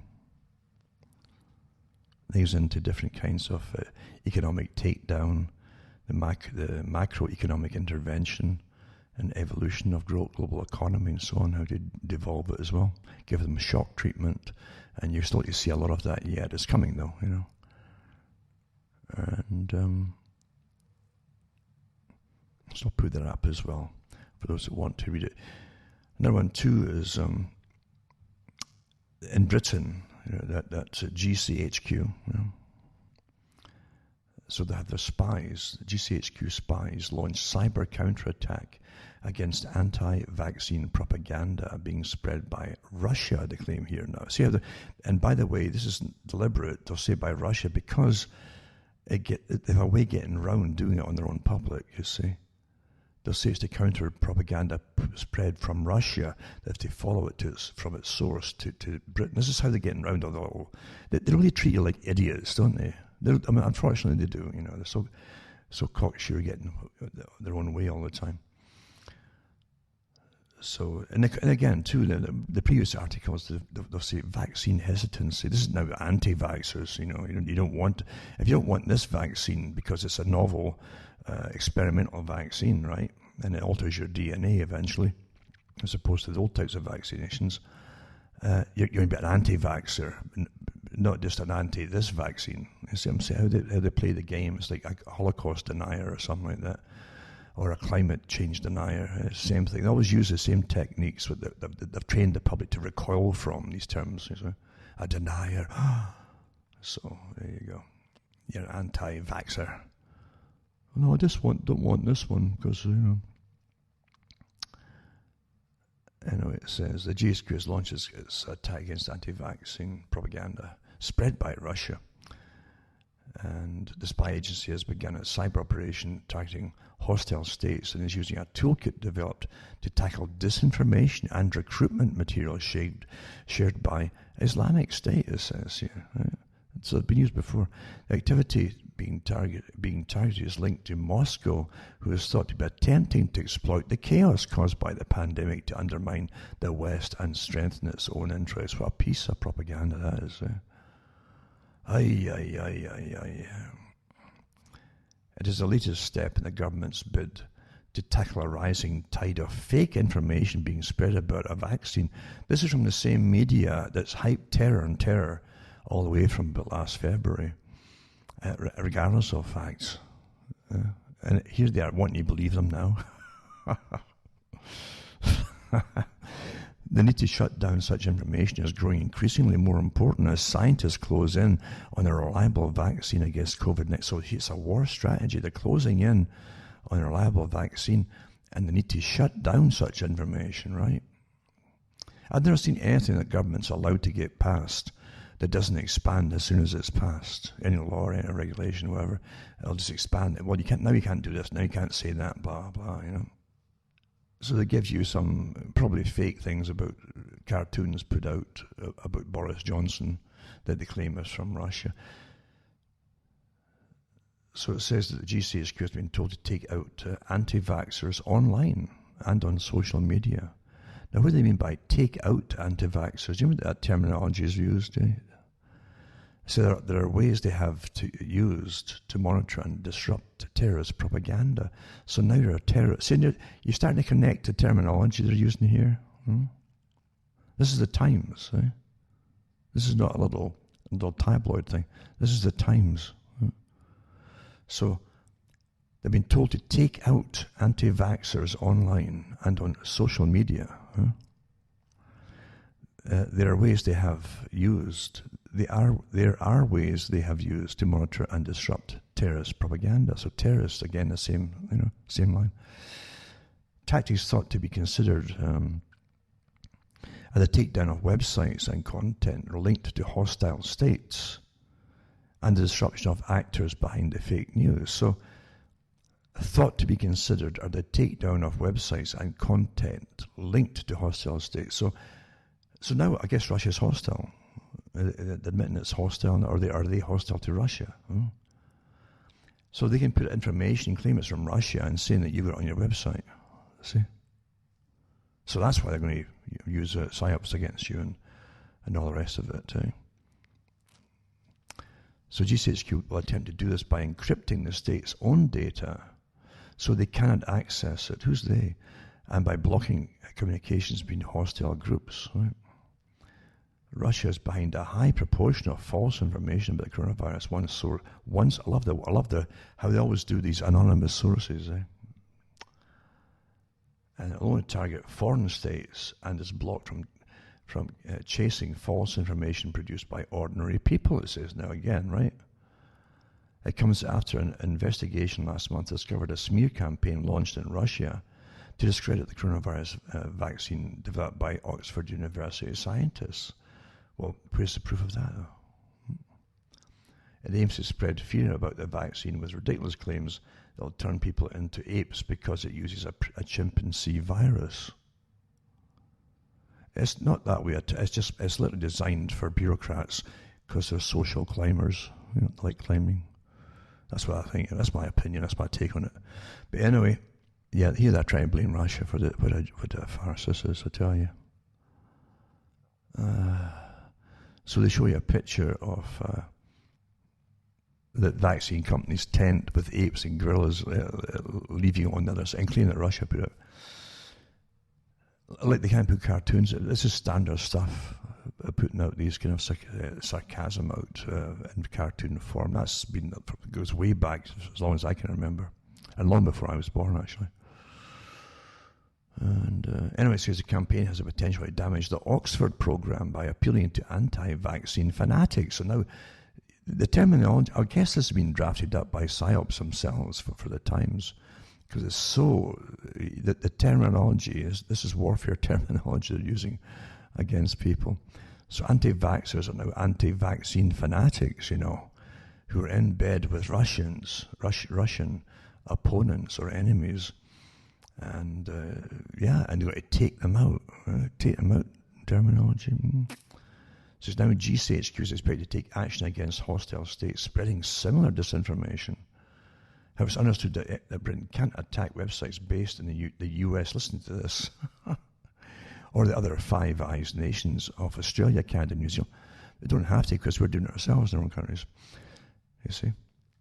Instead, the UK must defer to partner agencies based in those nations. So here, see that? How they get around it? The UK must defer to partner agencies. So we've got partner agencies in those countries. So we're not doing it. Well, partner agencies doing it. Although free speech laws in countries like the US pose an issue. So listen, in those in the US, free speech laws in the countries like do you understand how important free speech is? And they're doing away, and you're going along with it. You don't see this, okay. You're losing it, eh? And yet it's big enough for massive psyop operations to want to get rid of free speech. This is the whole thing of taking down the whole internet of those who are just using free speech. That's the war, eh? So although free speech laws in the countries like the US pose an issue, it's an issue, you see, rather than say it's a problem, as well as the new GCHQ drive, a secretive army unit specializing in information warfare is also thought to be involved in countering fake narratives about the coronavirus. See, there's only one narrative, and that's from the top, folks. And all the doctors working in the hospitals and the thousands of them, it doesn't matter what they say. You know.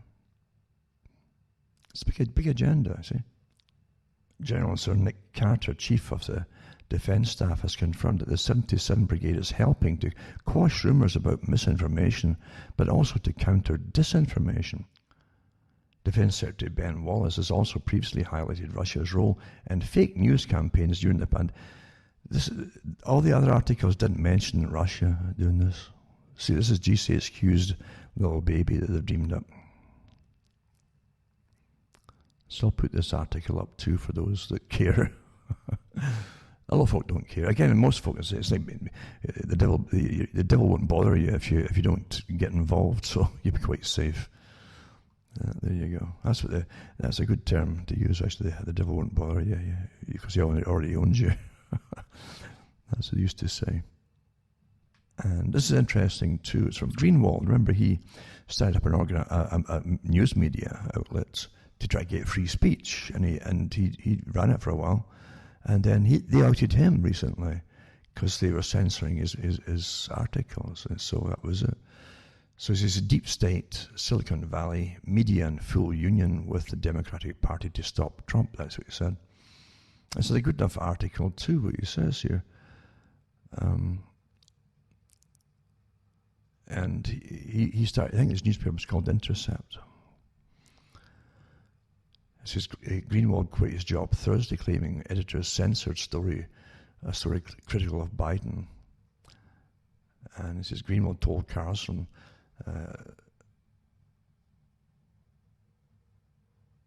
it says that the left is in bed with the CIA on set on destroying Trump, and complained that the left's healthy skepticism of what intelligence agencies say has disappeared. It says the obvious foundational prohibition on having a national security state after World War II was never supposed to be turned domestically, he says, the national security state, you know. They weren't supposed to be involved in our politics or disseminating propaganda. Go turn on any of those cable networks or pick up the op-ed pages of any of the biggest newspapers, and you'll see they're ex-members of the CIA, the Department of Justice, the FBI, and NSA telling Americans what they ought to believe.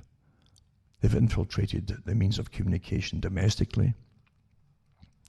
They do it through leaks, they do it through clandestine operations and through lies.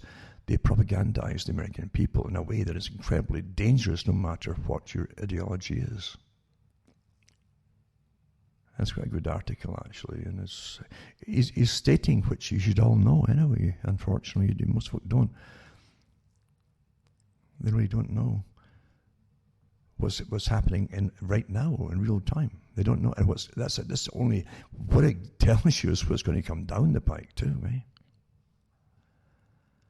And they're all involved in it. And I only mean that. The CIA has implants everywhere, through all media of all kinds, through medical facilities, organizations, and so on. Yeah, they have doctors that they're all tapped into and so on.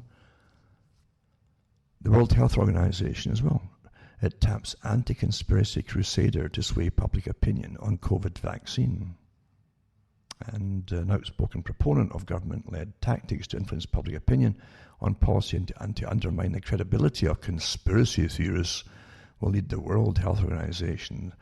It's their effort to encourage public acceptance of a COVID-19 vaccine. Last week, the WHO's General Assembly, or Director Dr. Tedros Ghebreyesus, tweeted that he was glad to speak with the organization's technical advisory group, that's called TAG, on behavioral insights and sciences for health. And of course, naturally, I think I touched on it last week too, Cass Sunstein is involved in it too. And on the program, he's a director of the program on behavioral economics and public policy at Harvard Law School. Did you vote for him? No. This is the worst tyranny the world's seen.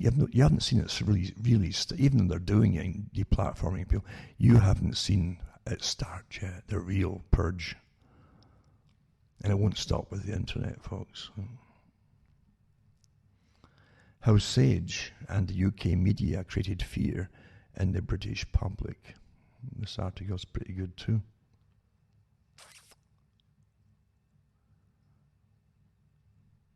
And he goes through the timeline of when it started and so on. There seems to have been some doubt as to whether the public would comply with upcoming measures. So Sage outlined a methodology based on known psychological behavioral modification techniques and used applied psychology. And they have subgroups involved by it. Remember I mentioned before, and that came out from the British media, where some journalists did come out and show you the handouts that were given by the Sage group from the subgroups, subcontracting groups that they had. And they advised the media to exaggerate stories, to cause more anxiety in the public so they comply and be obedient to the authority. So NervTag is one of them. New and Emerging Respiratory Virus Threats Advisory Group is called NervTag. SPIM, Scientific Pandemic Influenza Group on Modeling. So these are the computers and give you big numbers. SPIB, Independent Scientific Pandemic Influenza Group on Behaviors. There's another one too. And this goes on through ways of achieving behavioral change in the public. One is education, then it's persuasion, incentivization, little freebies and stuff if you just take whatever. Coercion, enablement, training, restriction, and environmental restructuring, and modeling. And it says in the document, SPIB focused on the methods most relevant to their stated goals and set out 10 options that were evaluated on 6 criteria. Under the anachronism, appease. It's a whole dictionary for each department. Eh? You had acceptability, practicability, effectiveness, affordability, spillover effects, and equity. Eh? And then government persuasion through fear. Key part of SPIB's behavioral change strategy that seems to have been adopted was to persuade through fear. The persuasion section of the document states a substantial number of people still do not feel sufficiently personally threatened. So clearly the psychologists felt that as late March the public was still not afraid of COVID-19. It's therefore suggested the government increase the level of fear. That was the anxiety level, they actually said. Yeah. And use media to increase sense of personal threat. There you go. Have you seen any of the mainstream media, anybody in them, come out and saying, I feel bad about terrorizing the public? I tell you. And the SPIB recommendation is to increase personal threat and use hard-hitting emotional messages that are on display with eerie imagery coupled with taglines such as, anyone can get it, anyone can spread it. Don't put your friends and family in danger. Stay home for your family. Don't put their lives in danger. If you go out, you can spread it. People will die. And so they come up with all these little slogans too. And that's why folk are turning on other people. Oh, you don't have the mask on. You know, oh, sorry, I forgot. You know, you're killing us. And during the first week of April 2020, in proportion to, it's called in proportion to. The links are here to these articles. And it says Project noticed a change in the BBC headlines and posted the article, BBC informing or scaring. The article compared hysterical BBC news headline from the first week of April 2020 with those from 2018 when mortality rates were peaking due to a bad flu season. It found no reference to flu or excess mortality on the BBC homepage during the 2018 peak. In proportion to asked, do the headlines reflect the gravity of the situations in an equivalent way, or is additional fear being stirred up in 2020? Well, it's a big agenda, folks. the great global reset, the whole new way of living, the sustainability project, all rammed through at once, right? Yep. And then the terms they come up with too, like heroes and COVID-idiots. So you're an idiot, so you're bad. And that's the terms that they put out there for people to follow, and they'll use them as start arguing with it. Yeah, COVID-idiot. Yeah. There you are. And then social approval. You create social approval. We're all good ones, you see, as we're attacking you bad ones. These local heroes have been doing amazing things, that's what you say. Social disapproval examples. Lake District closed because COVIDians won't stay away. Compulsion. Matt Hancock threatens to close beaches, see? And incentivize media. This is, these psychological techniques would have been impossible to deploy in the public without a compliant media. How did the government convince the media to go along with the plan? It was quite easy. I don't think it was any hard battle at all. One article says the government is becoming the UK news publisher's most important client. That's a good one too. This article also has a link to the government website where you can download the article on how to create fear amongst the people, or at least increase the anxiety level. This is research and analysis options for increasing adherence to social distancing measures, 22 March 2020. And the link is here as well from the government UK. So you can put it up too, as mind you, they might say it's disinformation because you said it, even though it's on their site. I don't know. That's where we are now, eh? So remember, folks, send a few bucks, cuttingthroughmatrix.com, and definitely don't forget, this is so important now with what's coming down the pike. List all my sites there, because if you can't get me on one, hopefully you'll get me on another. Because now they really mean business now to go in total censorship of the net. I can remember over 25 years ago, reading articles in the newspapers at the time, real papers, of course, where they talked about what we're going to do with the internet, and there's just people were not following politics the way that they wanted to follow it, and so on. With the internet, and they knew that already. They already had organizations, small ones, that started up with rights for this, rights for that, or more rights for the people, and all that kind of stuff. And they really, the top politicians of the day were in the newspaper talking about ways to, down the road, that they'd have to somehow combat it, and they called it information warfare. And that's what you've got, information warfare. And they knew eventually they'd get to a stage. They didn't want to get the public turned off so quickly when they were just starting with the internet really big time. And so they gave you, again, 20 years. I knew they would. And then they would start pulling in the reins. That's what's happening, as you well see.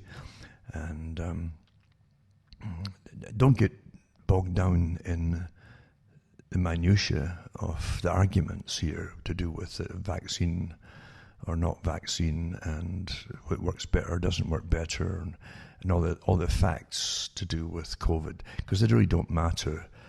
You've already had lots of professionals, thousands of them really across the world, come out and spoken out against what's happening and say that what they're telling you isn't quite true, and not altogether true anyway, and they're all being dismissed as well as nuts.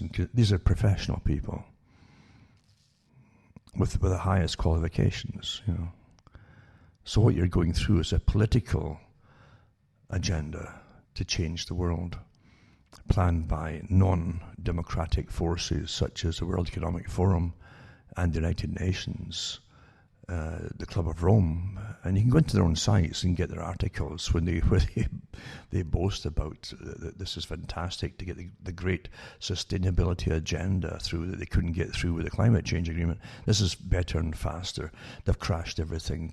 They've crashed economies, crashed your way of living. They've got you locked down like prisoners, for goodness sake. This is like martial law scenarios. And the next step is, of course, rationing, because when fewer and fewer folk are making the food, and fewer and fewer stores are there to even sell the stuff, you've just got the big outlets, and they're going to eventually run short too. And they want you to be rationed. They want you to get used to this idea of a wartime scenario.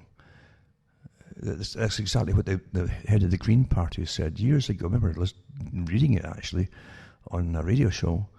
Well, it was on, and I said she was lauding the whole idea of lockdowns for war, like World War II.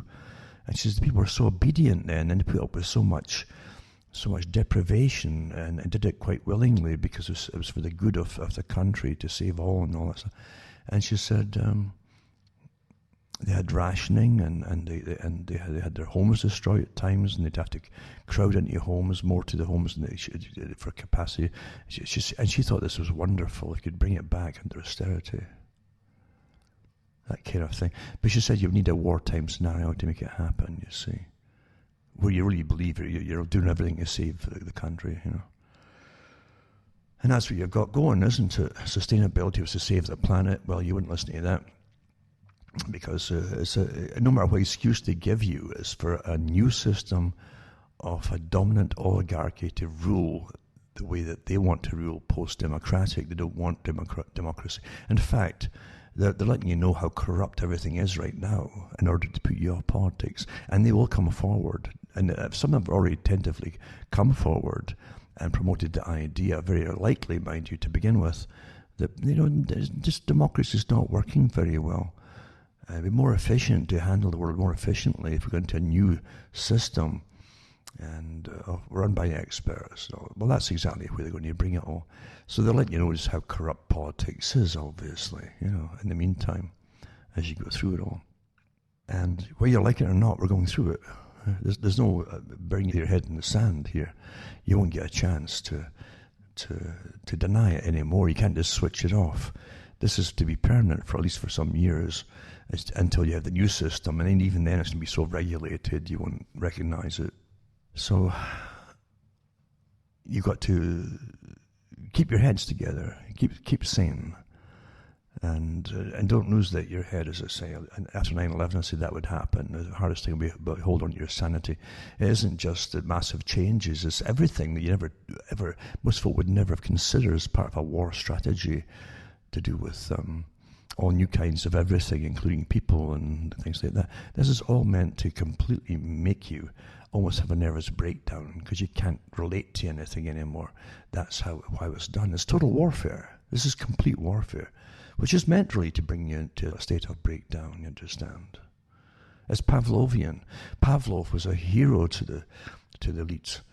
And I mentioned it before that how they rushed off during World War II and then afterwards to see Stalin and from the US. You know, Eleanor Roosevelt wrote about it too in a book, and how she also wanted to go there because she wanted to see how she admired the Soviet system of discipline and obedience. And she said that the school children, my goodness, you'd see them going to school. They were unlike American children.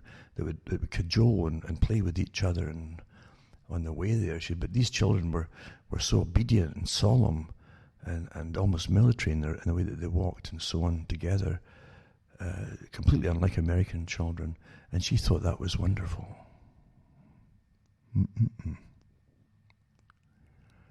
We live in amazing times, don't we? But most folk don't even know it. They can't imagine tyrants existing in your day and age. It's a strange thing that all tyrants must have happened before you were born. This is what you're taught.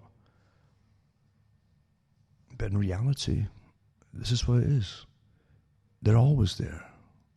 And unfortunately, they've been gathering momentum for quite a long time, especially since World War II, with their big organizations that they set up themselves until they have a big multi-trillionaire club, really, and they run the world, and they've planned it. And all they have, the biggest problem is convincing you to give up and to relinquish all of your own personal power and give it all over to them. So wars here, you're all going to die, or the climate's going to burn to crisp, or it's going to turn into an ice block. Doesn't matter what excuses you've done. Or, it's COVID, and never before in history has you closed down the economy of the planet for something that hasn't had a significant death, right? It's never been done. And never before have you literally locked down all the healthy folk and crashed the economy. This is a war scenario, folks. Completely a war scenario, which they even rehearsed it before it all happened in their simulations. But facts don't matter, and they've declared war on all the public. You're the terrorists if you speak out about it, or even quiz it, or even ask questions about it. How dare you ask a question from when the experts have already decided everything for you? And that's how bad it is. It's totalitarian in scope because it's got a whole agenda to complete. And they really, really mean it. They were furious, absolutely furious, the World Economic Forum and the UN and all the other organizations that they own. And they have lots of them. Absolutely furious when Britain voted to pull out of the EU because they wanted the Americas to be next for a European Union-style amalgamation for the Americas. And, of course, that fell apart there. I guess back on the table now with Biden's in. And they also wanted a continuation of the same wars that were on the list of the PNAC group, by the way. They want to get the wars all going again. And we know the countries they want to attack. And the military-industrial complex will be quite happy about that too. But don't forget, the military-industrial complex too is now making massive fortunes off the technologies for total surveillance, manipulation, and tracking under COVID. So they're quite happy. Sure, of course, they're quite happy about it all. Terrible times we live in. But if you have a few people you can keep sane with, that's very important. Because if you think you're locked away from everybody and you have no one to talk to, it might not be. Some folk can handle it, I've often said, especially the more you learn, it's best to live inside your own head. Then you won't offend anybody by speaking the truth, Because the truth can get you attacked very, very easily nowadays. It's just too easy to convince the public that of this thing, conspiracy theory. Well, I haven't heard that before. That's a conspiracy theory, right? No, here's the facts. The facts don't matter. You can show them all the facts that you want from the authors of this and authors of that. Makes no difference. So you got to learn to live inside your head to an extent and keep yourself sane. And don't just give up, and don't be persuaded to just go along with everything, that you're a piece of little useless nothing. You're all important. You understand that. The psychological warfare, the first thing it does is try to undermine your faith in yourself, so that you feel unimportant until eventually you have no faith in your own decision-making abilities. That's what it also does too. It went to wreck your ability to discern things and decide for yourself. So if you're aware of these things, you can counter them to an extent. But don't forget that you should have little groups of people, little groups that will help each other out in bad times, because it's coming down. Bad times are coming down big time. And the whole of the agenda for the 21st century, they hope to accomplish a good lot of it, actually, very quickly under COVID and the Great Reset idea. So don't give up and keep in touch too. And I'm really glad that people are getting in touch with me just to get into an insight into their lives and what they're seeing and so on. It's interesting to compare different countries, but it's also interesting to see the same uniform implementation of the same agenda step by step. It truly is lockstep, isn't it? And they're all on board with it. And the same problems in every country. All the media are completely on board. All the media are creating fear and terror. All the media are hammering anybody who asks questions or speaks out against it.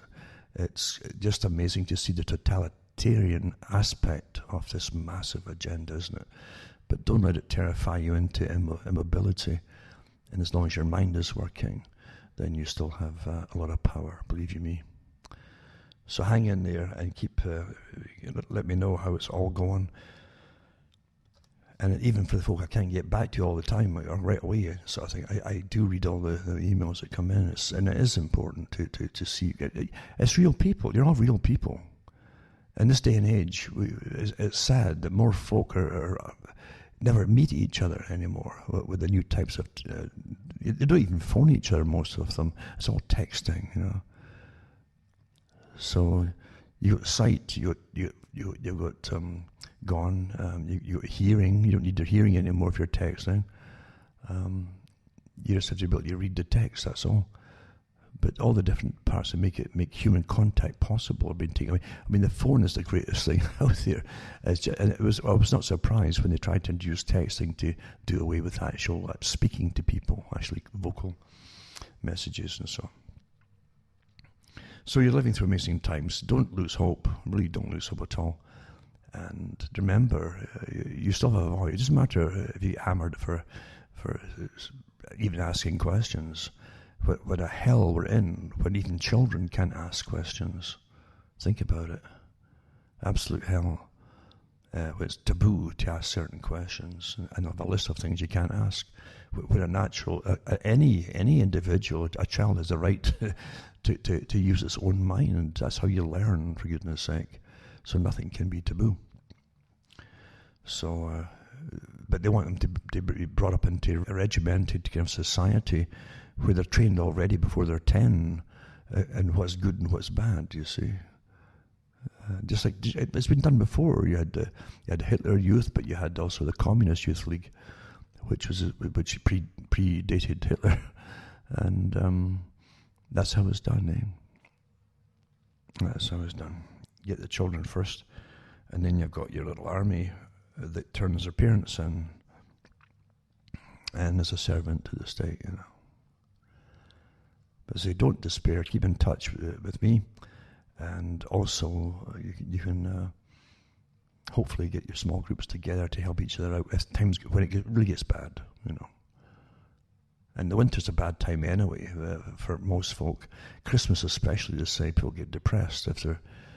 It isn't just Christmas; it's Christmas and New Year. New Year signifies, as you all know, the midwinter, and the moving into the spring idea of rebirth and regeneration. But it's also a time of reflection. When you look, especially in Scotland, for instance, where they really celebrated New Year more than they did Christmas. So it's friendship and friends today that you have, and the ones who have died in the previous year, and so all these things were brought up at New Year time, and for old acquaintance should old acquaintance be forgotten, so on. So it's going to be a depressing time for people, especially when they're locked in now, with nobody to come and share their thoughts and have company with them because of the ridiculousness of what's going on, this planned war on the public. So it's important to keep in touch with people who can help. Even just talking on the phone, it's very important to keep doing that kind of thing with each other, because most folk, when they get really depressed, can't speak much about it. Especially men. Men will keep quiet to the bitter end, And it's good to try and look for signs and symptoms of it, and do what you can to let them know that they're not alone or going through things alone. Remember that. Very important. That's what makes us all human. This system is an inhumane system we're living in today. It's getting worse all the time through tyranny, of course. This is tyranny. When you have forces paid by your tax money, they're using warfare techniques upon you, which means you are now the enemy. I hope you understand that. That's a very dangerous thing. None of us should put up with that. None of us at all. We're going to go through it anyway. As I said, there's never been a generation I can find out that's had peace. Wars, financial crashes, more wars, big changes, psychological operations to change children to their thoughts until they grow up and they have a new, different way of looking at everything, including even their genders now. All planned in advance and trained that way as well. And unfortunately, like Russell said, Bertrand Russell, who says you can train children to do anything with the proper techniques, which were already perfected, he said, at his age. He says, we get the children, he says, we can literally train them to believe anything we want them to believe. So much so, he says, that if they go out into society, they'd have battles with society because just using different terminology, they would never get around to the fact they're talking about the same thing. In other words, we can train them that snow is black. And those children would go out and complain to what are you talking about, white snow? It's black. And they'd have battles over it, never realizing initially that it's simply a change in the terminology, the name, for instance. is enough to cause a battle. So, from myself, Alan Watt, from Interior Canada, remember send a few bucks my way. That's good night, and may your God or gods go with you.